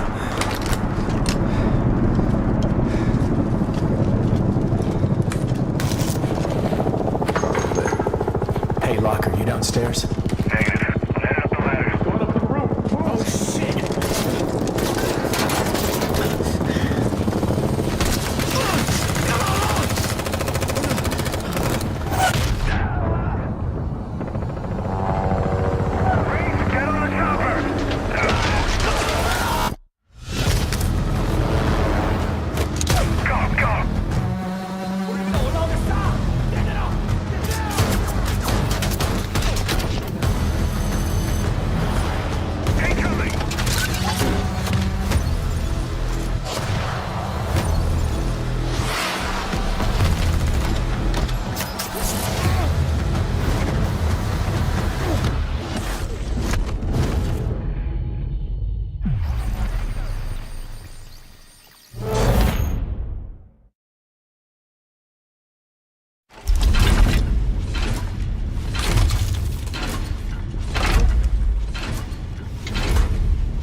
Welcome to the Coalition, here in Vancouver, British Columbia, Canada, home of Gears of War.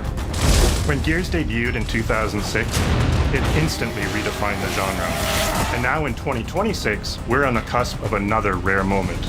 A chance to honor where we've been, celebrate with our fans, and lay the foundation for where Gears is going next. To get there, we're taking it all the way back to the day the world changed and the fight began, Emergence Day.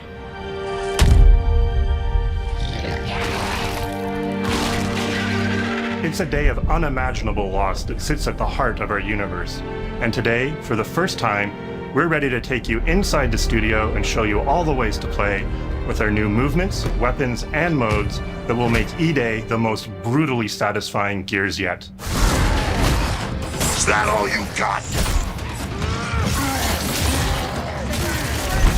Before we talk about what this game is, I think it's important to share why we chose E-Day.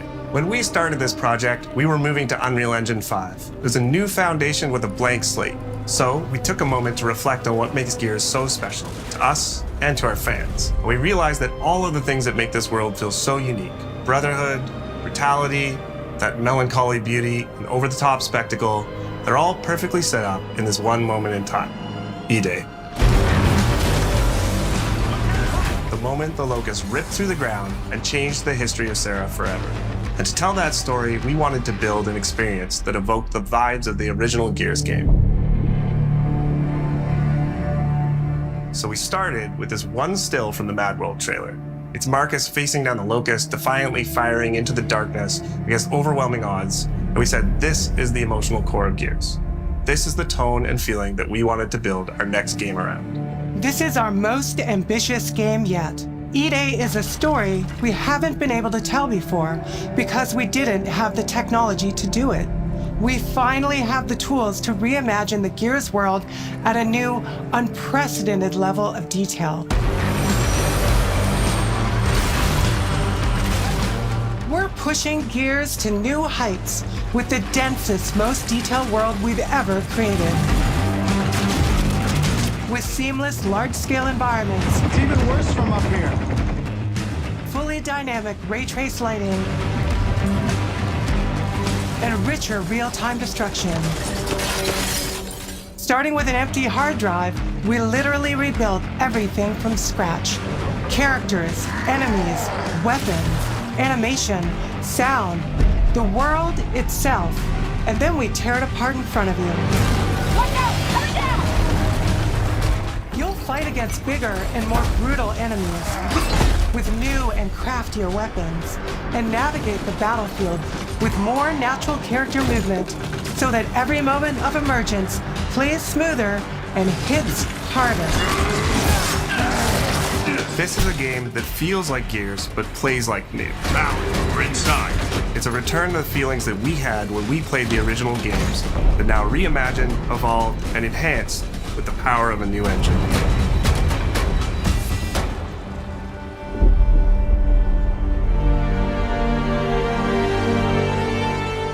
E-Day is set before the events of the original Gears of War.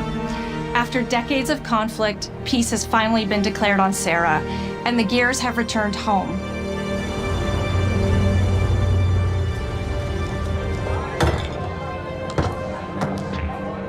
Love you, baby. Marcus Phoenix and Dominic Santiago are young veterans trying to adjust to civilian life while grieving the loss of someone they both loved. Carlos Santiago, Dom's older brother and Marcus's best friend. To Carlos. To Carlos. Best fucking brother anyone could ask for.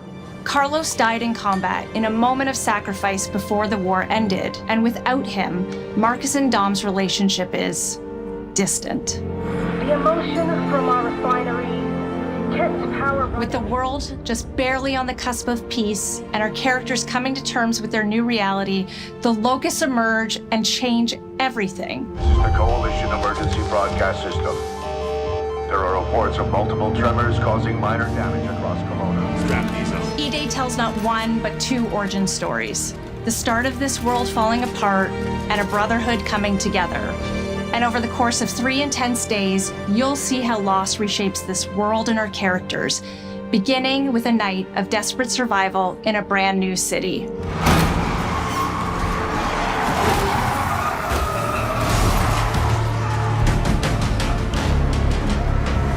We decided to focus our story on just one city, so you could really feel what war does to people. When we started creating Kelowna, we wanted it to be more than just a backdrop. We wanted it to feel alive, like it was another character in the story, packed with layers and personality.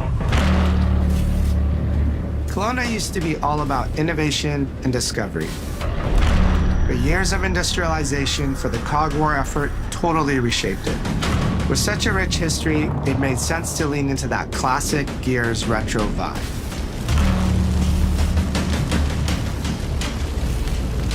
Towering architecture, robust vehicles, and grounded technology. Kind of like those gritty industrial cities from the 1970s. We also looked right outside these windows at the mountains, the ocean, and local landmarks to help give Kelowna its unique style.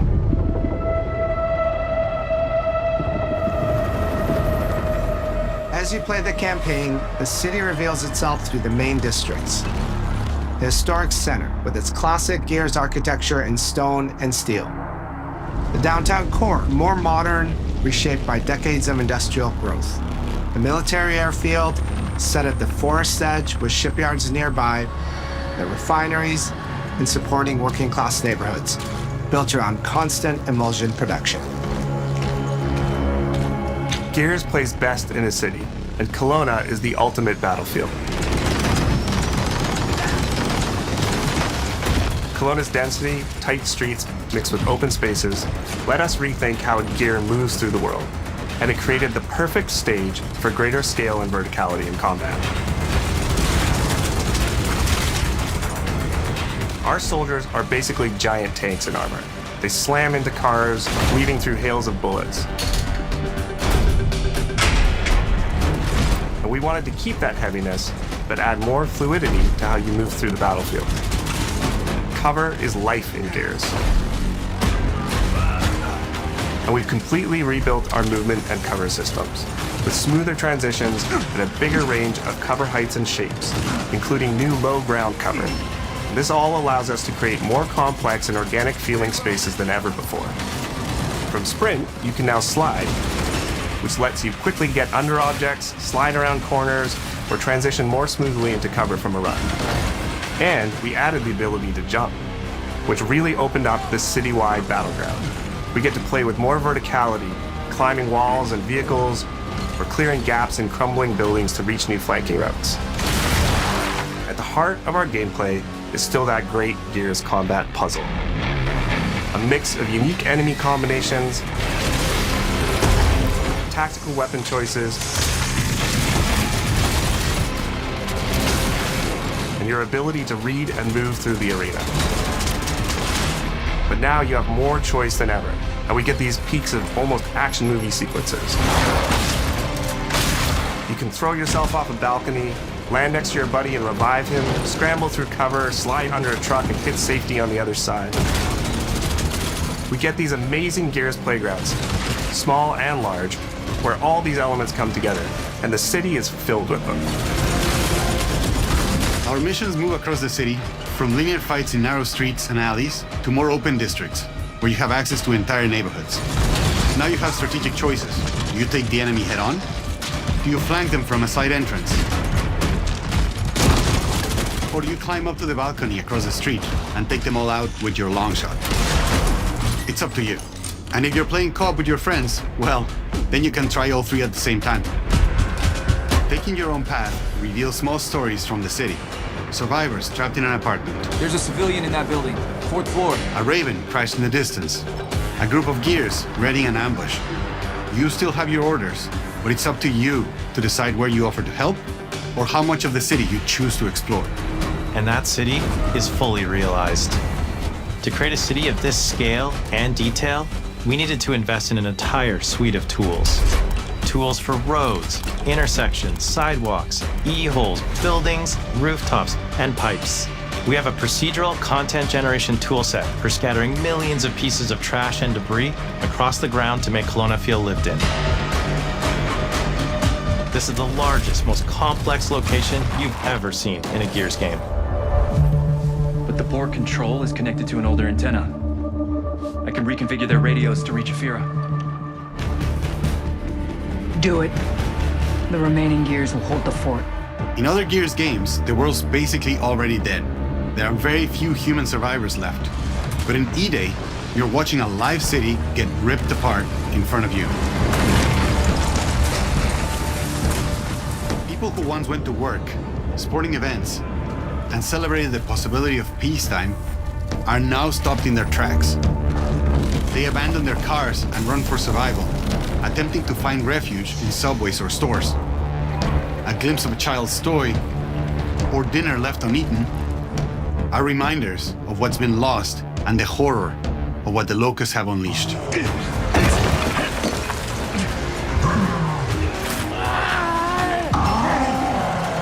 You'll experience the locust decimation at all scales in E-Day through our customized destruction technology. E-holes are back, unleashing waves of enemies from under your feet at any moment. As a game design element, getting to use E-holes again as a spawn mechanic is brilliant. Locusts can come out of the ground anywhere, you can toss a grenade in to close them up, it just adds this great tactical layer to encounters. But you'll also encounter massive sinkholes that'll pull down vehicles and entire buildings. And no amount of detail is too small, as micro-destruction goes beyond what we've ever done before with chippable cover across a range of materials. Your impact is real, visceral, and leaves a mark on the world.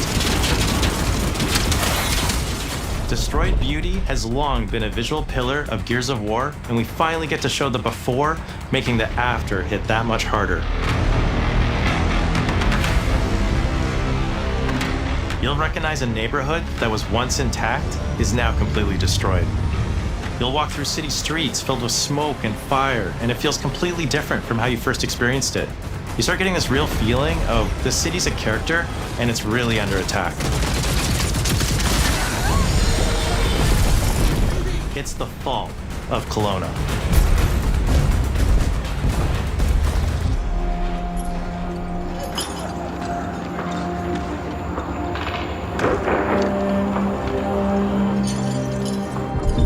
E-Day is an intentionally intimate story.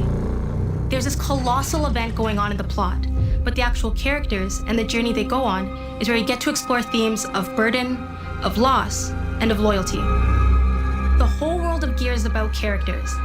It's the nightmarish monsters from below versus the soldiers that hold the line in a war for survival. You okay? No way this is real. It's pretty fucking real to me. On your feet. This was our opportunity to focus on what makes Gears characters so special and what makes our enemies so iconic. The entire campaign is played from the perspective of our new squad, Bravo.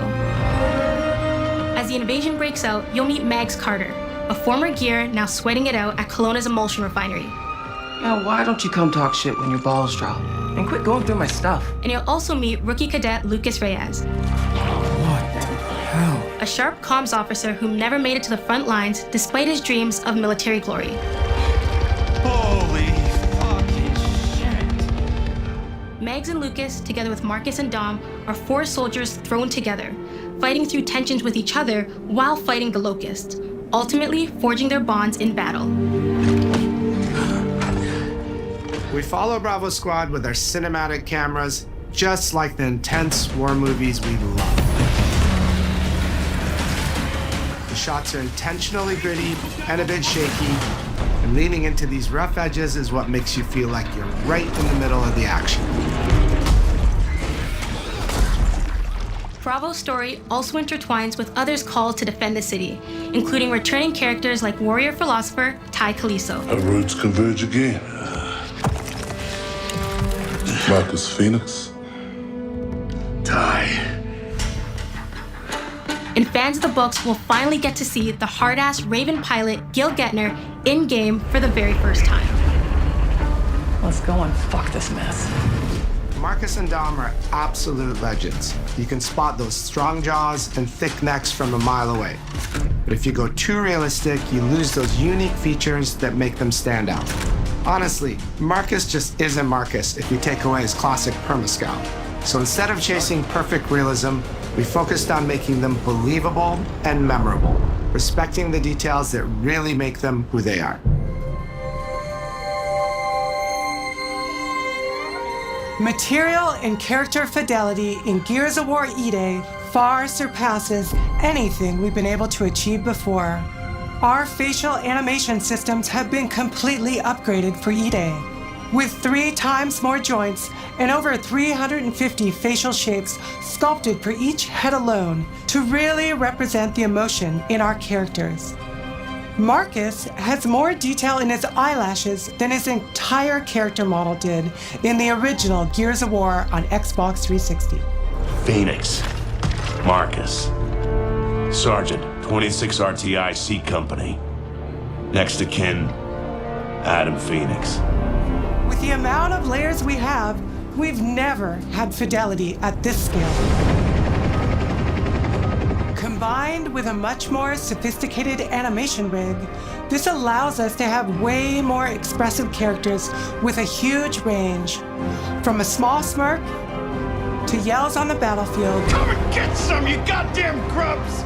Your experience takes on a new intensity We're pushing the graphical limit with 4K Ultra HD resolution, native HDR10 rendering, hardware ray tracing at 60 frames per second in campaign, and up to 120 frames per second in multiplayer. When it comes to the Locusts, to make them more believable, we made them scarier. The drones are wild and vicious.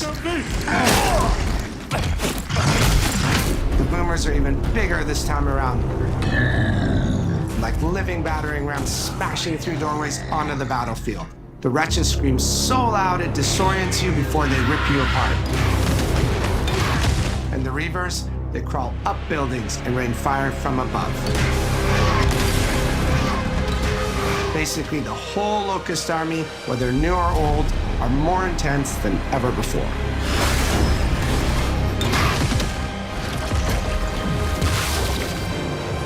So what now, Marcus? We save everyone we can.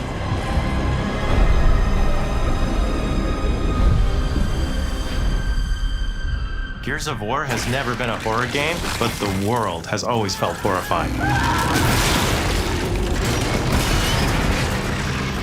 And with E-Day, we lean into that even more. Our new gore system means damage feels meaty, responsive, and satisfying. That was satisfying. Muscle and cloth deforms in response to your attacks, and blood and bone damage adds to the intensity of combat. Gore is localized as well. Shoot a Locust in the arm or leg, and you'll see the bullet take a chunk out of it. Or land a heavy shot on a limb, and our dismemberment system will rip it clean off in glorious detail. The Nasha is going to get you the most satisfying shots, covering you in blood, or pop heads from afar with the long shot. We've revamped our favorite weapons for E-Day. And of course, we also have some fun new ones for even more brutal ways to tear your enemies apart. The new Gut Puncher grenade launcher is a COG weapon that fires armor-piercing explosive rounds. Quick fire a round to let it explode, or hold the trigger to control when it detonates. That means you can place a well-timed explosion behind an enemy protected by cover, or with practice, master its long-range eco closing potential. The Incinerator is our new shotgun. You can see the emulsion literally melt the skin off an enemy's body. Before, you'd probably get into a grapple if an enemy came charging at you. Now, you feel the power of getting to incinerate them when they get close. And of course, the Lancer.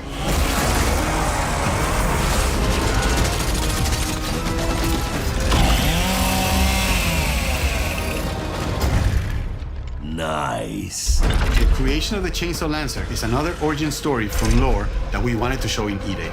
From the moment that Ty grabbed that chainsaw to rip through a Locust at the Superstore, to a prototype kit bashed on the front lines of the invasion, all to deliver on that gratifying moment when you finally get to slice a grub in two.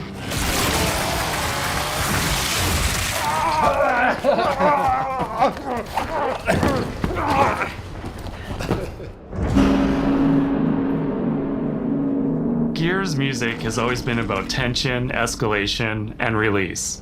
When a fight kicks off, the music hits hard. It tightens as things get more dangerous. And when you've dropped the last enemy, you hear that familiar big ringing chord. For E-Day, we kept that structure, but made the sound harsher. Together with our composer, Adam Lastica, we built the score to match a world on the verge of collapse. The electric guitar returns alongside classical instruments, but both are pushed into uncomfortable territory.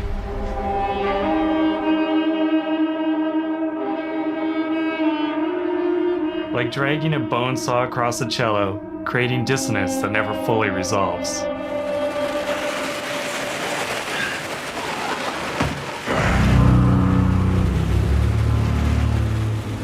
Where the hell are we?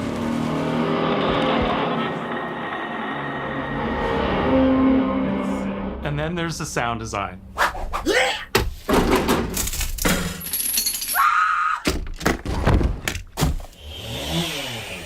All chainsaws have voices. When it came to the sound for our Proto Lancer, it was important to us to track down the exact make and model that was recorded back in 2006. and rebuild it from the ground up using our new sound effects system. This chainsaw has a 14-inch blade with that signature meaty yet intimate sound, and when it revs, you can hear all the gnarly details.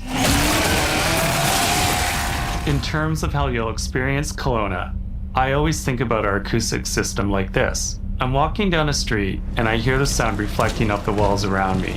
Then I step into an alley and everything immediately tightens. I come back out into a wide space and the sound opens up again, almost like a cathedral.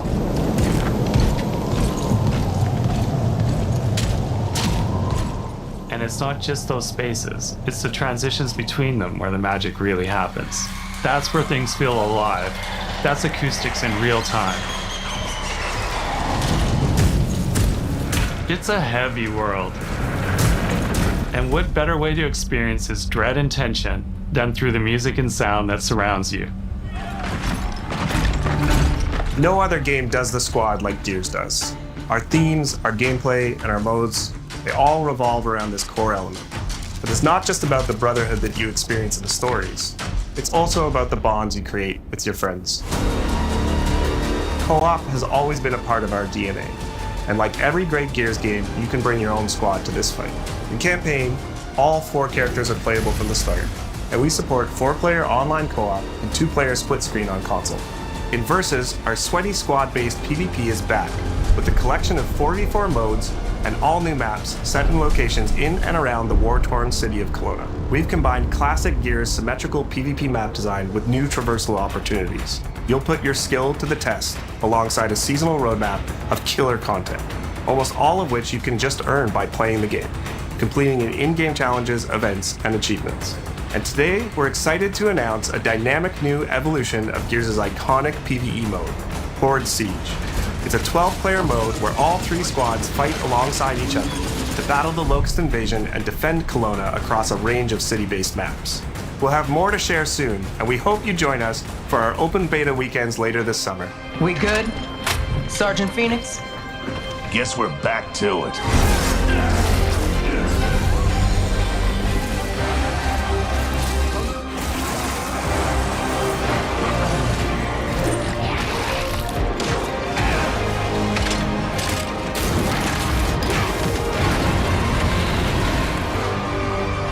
We can't outrun the past. But as long as we're still breathing, we're the ones that keep fighting. 20 years of Gears is such a milestone. It is such an honor and also a huge responsibility to make sure we deliver on the story of Gears. It always comes back to the squad. It always comes back to this theme of getting through the absolute shittiest of times with somebody else who constantly has your back. And that's Marcus and Dom's story. The story of the original trilogy. The story of E-Day. And the story I think we can all relate to. Thanks for pushing through. Couldn't have done it alone. You got it, Dan. Having the opportunity to have E-Day come out in the same year as the 20th anniversary of Gears, the quarter-century anniversary of Xbox, it's almost like a homecoming. It's like returning back to our roots and saying, fuck yeah, we're back. And we have so many more stories to tell. It's an incredible honor and one that we want to make sure that we do right.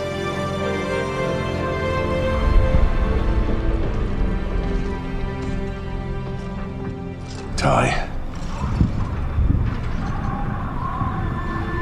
What a nightmare. Untouched by nearly 80 years of war. Destroyed in 2 nights. For us, the heart of Gears has always been about the bonds you make in the darkest of times. Inside the studio, we rally around a simple phrase: never fight alone. It guides how we build our stories, our gameplay, and our world. It's how we work as a team and the commitment we make to you, our fans.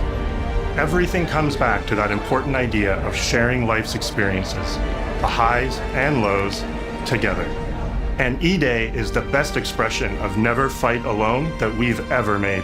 Whether you'll be picking up a Lancer for the first time ever, or you're as battle-hardened as Marcus Phoenix, there's always a place for you in the Gears squad. when Emergence begins on October 6th.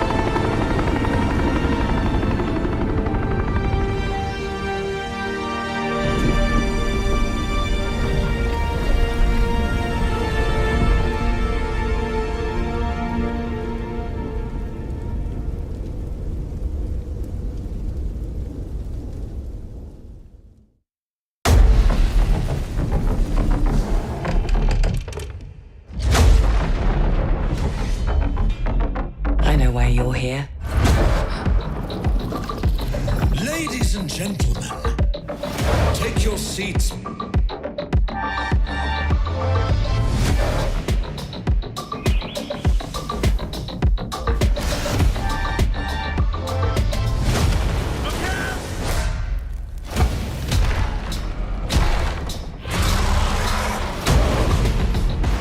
The council has chosen. Now you ready to get to it?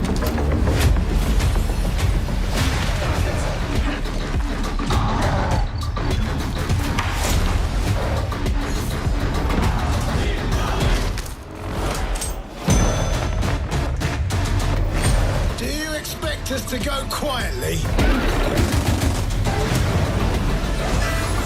I've proven myself. Have you really?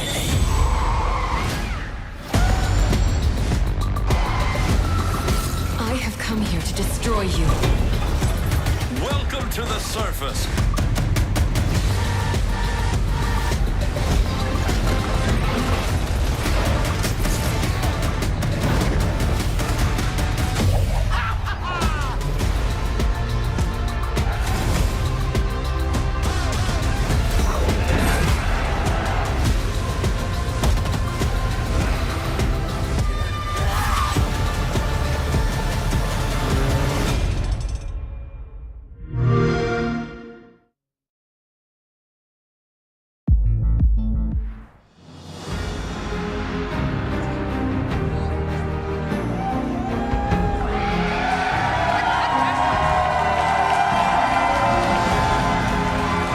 Hello once again. I'm Ryan McCaffrey, host of IGN's weekly Xbox show, Podcast Unlocked, and joining me now to break down everything revealed during the Xbox Game Showcase, Miranda Sanchez, Michael Hyam, and Destin Legary. Love the energy from the IGN Live crowd right now. So quick impressions. First of all, just what did we think of the conference? Miranda, I will start with you. Well, no one can say that Xbox doesn't have games. That is There's true. So many games. A lot of updates, which is what we were asking for. It's like, let's get release dates, get timelines for a lot of these things, because, you know, as we were saying, the pre-show, when are things coming out? And we got a lot of that, which is good. But also, I know me and my team are going to be very busy in September and February. February, yeah. So, I guess I won't be sleeping for a while, but it's best when I'm not sleeping because I'm playing a lot of video games. Michael, how was this conference for you? Great showcase, and it had the two things that I cared about most. No clown makeup today, man. I was right.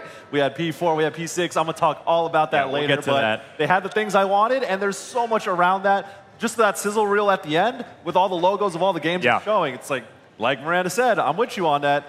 Can't say Xbox don't got games no more. Destin, top-level thoughts. What'd you think of the Xbox showcase? I really liked it, and I really love seeing Xbox console exclusive on a lot of those trailers. That's smart. Perfect pivot. So there were two games that were deemed Xbox console exclusives, no PS5, and that is Gears of War E-Day and, Miranda's #1 game of the fall, certainly. And then Clockwork Revolution, a new steampunk RPG, which we've seen before, but now they're confirming that one as an Xbox console exclusive. Let's start with Gears. I mean, that was the star of the show today. I'm so happy. I have to start with Miranda. So we learned a lot between, of course, the release date at the very beginning of the show, October 6th, same day as Star Wars Galactic Racer, so make your choice. It's obvious. On that one. But then we learned a lot more in the Gears Direct that immediately followed. We've got a 12-player Horde mode in multiplayer. We've got a full-fledged campaign, Unreal Engine 5. So, Miranda, you have high expectations for this series. You and me both. We've been playing it since the beginning. What'd you think of what you saw from Gears of War E-Day? I feel like we've only scratched the surface of what this game is going to be because they really emphasize that you are going to be in one city. You're not going outside of city limits probably, or maybe just barely. Like, you're going to be in this one focal area. And it seems a lot less, not necessarily not linear, like there will probably move you from chapter to chapter, but there's like maybe more to play with. And Gears hasn't been open world, it has open sandbox space. Right, from 5. Yeah, and that kind of seems what they sort of hinted at, like pretty heavily for this one as well. I could see like maybe you finish a mission, they dump you back out, you have a choice to go to an area, go help some civilians get rescued, and then go back and report in and see what's up. So I'm really curious to see how they're going to build that out and keep it interesting. We kind of knew this was going to be taking place over like just a few days, and they confirmed like, yes, it's going to be 3 days of this new team together.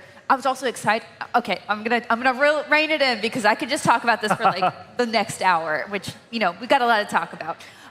But I'm also really excited that they showed us Bravo Squad, which is the squad focus for this one. So we get 2 new characters, Max Carter and Lucas Reyes. We also get to see people like Ty, who we love. They noted that some of the characters from books and comics are coming into this for the first time in the games, which is really cool. So I'm curious to see how much they're going to deviate from what has already been laid out in the books and comics and make this their own. But also like the really cool scene with Ty in the first trailer we got at the end where he saves Marcus. Like that's straight out from what has already been published. And it's so cool to see that brought to life in like such a beautifully gruesome way.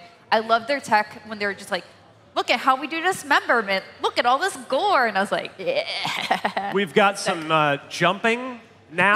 Yeah. Points you can actually jump. The like lifting yourself up on top of vehicles and other higher cover. Yeah, and then the road cover. The higher mantle. Yeah, go ahead, Miranda. Yeah, I was gonna say the low ground cover is so cool. I was like, I'm geeking out over like new kinds of cover, and I think because it is obviously a cover shooter and so important, and they were emphasizing how they really want to use the destruction of the city to really help with that, and it just makes sense. Yeah. And jumping. I guess when you don't necessarily always have all that armor, you can jump a bit more. What's the hype level in the IGN live crowd for Gears E-Day after that? Yeah, I mean, it looked real good. Appropriate response. Yeah, real good. Destin, Gears. I love the movement stuff that we were just talking about. The fact that you can slide under something or climb over it. You can kind of zip around. The fact that you can lay down behind lower cover. That's something that I think the Gears franchise really needed. It needed that modernization of the base mechanics, and we saw that with the movement changes. Yeah, even the active reload is now, you don't have to look into the top corner of the screen, it's just right there on your reticle. Gears heads know. Did they ever hit did they actually get the active reload at any point? I think they did. What's up with that?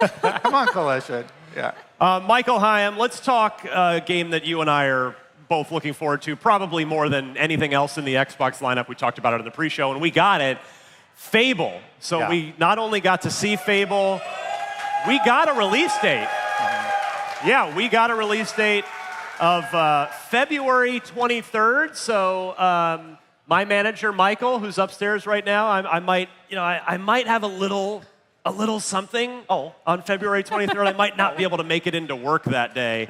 Michael, what do you think of what you saw from Fable today? If you watched the pre-show, I said that Fable needs to establish what that game is actually about. Show us a little bit of story. They did exactly that. They showed exactly what I wanted from it. And like we know Fable to be sort of, tends to be a goofy game. It's a bit lighthearted. It does have its dark moments and all that. But this trailer has struck that tone I'm looking for, where it takes itself seriously and still has a little bit of the goofs on the side. But I think a game can be very powerful if it has that comedic element to balance out how serious it gets. And it makes both sides better. And not to keep talking about the games that I love, like the Yakuza franchise, but that kind of is the balance that they're so good at striking. And I think that's an opportunity for Fable to do a similar approach, too. Let's see here. The next... the protagonist, real quick, Isabelle in Fable. Yeah. Very excited about her. Loved her performance. I think she was doing really good at showing another story beat and one of those vignettes that we get about the main protagonist. So I want to see more from her. I want to see more about how the gameplay is going to interact with these story elements and the outcomes of our decisions for each of these beats. Destin, before I move to Miranda here to hear from her thoughts on Fable, you were on Collector's Edition watch while we were back there. So Gears and Fable both have very, very expensive, like top-level Collector's Edition. Yeah, so Gears is $299. You get a cool statue with it and a ton of skins and whatever. But the statue is really good for Gears. That's the most expensive one. Fable is $200. Oh, a bargain. Very much cheap. And you get early access with all of these, like up to 5 days for Gears and Halo. Halo has a $200 collector's edition. We'll get to that. But Fable's in that pile also. Miranda, Fable. I know you're into it. And what'd you like about this trailer today? I agree about Isabel. Just really cool. And I like getting to a deeper look into some of the conflicts that we'll be seeing in Fable as well. Just, like little bits of it. But, I think, once again, the humor lands, the look of it lands. Like, I really just want to dig in. And I'm glad that we got a firm release date, so that way I can put it on my calendar and plan around it. So we started to go talk about Halo. Let's do it. So I'm on record. I did our first preview of Halo Campaign Evolved. I got to go up to Halo Studios last year. It was a while ago. It's been a bit. And they invited us up, pretty early in the process. And if you read that preview or watched that preview, I came back kind of not crazy excited about it. Like, this looks nice. Would love to have the multiplayer. But for my part, and I think we all felt this way, my hype level went up today. Definitely. Because they leaned into these 3 new prequel missions featuring Sergeant Johnson. Miranda, what I love Johnson. There was a lot of stuff in there. We saw outer space ship stuff.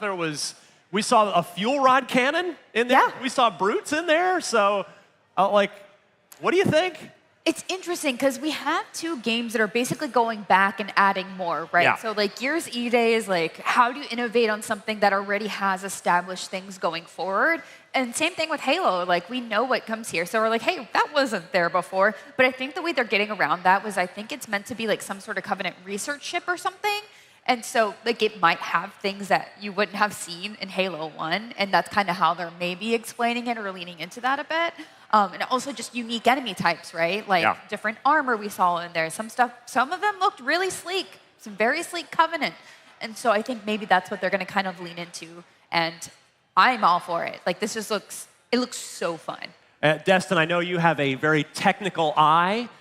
So what did you think of this showing of Campaign Evolved? It seemed like it's looking a lot better visually than the last time we saw it. Yeah, they've definitely done some cleanup on the graphical aspects, but for me, I was mostly paying attention to those story beats like you were discussing, because I'm curious if we're going to learn more about John 117's relationship with, Sergeant, and what was that like? Because we know at the end of Reach, he goes into the casket. So what's the story point we're going to be at?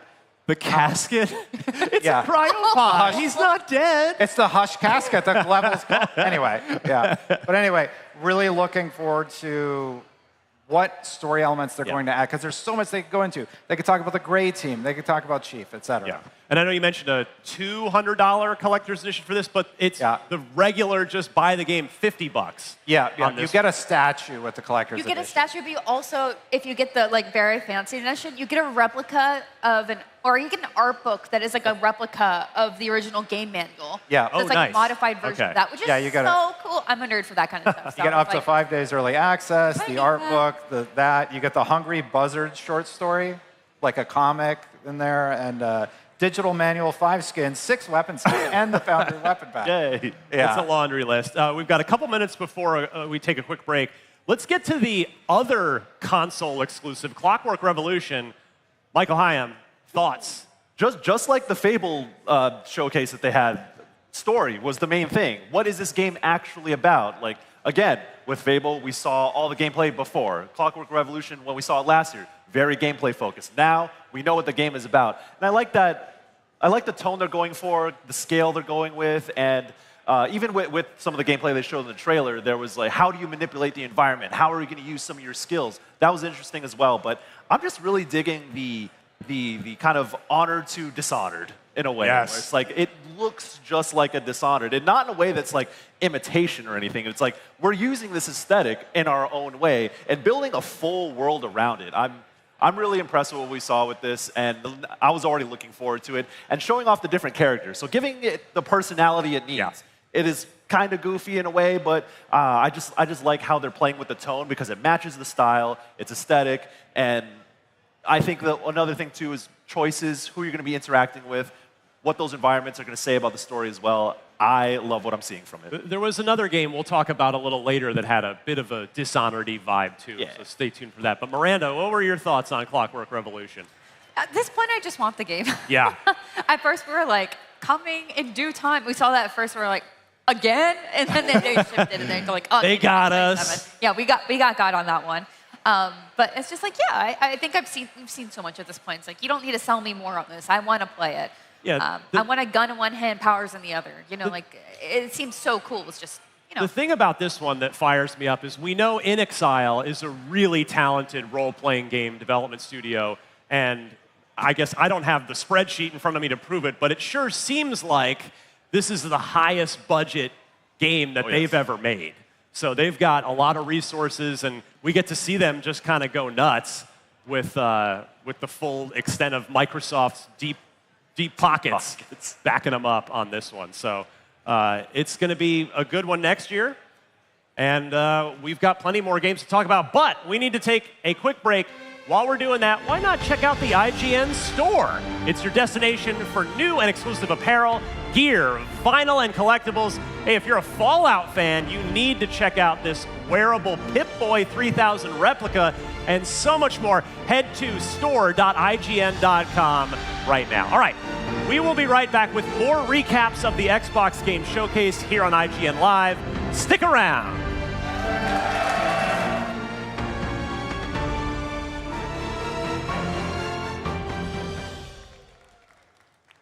IGN Live is presented by Fanta. Special edition Fanta and Xbox 25 cans are available now only for a limited time. The average Cinefix movie list features nearly 100 different films and approximately 25 minutes worth of wall-to-wall deep dive analysis.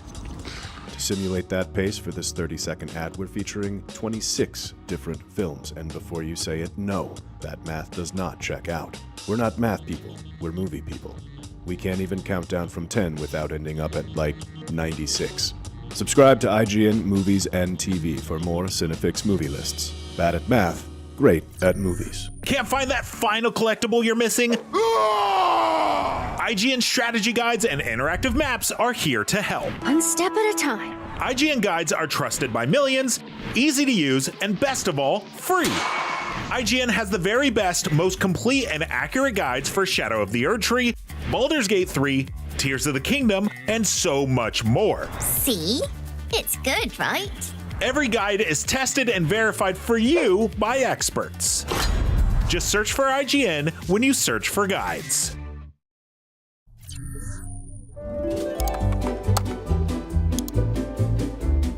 IGN Plus is where your adventure begins. What are you selling? Plus is the place to get unlimited access to all the tools you need to beat your games. Here's what you need to know for bringing down Gloomspawn. Plus, awesome exclusive discounts on IGN Store. Maybe this would tease open your money pouch. Plus, ad-free browsing on IGN.com. Plus, unlimited game help tools like premium interactive maps with your own custom map markers, filters, marker notes, and more. This will come in handy. Plus, access to sweepstakes, giveaways, and free game keys. Wow! Exactly. Want more? Head to IGN.com/plus and start your adventure today.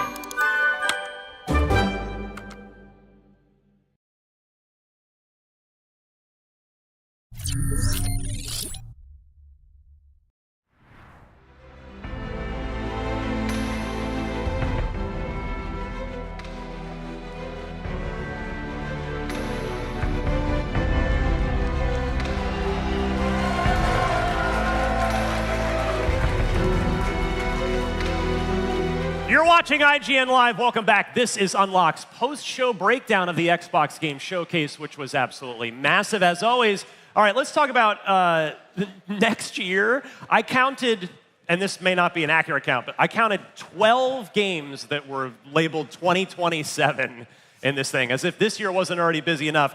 It's only June, and we already have a dozen games announced by Xbox coming next year. Among those is a game we talked about in the pre-show that we've been waiting to see for a long time, State of Decay 3. Destin, we finally got like a real good look at gameplay here.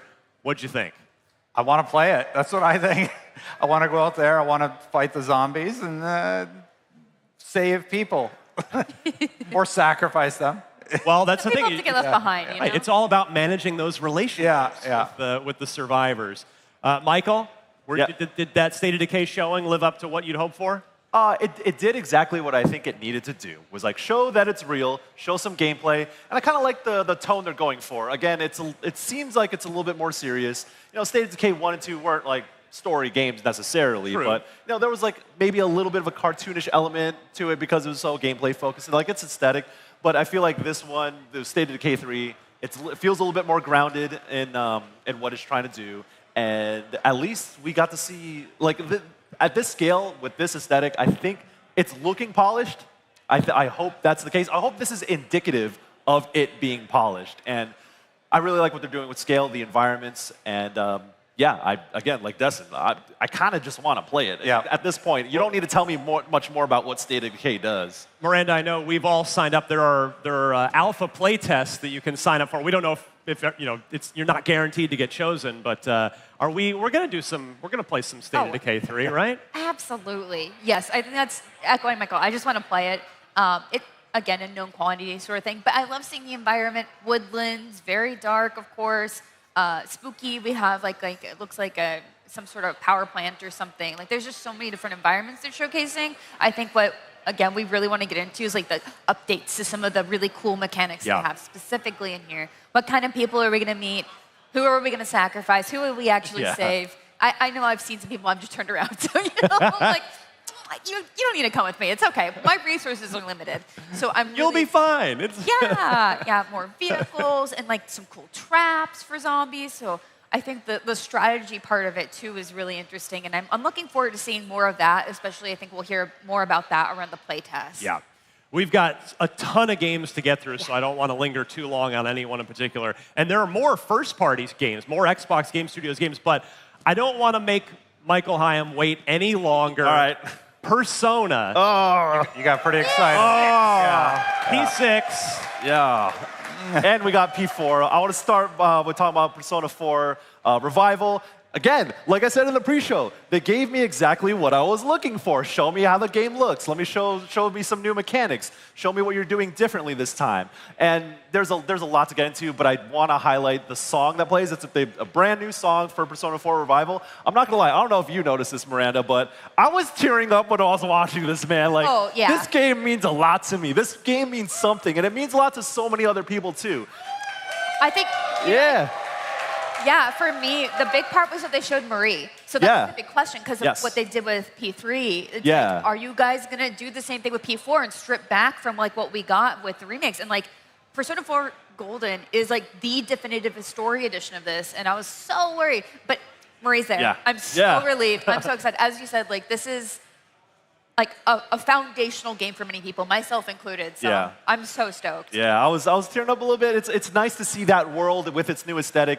It is drawing a lot from how Persona 3 Reload looked in terms of in-engine character models, aesthetic, and like in battle when they're doing the all-out attacks, all the camera angles and the cuts, and how they're redoing the cutscenes.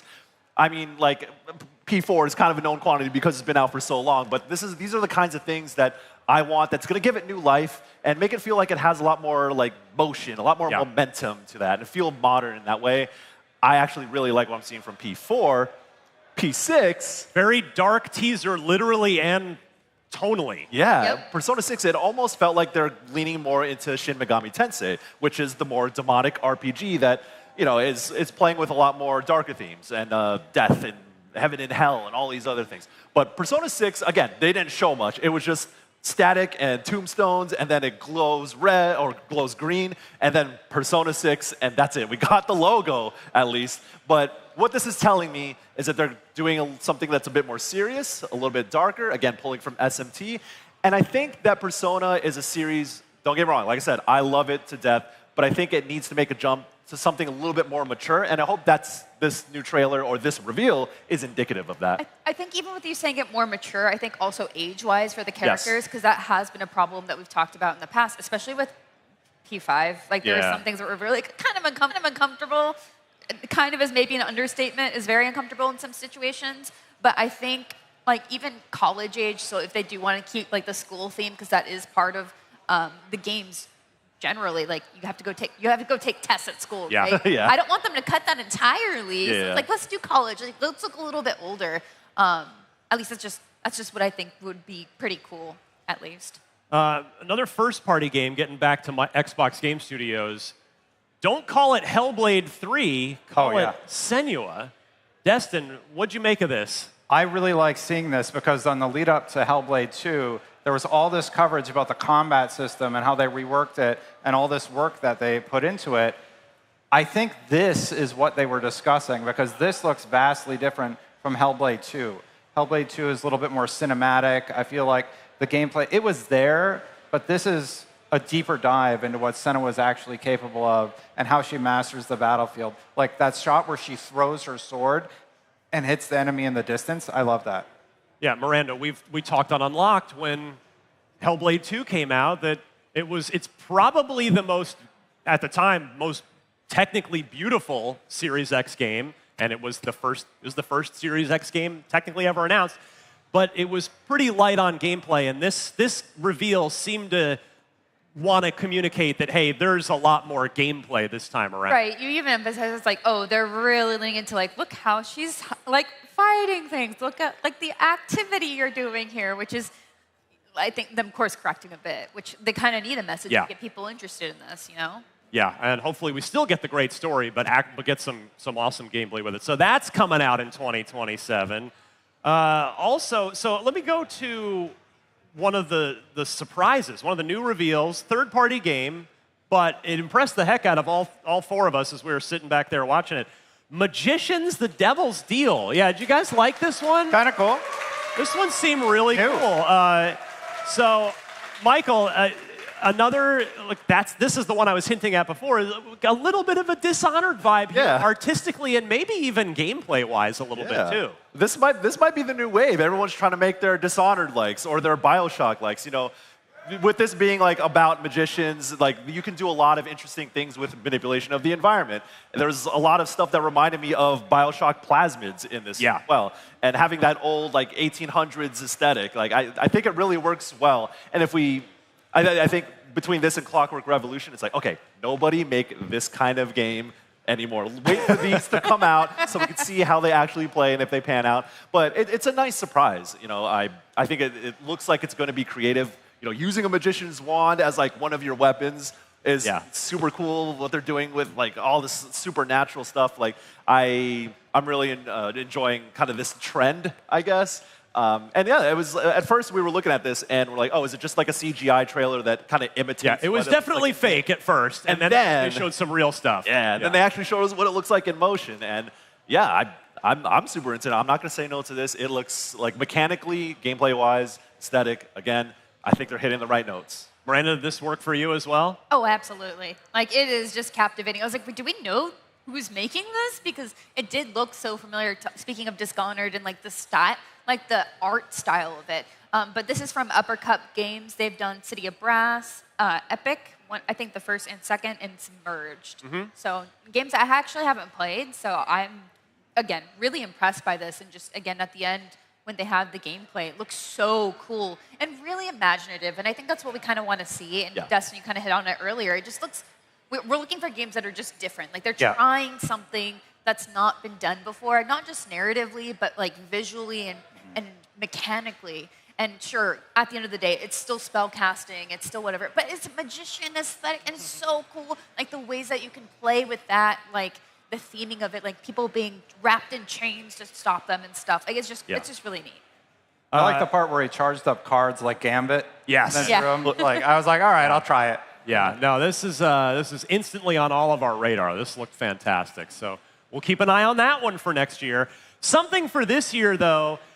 So I could swear that on a recent episode of Unlocked, the three of us said, there should be a translucent green special edition Xbox console for the 25th anniversary. And somebody at Microsoft heard us, because that is exactly what we got. I instantly, my heart was instantly warmed at the start of this promo that if you're watching us, you're seeing it now if you're watching on the broadcast, where, first of all, the promo is in 4:3 aspect ratio, not 16:9, even though the original Xbox could technically do 16:9.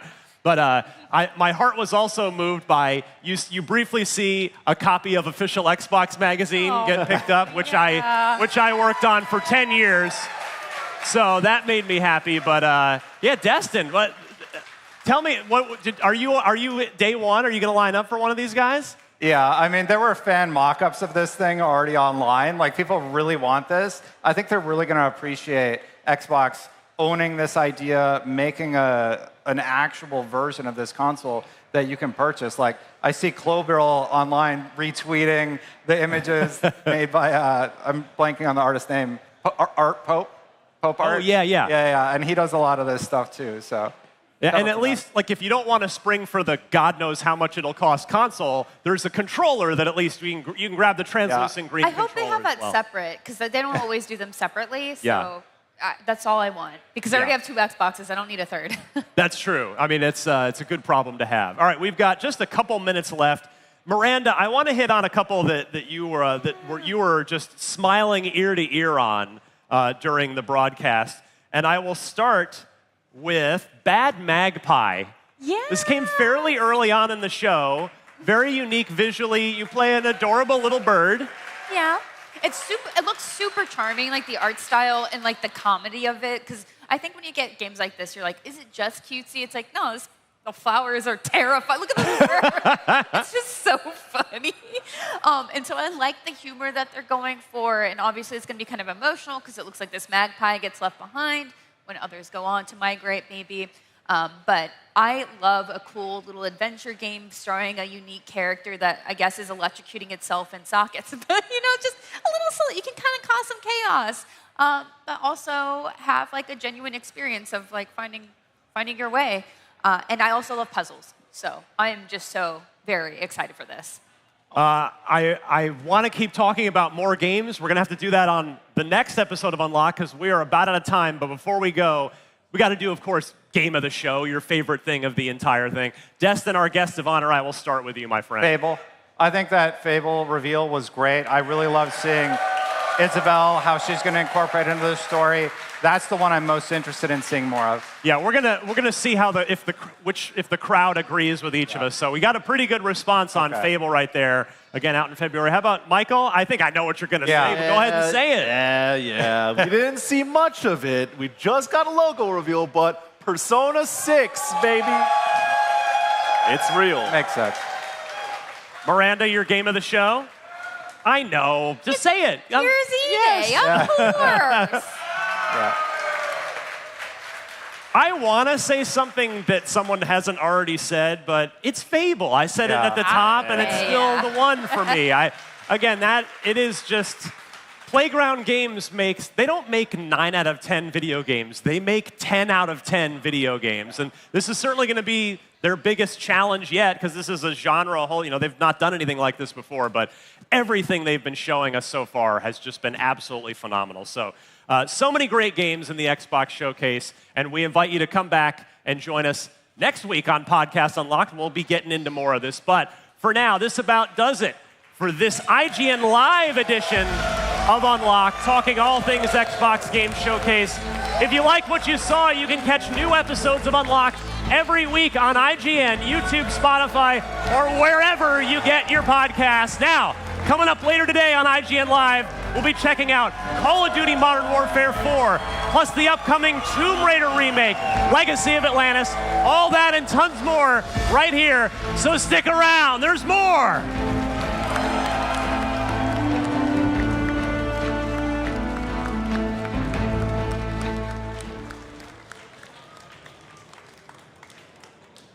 IGN Live is presented by our official product partner, Lenovo Legion.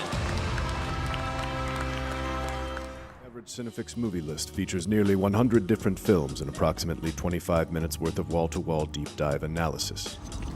To simulate that pace for this 30-second ad, we're featuring 26 different films, and before you say it, no, that math does not check out. We're not math people, we're movie people. We can't even count down from 10 without ending up at, like, 96. Subscribe to IGN Movies and TV for more Cinefix movie lists. Bad at math, great at movies.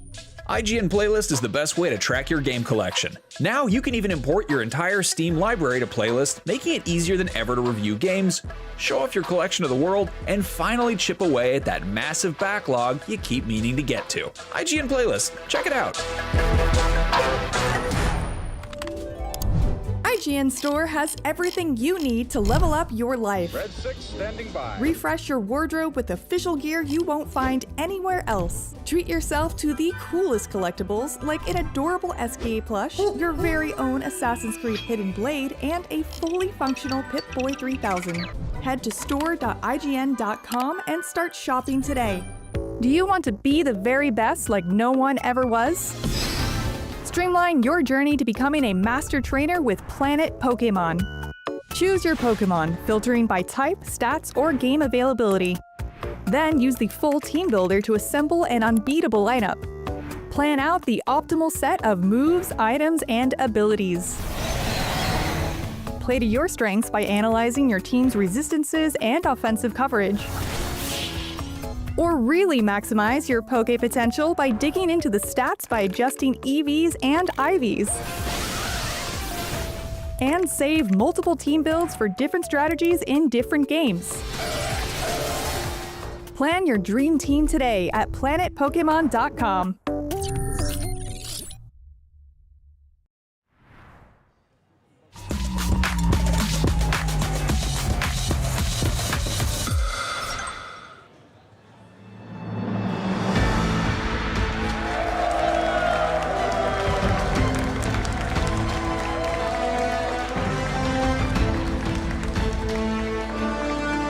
Watching IGN Live. We're about to get into a game that I'm a big fan. Grounded 2 is the biggest little game you can play right now. Here to tell us about some of the coolest new additions coming to Grounded 2, please welcome game director Chris Parker and executive producer Marcus Morgan.